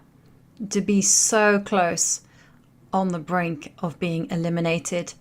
And if she were to win the final, she would be playing alongside the likes of Hao Yifan, Ju Wenjun, former Women's World Champion Alexandra Kosteniuk, Tan Zhongyi, Wei Shali. I mean, so many of the world's best speed players. All the greats. And let's remind ourselves of the format. So we played the 5 minutes. Now we're on to 3 minutes plus 1 second, and everything gets decided by bullet. But if there's still a tie, well, Armageddon, as we saw, it's spicy, it's fiery. Anything can happen. That will decide who gets the ticket into the Women's Speed Chess Championship. But for Anastasia, she's 2 points away from getting a ticket into the main event. If she gets there, well, it will be a dream come true. She's done it before. Last year, she won the play-ins, and she was playing in the Women's Speed Chess Championship, and that is such a prestigious event. To be there on the world stage. With the strongest ladies in the world, of course. Pretty good. I mean, it's excellent and very impressive because they have a long way of getting here, too, as well. I mean, you got Hou Yifan waiting on the end. Like, wow. Very, very strong. It's going to be fun to watch. Can't wait to see that. But Alexandra Kosteniuk, too, as well. Women's World Champ. So, at some point. As we're waiting for the players to set up in anticipation of round 3, we are going to take a short break. But on the other side, we are going to be following the action of the final of the play-in for the Julius Baer Women's Speed Chess Championship. It's going to be intense.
We are back and we're going to dive right into the action of the 3 minutes plus 1 second time bonus. And Anastasia Bodnaruk is facing off against Malak Ismail with the white pieces. Now, Malak is trailing in the match by 1 point, so very much needs to score a victory at some point. And here we do see d6. It is a very close position. Kanti, are you an e4, e5 player? I remember you're like a Sicilian player all the way, right? Yeah, definitely. Sicilian all the way. I've tried e5. I actually grew up playing e5. And even today, in this day and time, I do like looking at some e5 stuff, but it's all the same. I do like just Sicilians. I realize at heart I am just a Sicilian player. And I like all of them, all the Sicilians, Accelerated Dragon, Knight or Sicilian, Sveshnikovs, like all of these are my favorite. Yeah. I know you're Carol. I like the imbalance. Yeah, I'm more or less a light square strategy person, and I could never handle the tension of this type of position because it looks like white is just wasting time with this bishop maneuvering to c4 all the way back to c2, where it's not looking at one but two of its own pawns. But what's really happening is that both sides are maneuvering in anticipation for the opening up of the board, whether it is with pawn takes e4 or whether with d4. White getting in d4. So again, there's a lot of maneuvering going on, and this is very clever chess, as I like to say. Very and strategic and lots of maneuvering. Everything's going to hinge on the power of the bishops. If this bishop on c2 is going to be worse than its counterpart, then black is going to be better. But if the bishop on c2 actually has a purpose on account of this knight being on c6, then yeah, you can see that the knights are jumping in. They got the f5 square, bishop e3 happening. I like this move because black had a better dark square bishop than white. Makes a lot of sense here. And yes, Kanti is speaking my language. I love this. You have to do some calculation here because black does have ideas such as knight to g4, but this is the dream for white if they manage to get access to the f5 square with a knight. That will be fun. They say knight on f5 will win games. That's a Gary Kasparov actually, but same with the knight on f4 as well. f4, knight to f5. Rook d6, so intention may be doubling, also trying to just use the 6th rank sometimes to create our own pressure. Yeah, and she jumps in immediately. Ooh, so when I was dabbling with e4, e5 right at the beginning, I was just told, well, as black, you simply want to capture that knight, and then white now has to play with doubled f-pawns. And that knight on f6 is suddenly transformed into an amazing blockader, and black now is the one with a lot of pressure on the open line, but white is banking on this pressure against the e5 pawn. So queen to d7. Still, this is a game of very small margins. I have to. That's just me. It's just at heart. I have to do this move. Like, I didn't even have a choice. That was the first thought. Nothing else. G4 was number one. Yeah, nature just calls, right? Yeah, and that's it. That's just how it goes. Knight h4. They say they don't like this because like, what are you doing next? Which I guess that is the question. What are we? Rook d2. That's a good response. Yeah. Bring the other but what to do? Maybe bishop b3 though. Yeah, I like bishop b3. Maybe you need to go knight a. No, you can't go knight a5. I feel like black has to get active. Rook takes rook, and then rook takes, and I probably would take with the rook. King h2 if I need to. There it is. Rook takes. Queen e4. I love this move. Queen d5. d5, yeah. Bishop b3. Oh, queen d3. Ah. Clever. Queen d3 not played. That was surprising. That was surprising. I can't go here. Yeah, this knight is so offside. Okay, this is a good move because I was looking at playing moves like knight to a5. Okay, maybe time to get going with e4, unless rook d2 is annoying. But this is where my nature starts speaking to me as well. This is you. Push pawns. Push your pawns, attack stuff. Nice. I just can't help Wait, there it is. Put, Nature calls. Yeah. And you can see that the evaluation file was like, that's just wrong. But hang on a second. It might be bad, right. Apparently. Why is this so bad? I mean, Queen D3 was a good move. Oh, yeah, I got to force a trade. Maybe Dang. Knight E5. No, this knight's gross. It makes you curious. Let's just back up a move. Engine says best is Knight A. Knight A5. But that's number one. In fact, number two was Knight E. And Knight E5. Yeah. Okay. Well, the pace is quickening because the players don't have so much time left. Malak there with 26 seconds. I just noticed that myself. Look at the time. Yeah. And somehow this pawn on D3 is both a source of joy and so a source of consternation, because I'm just thinking I can see a future where the white king is there on D2. It's either really good or really bad, right? Really bad, yeah. I'm thinking Knight to E5. Just go on the counterattack. This is too much, though. Bishop 7 B4. Knight E5 is really good, though. I like this. Yeah, and I get the counterattack, and then you get a pawn, I get a pawn. Walk the king over quickly to this side of the board. Whoa! 13 seconds, 20 seconds for Anastasia. Yeah. Wow. She goes for that. I understand, though. Yeah. I understand. There might be, something's wrong with this pawn. Oh, there's Rook D3. Knight C3, Rook D3, Knight E5. Or maybe Knight E5 first. Same. But this is calm stuff there from Malak. And she could be getting a comeback win. King takes pawn. B5. C5. Lovely C5. move. Oh, she has 1.9. Malak has to move. Oh, my goodness. She made that with 1 second on the clock. Oh, wow. She's moving quick, though. No, look at this. Rook takes C3. Such a beautiful move at the right time. She just has to make sure her king is not going to be in check. So, like, you want to draw? Oh, she didn't take it. Oh, Knight D2. Oh, the fork. Oh, like, she's got 4 seconds. She has to ensure she does not get flagged. Okay, she can go Rook takes Knight. Okay, now she can Rook H1, and then that's it. Woo! Heat. Woo! Woo! Dang. Wow, play to Malak with no time on the clock. She manages to find the best continuations and she levels the match. It is 1.5 each. That means we are gonna be seeing bullet chess, basically. Wow, the games are so thrilling. They are so full of excitement, so much tension now. Canty, I almost can't bear it. Ooh, especially when a bullet comes up now it's much faster. A lot of blunders are going to happen. If you've been playing bullet chess, it will show. If you haven't, that's going to show as well. So we're going to see what happens in this next one, because 2 games will win it all. In fact, I mean, all you need is 3.5, but it's tied up right now. Yeah. And Malak Ismail, wow. What a surprise contender in this. Wow. Oh, yeah, we have 3 more. Wait, this is 3-1? Yeah, this is still 3-1. This is the final game in this game. time control. And after this, we move on to bullet. 3 and 4, right. And then we have bullet right after. Perfect. Okay. So this was a what? This was like another Sicilian. Let's see from the beginning. Okay. She went the Knight D7 route. Yeah. This is the route I play.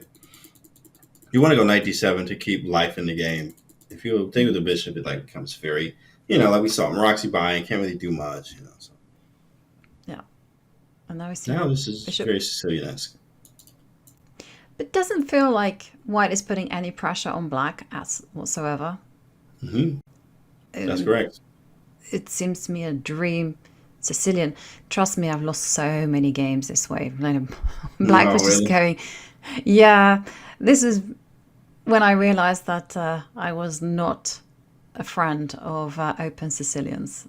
Okay. I needed to close the position down and So be in my Sicilian. element. Yeah, I was doing the closed Sicilian for a long time, but then there's a kind of thinking in the UK that when you're young, you should play super aggressive rather than playing to your strengths. And yeah, so I was playing razor sharp positions and just losing like a baby. Just losing all of them, like not winning. Oh, it makes sense. Okay, Yeah. I get it. Yeah. When I started playing, like even Queen's Gambit declined for me. I've played it twice over the board, actually 3 times, all draws. And I was like, yo, this is so boring. Like, why do I ever play this opening? I just don't get it. But it's always a draw. So for me, with the black pieces. But then, King's Indians and the Grunfelds, oh yeah, those were sharp. Those were fun. You get some losses, but you definitely get a lot of wins. Totally. I think you just got to play what makes you happy. That's And correct. okay, yeah, you got to make sure these days that you don't have too many like gaping holes in your style and in your repertoire. But ultimately, chess is a hobby, it's a passion, and enjoy every moment. King h8. That Yeah. was an interesting move. And then, did you see White just copied with King Yeah, I got to you. I'll h1? do the same. King H8, King H1. Okay. Is this knight? Yeah, Looking kind of strange here. I'm looking that direction as well. G4, F4 like that. I mean, that's just me. Yeah. Let's go, right? All right. Send it. I swear sometimes we're just brutes over the chessboard, right? Oh, yeah. Go knight to d4, g4, f4, G4, F4, everything F5. 4. Yeah. Everything 5. There it is. Yeah. I would also have chosen that move as well. Yeah. Threatening knight takes bishop, as Kanti points out. Backs up. What next? Under a minute here, Malik. Not that you have to move super fast, but be aware of your time. Be aware. Rookie 2. Maybe going for a double up. Yeah. And e5 looks tempting because it's just attacking the knight, but really it's a horrendous move because all it does is it locks down this amazing bishop on g7. And here comes Malik's idea of going knight to d5, but the knight can be kicked away from there. But of course, there is an attack on e7, e6. Knight Back backs it up. goes. Decent. A little weak. Yeah, knight b3, rook d2. In fact, how is White going to unravel? Yeah, Anastasia doing all the right Sicilian moves. Opening up on the queen side. How do you defend b2? There's G4, but this one, it's not working here, unfortunately. It might be a knight F4, believe it or not. Wait, can you go queen takes b2 and You snack on the probably c3 knight? can do as well. Queen B2. Wow. Yeah, that's a good move. There's no knight A4. This is hanging 2. Had a bunch of moves. Yeah, it was just kind of quick there from Malik. Yeah. And, well, a knee-jerk response there from Anastasia. She retreats the knight and goes to h7. And maybe Malik, her courage has been rewarded because she's not going to immediately punished. 33 seconds. There it is. 30. Oh, she's thinking. Let me see. Oh, you can see forehead cam, chat. Forehead cam. That's when you know you locked in. You stop seeing their face, and it's just forehead cam. All hit there. She is just in the zone, locked in, leaning into the screen. But she has to move quicker. Yeah, and there we see some piling on the pressure against d6. I am also guilty of forehead cam. Even as a commentator, I like lean in. I'm like, whoa, what's happening here? Did you see that? Did you see that, chat? That's crazy. Yeah. Okay, d5. Whoa. Here we go. It is about to and get then queen crazy. a7. Takes. Yeah, that might be knight takes Knight d5 tactics. Ooh, nice. That was a nice move. You take, I take, same. Yeah, but it's not quite the same because the knight is attacking the rook on c6. And there, could see a massive turnaround because knight c7 is in the air and hitting the rook, and this bishop on d7 is loose. Knight c7. Okay, now there's a pin. Bishop a8 played. Gotta be careful here. Both sides. White king moves up to h2. Nice move. Very nice. And Well, both sides have to keep control of the position. Love this maneuver. Just make sure you've covered ideas such as knight c5, and that's what she's doing. She covers it, put the queen there instead. Okay, maybe bishop to e5. What's up, Nate? What's going to see the chat? What's up, Shift? Hello. Hello. Yeah, b3. Right. Love it. 4. 5 seconds. There's a mate threat. Be careful. There's a mate threat. Don't hang mate. And she does not. Yeah, but she only has 5 seconds on the clock, and anything can happen. And now Anastasia down to 7. Oh, I love bishop e5, but this is a nice move. Targeting F5. Take the Good pawn. follow up. Knight c5. Whoa, it's getting scary. It's Oh, getting no. scary. The knight Oh, she's on hanging a c3. piece. That's it. Nice. Okay, she doesn't misses see it. though. Boom, boom. Takes. Bishop c3. Is she gonna spot it? Oh, Yeah, she she spots sees it. it 1 now. second on the clock. Oh, gotta move. Yeah. And now queen f7. Oh, knight f6. Oh, it's time. Oh man. Oh. You gotta move. Oh man. My goodness.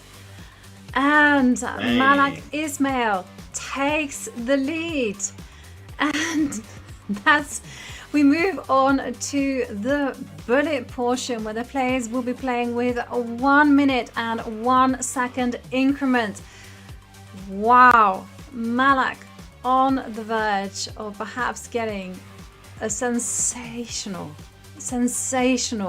comeback victory. And there we go. We see the players are off 1 minute. Malak Ismail playing black, and Anastasia Bodnaruk, she needs to score that comeback win in order to level the match. But it's bullet. Anything goes. That's it. This could be it right here. Malak wins. It's game over. And 3.5 Malak playing wins the match. Queen e7. We've seen this position before, or similar types. And then decision time. Do you take the knight? Do you let it reroute to e3? What is black's mode of development? I like this idea, but also again trying to get that knight to h4. Not anymore. Okay, that's taken care of. There's a knight e3 move though. Yeah. And f6. Knight e5 is really annoying. Yeah. Oh, knight h4. There it is. Beautiful. Great post for the knights. Yeah, but white is in full domination here. Bishop pair. Lovely post on f5, and the queen is getting bounced around. And the knight kills me around f5. Yeah. Played. And sure enough, you can't take it because of bishop to b3. That's ideas as soon as you take the knight. Yeah.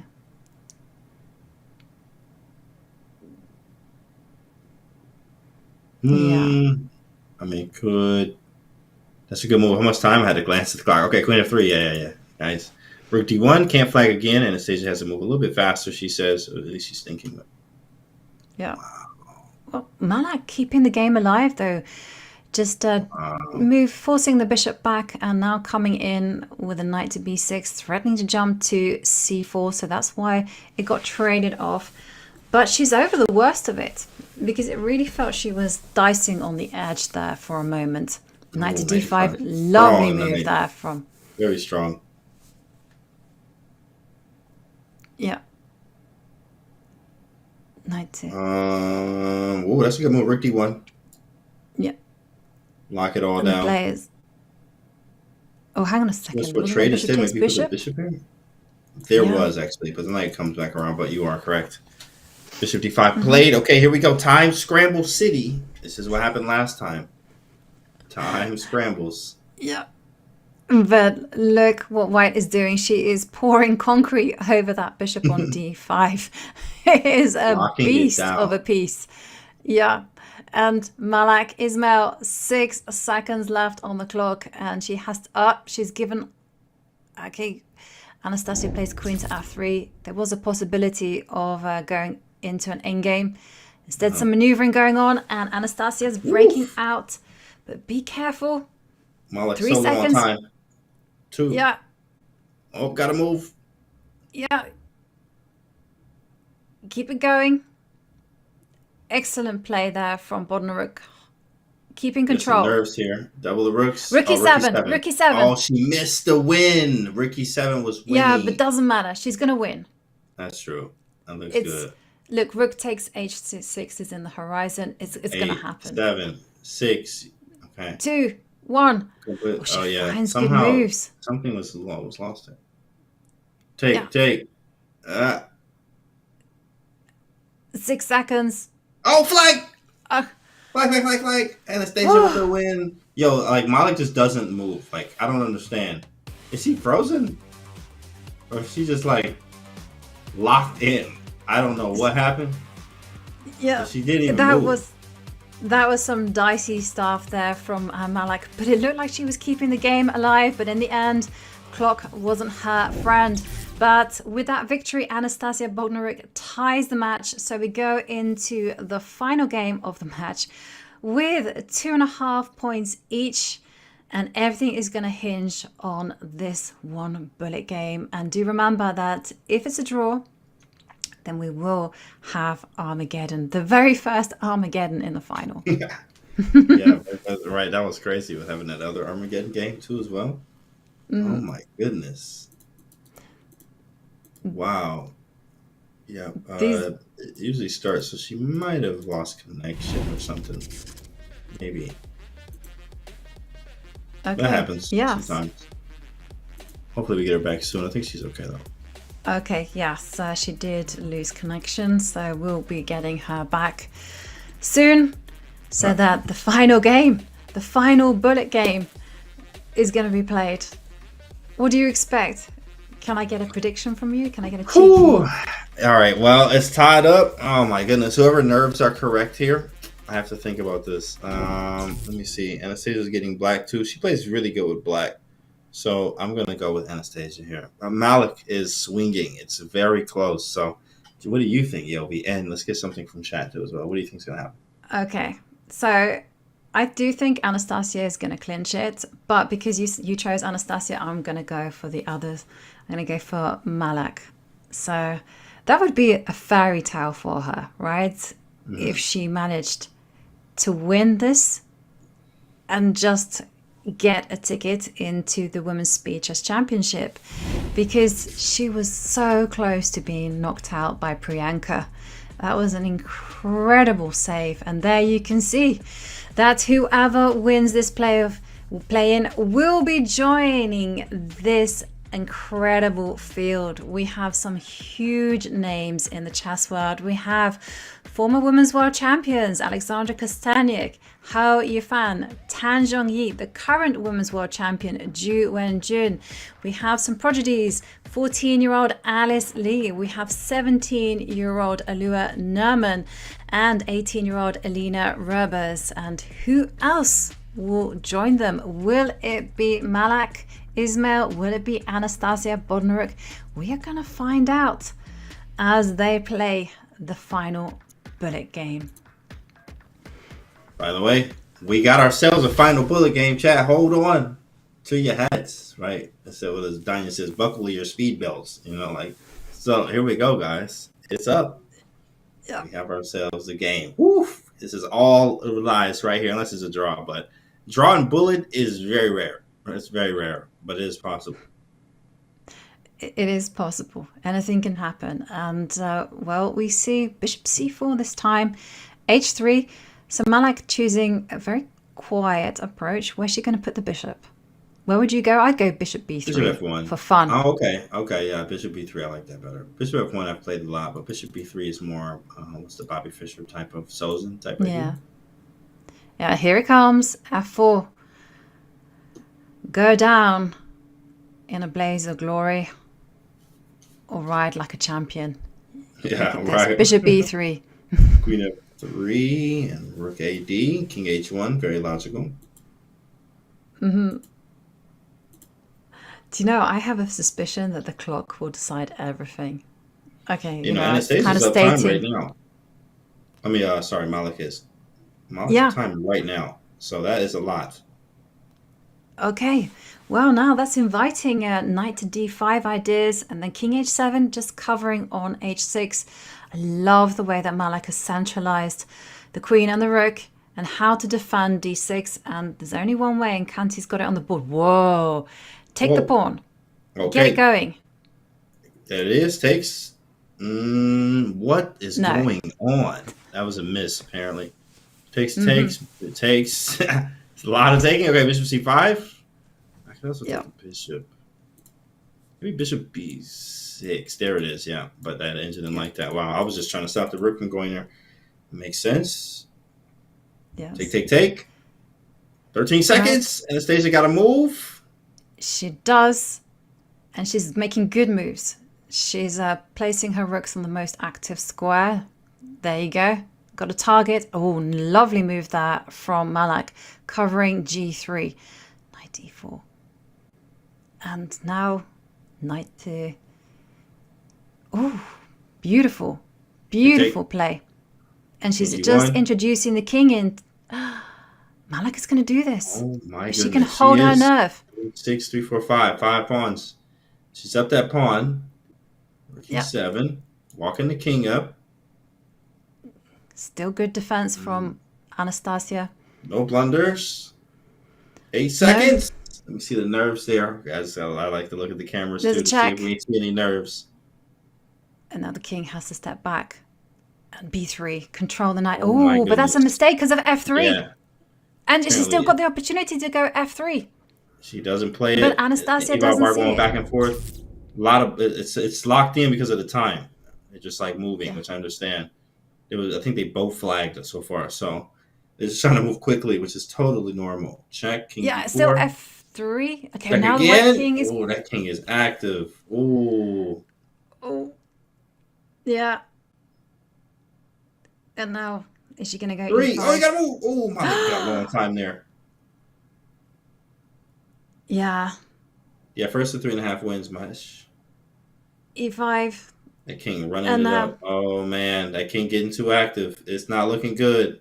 Malik may be going to the ship. That's it. Oh, my goodness. You got to move the rook. Knight takes. 2 seconds. Wait. Draw? No. No. Draw what? 4 F3? seconds. Oh, this is wild. Got to move back. Check up. Check up again. Got to move. She's... Anything's happening here. Oh, yeah. White should clean up. It should be. She should gain some time here. Might be able to win. Yeah. King d5. She's making enough moves to hold her nerves, but she has to just ensure that she picks up. I think it's just a draw.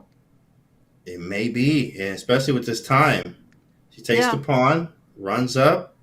Oh, this is she nice. grabs a pawn, but I grab one too. Oh my goodness. It's a race, but it's a race that's going to end in a draw. It's a draw, yeah. This is a clean draw. There's no way you messing this one up. Finger flag. Yeah. Oh. And man. Oh my goodness. Whoa, that's crazy. Armageddon it is. Anastasia was dancing on the edge, but there you can see the relief on her face as she manages to hold the draw and take it to Armageddon. You know what that means? Well, the players bid for time, for the opportunity to choose color, and the winner of that bid will be playing with the time that they bid on. The opponent starts with 5 minutes. There is no bonus time, no increment whatsoever. And you know what happens? White is in a must-win situation and black has draw odds. Now, Kanti, you said that you'd choose black. With their styles, what do you think that they're going to go for? Do you think Malak... I have to choose black. Again. What would you choose? Do you think Malak will go for that 3-minute bid? Or do you think she will decide, no, that was a bad idea, too little time? 3:15 is time, 3:20. What would you choose, Yogi? What would you go with? Black, white? White. Going white? Yeah, and 4 minutes 55.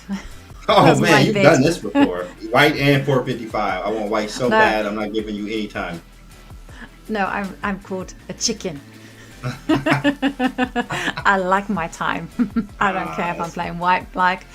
Give me that extra time on the clock. Wow, that was crazy. Well, we have another Armageddon. It's a breeze and a treat for the chat. So. Yeah, and on that note, we are gonna go on a short break whilst we get the Armageddon for the final spot to the Julius Baer Women's Speed Chess Championship set up. So do not go anywhere. It's been intense and it's gonna be absolutely insane when we get back.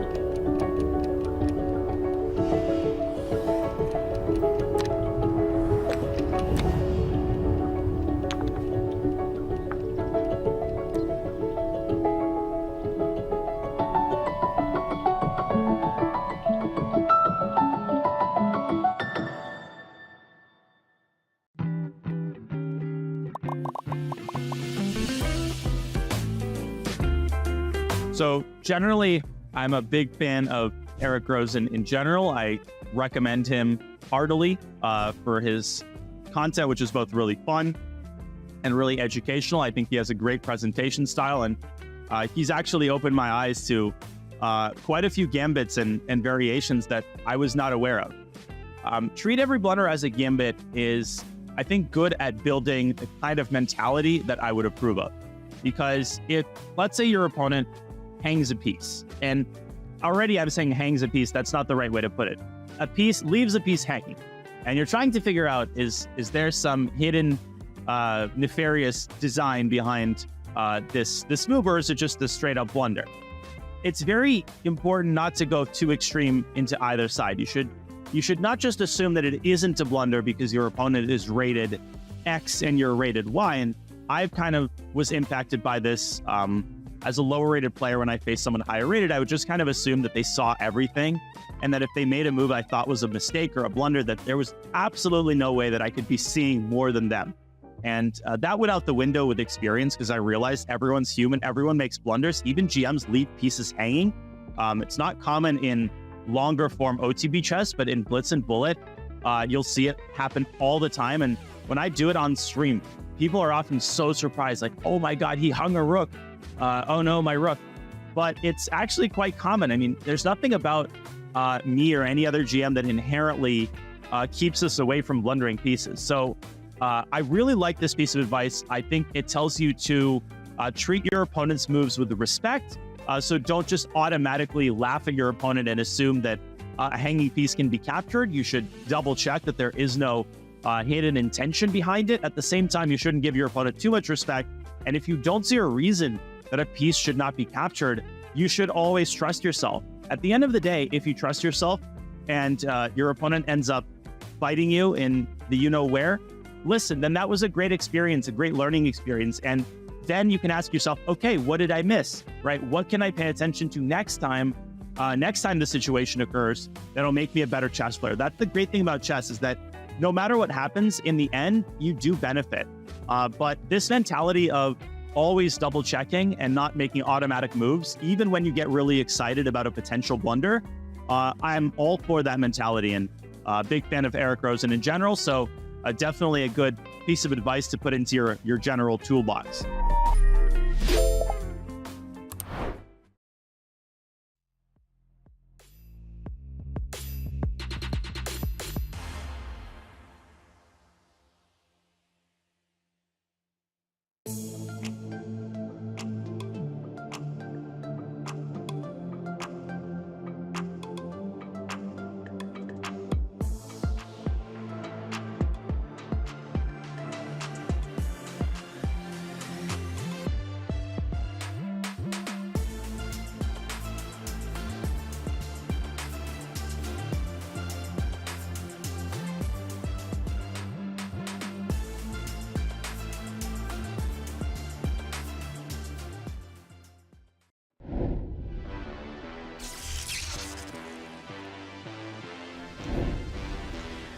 We are back, and this is it. This is the moment that these two players have been waiting for. It's Armageddon between Malak Ismail and Anastasia Bodnaruk, and the game is already in progress, so we're going to dive right in. And as you can see, Malak Ismail, she chose black because she won the time bid, bidding 2 minutes and 30 seconds. Now, that is a lot of guts, if you ask me. James, what do you think about this decision? I think it was crazy, 100%. I'm going to be honest, 2 minutes and 30 seconds. So she took literally half the time. She said, yeah, go ahead, you can have 5 minutes. I'll take 2 minutes and 30 seconds and, the black pieces. She basically playing bullet here. You got a few things that you can do, and literally a few. Only a few things, and that's it. So I think it's pretty difficult, but hey, it worked last time for her, so let's see if the magic works again this time. Yeah, but it worked because of a miracle. She was on the verge of getting flagged, and somehow Lady Luck smiled on her. But as you can see here, Anastasia does have the better position. She has beautiful control of the f5 square, and now she's challenging for it in its entirety with bishop to b3, offering up a trade. I love what Anastasia is doing, and Malak, she cannot afford to spend a long time thinking.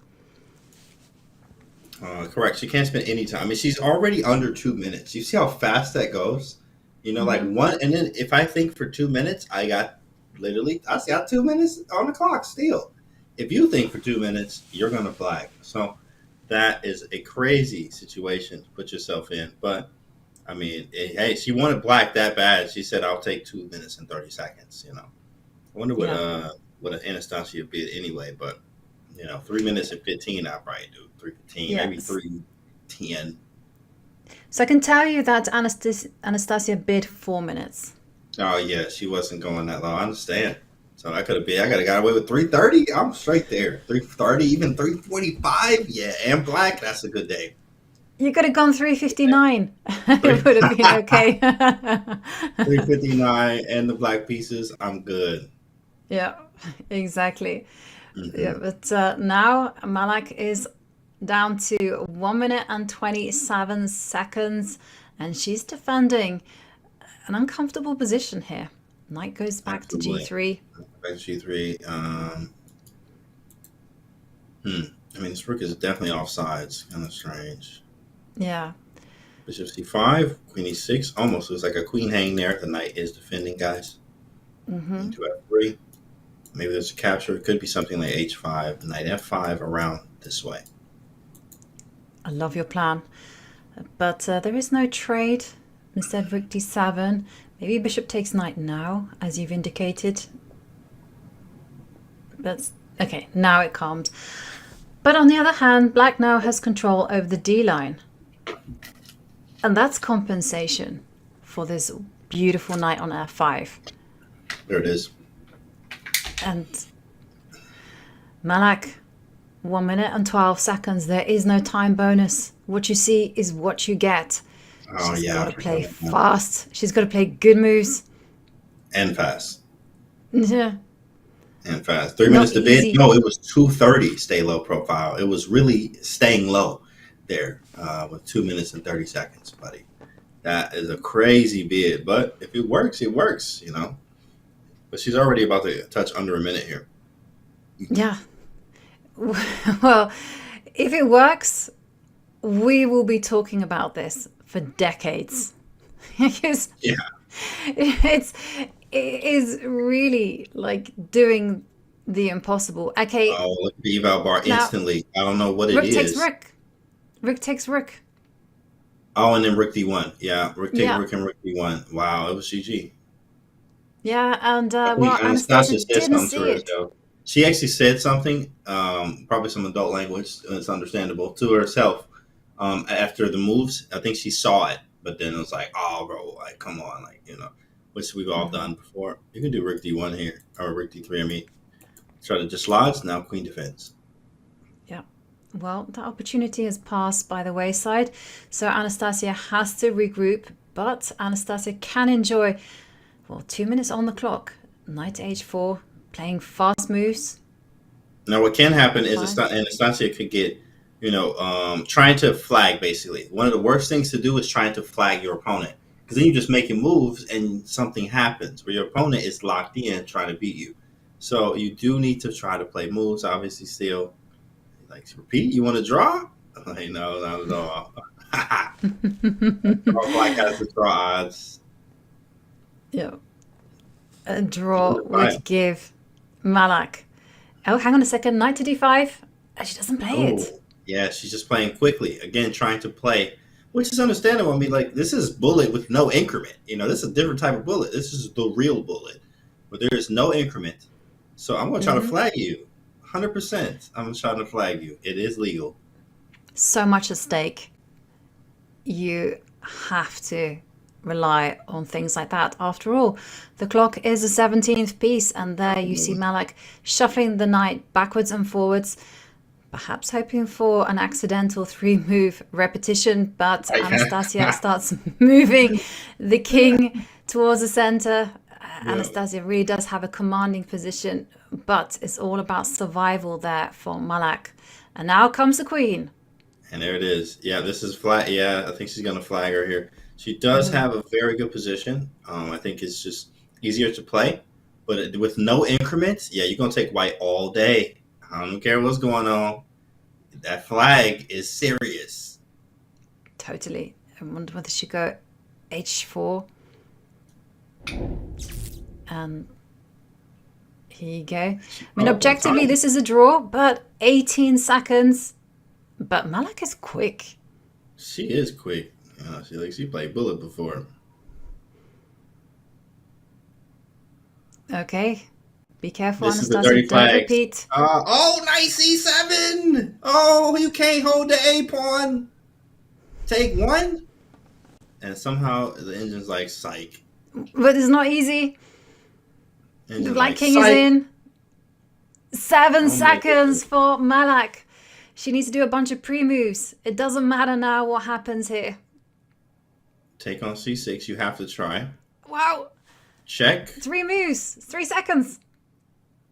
Oh, she's going to flag. It doesn't matter. You do anything. You can throw in the stupid checks. Knight g3. Like anything. It doesn't matter. You just move. You literally just move. And that's you it. win. And you flag. She has won.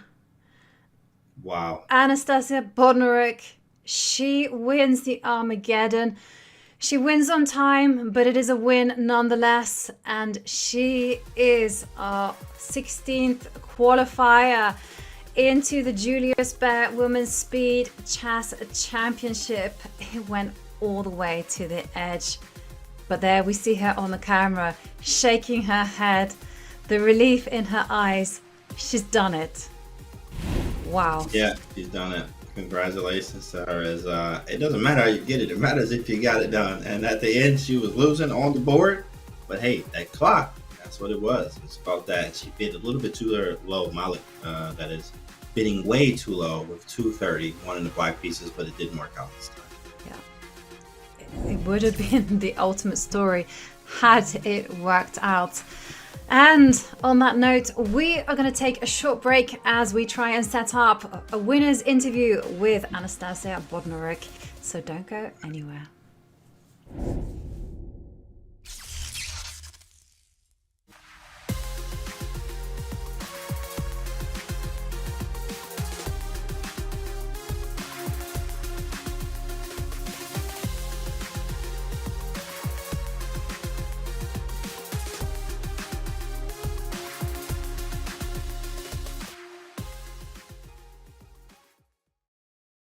Could you imagine overcoming an autoimmune disease to win a World Chess Championship? Grandmaster Valentina Gunina earned a championship crown, all while facing lupus, a disease that causes inflammation and fatigue. With Gunina's energy affected, it turned out that the quicker blitz format was perfect. But against a field of top players all fighting for the crown, the odds were stacked against her. That's when Gunina made a statement, scoring an impressive 14 points out of 17. And winning her second World Blitz Championship. Gunina said this following her victory. Вот, но бывает, что меня вообще выключает. Я все боялась, что, то есть может выключить на день, и я все боялась, что это как бы может случиться на шахматном турнире. Но на самом деле на шахматном турнире или на сборах такого не бывает. Потому что как бы тоже отвлечение, оно как бы действует.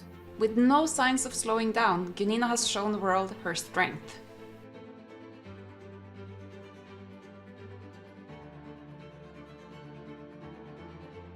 I was banned for foreplay without any reason.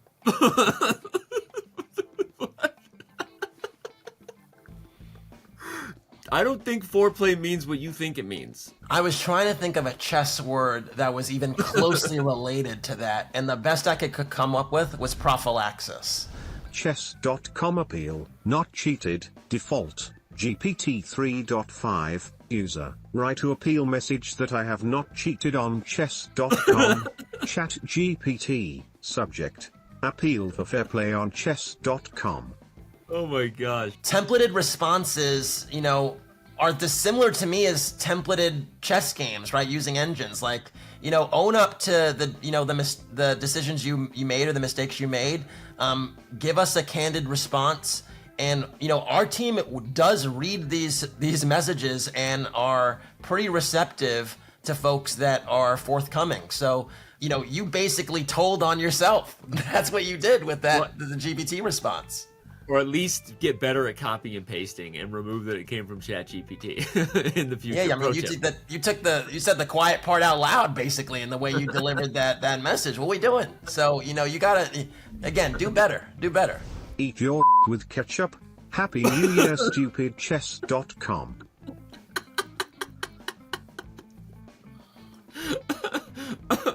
There are a few things we have to run with there. So first of all, you took the time to wrote that. You did that. You know, like, we just got to acknowledge that you took the time to do that. So shout out to you. Secondly, I love the holiday spirit embedded in that. Like, it did remind me of Home Alone and Merry Christmas, you filthy animal. You know, like, that was the vibe it was on, but like chess wise.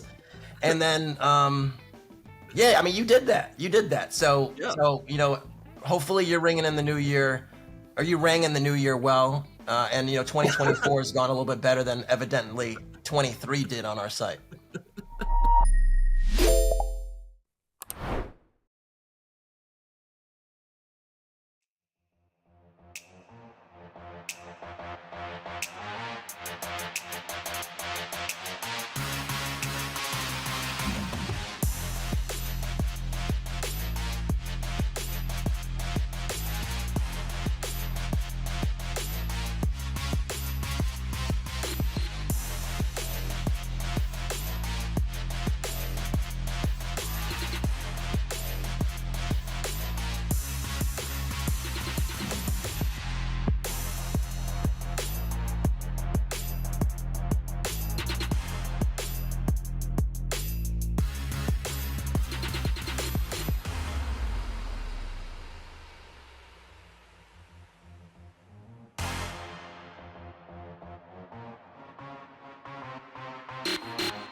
Welcome back, and the main event, the Julius Baer Women's Speed Chess Championship, it's now complete.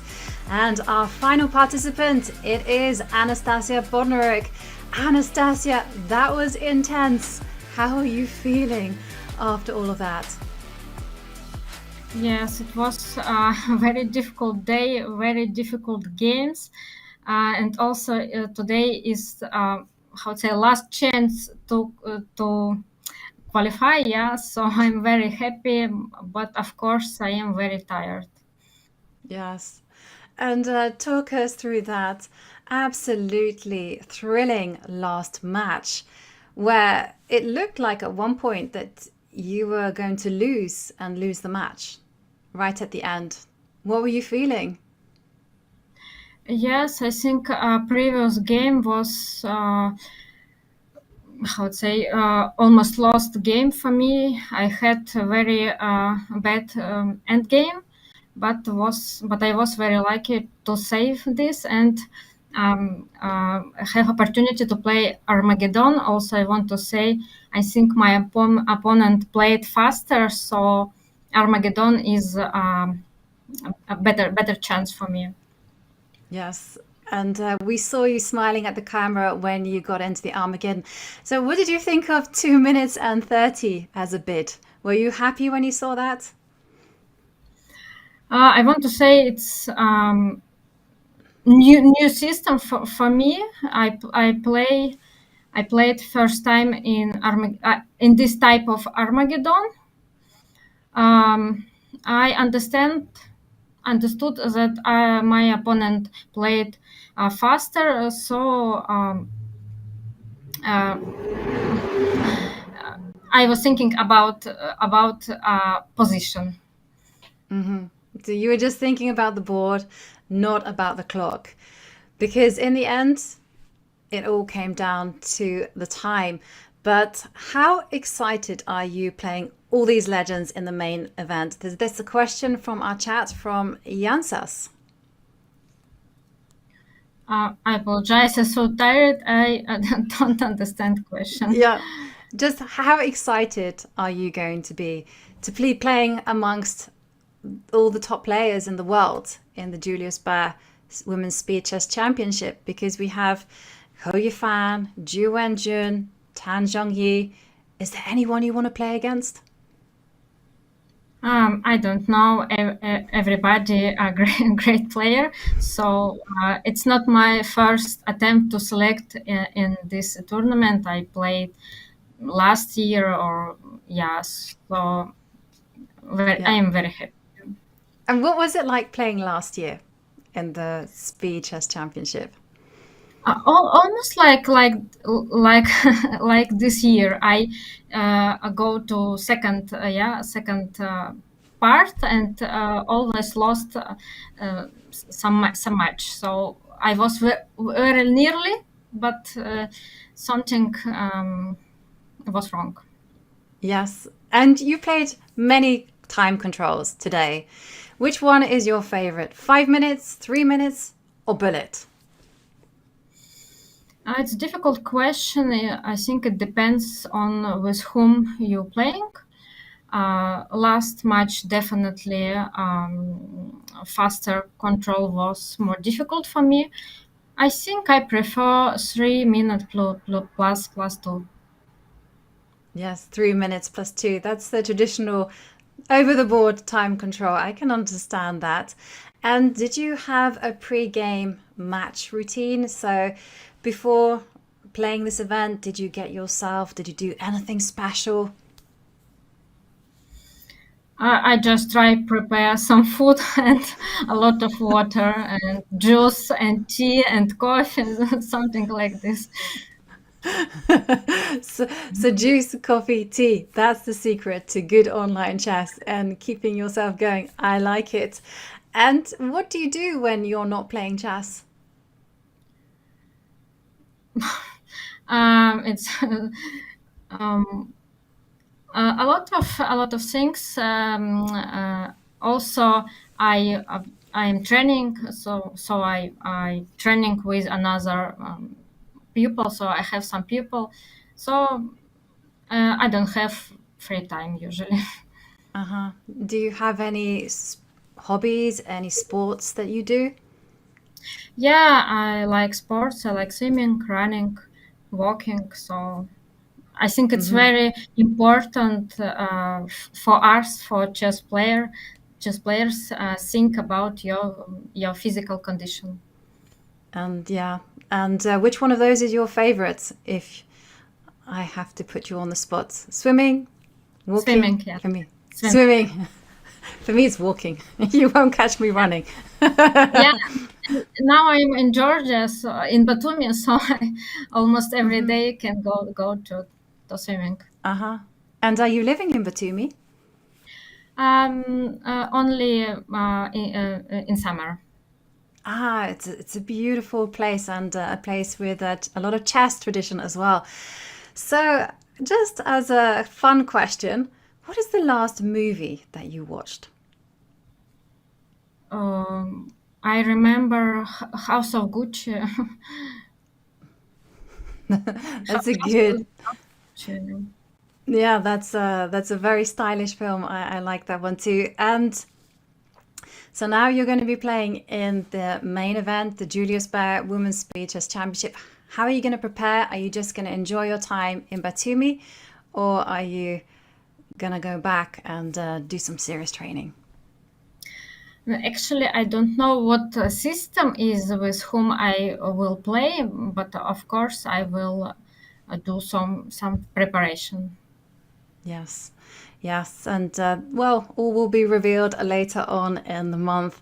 But I'm sure you're tired, and I will let you relax for the evening. But congratulations once again for keeping us entertained and for being the very last qualifier into the Women's Speed Chess Championship. Thank you very much. Thank you. There we have Anastasia Bodnaruk. What a competitor. What a talent. And there you can see that she will be facing off against some of the biggest names in chess. Alice Lee, Alexandra Kosteniuk, and of course, let's not forget Hao Yifan, Tan Zhongyi. And then we have Alexandra Kosteniuk, and we also have the current Women's World Champion, Zhu Wenjun. And our 4 finalists have been found from the play-ins. They were, of course, Anastasia Bodnaruk, Mai Nava, Alua Nurman, and Alina Rebus. That competition is going to be insane. It's going to be the absolute bomb with these amazing speed players battling it out for title of Women's Speed Chess Champion. Well, because catching my breath after such action, I could not have predicted such a turn of events today. What was your take, Kanti? Oh, my take was actually, honestly, the Armageddons. What it took away. I mean, the Armageddons there, those ladies were fighting. Like, literally, nothing it was easy today, all the way through until the final. So it came down to literally the last game.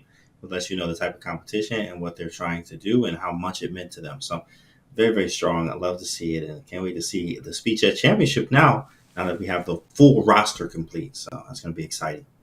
Yeah, absolutely. Fighting chess, it's been thrilling. It went down to the very last second.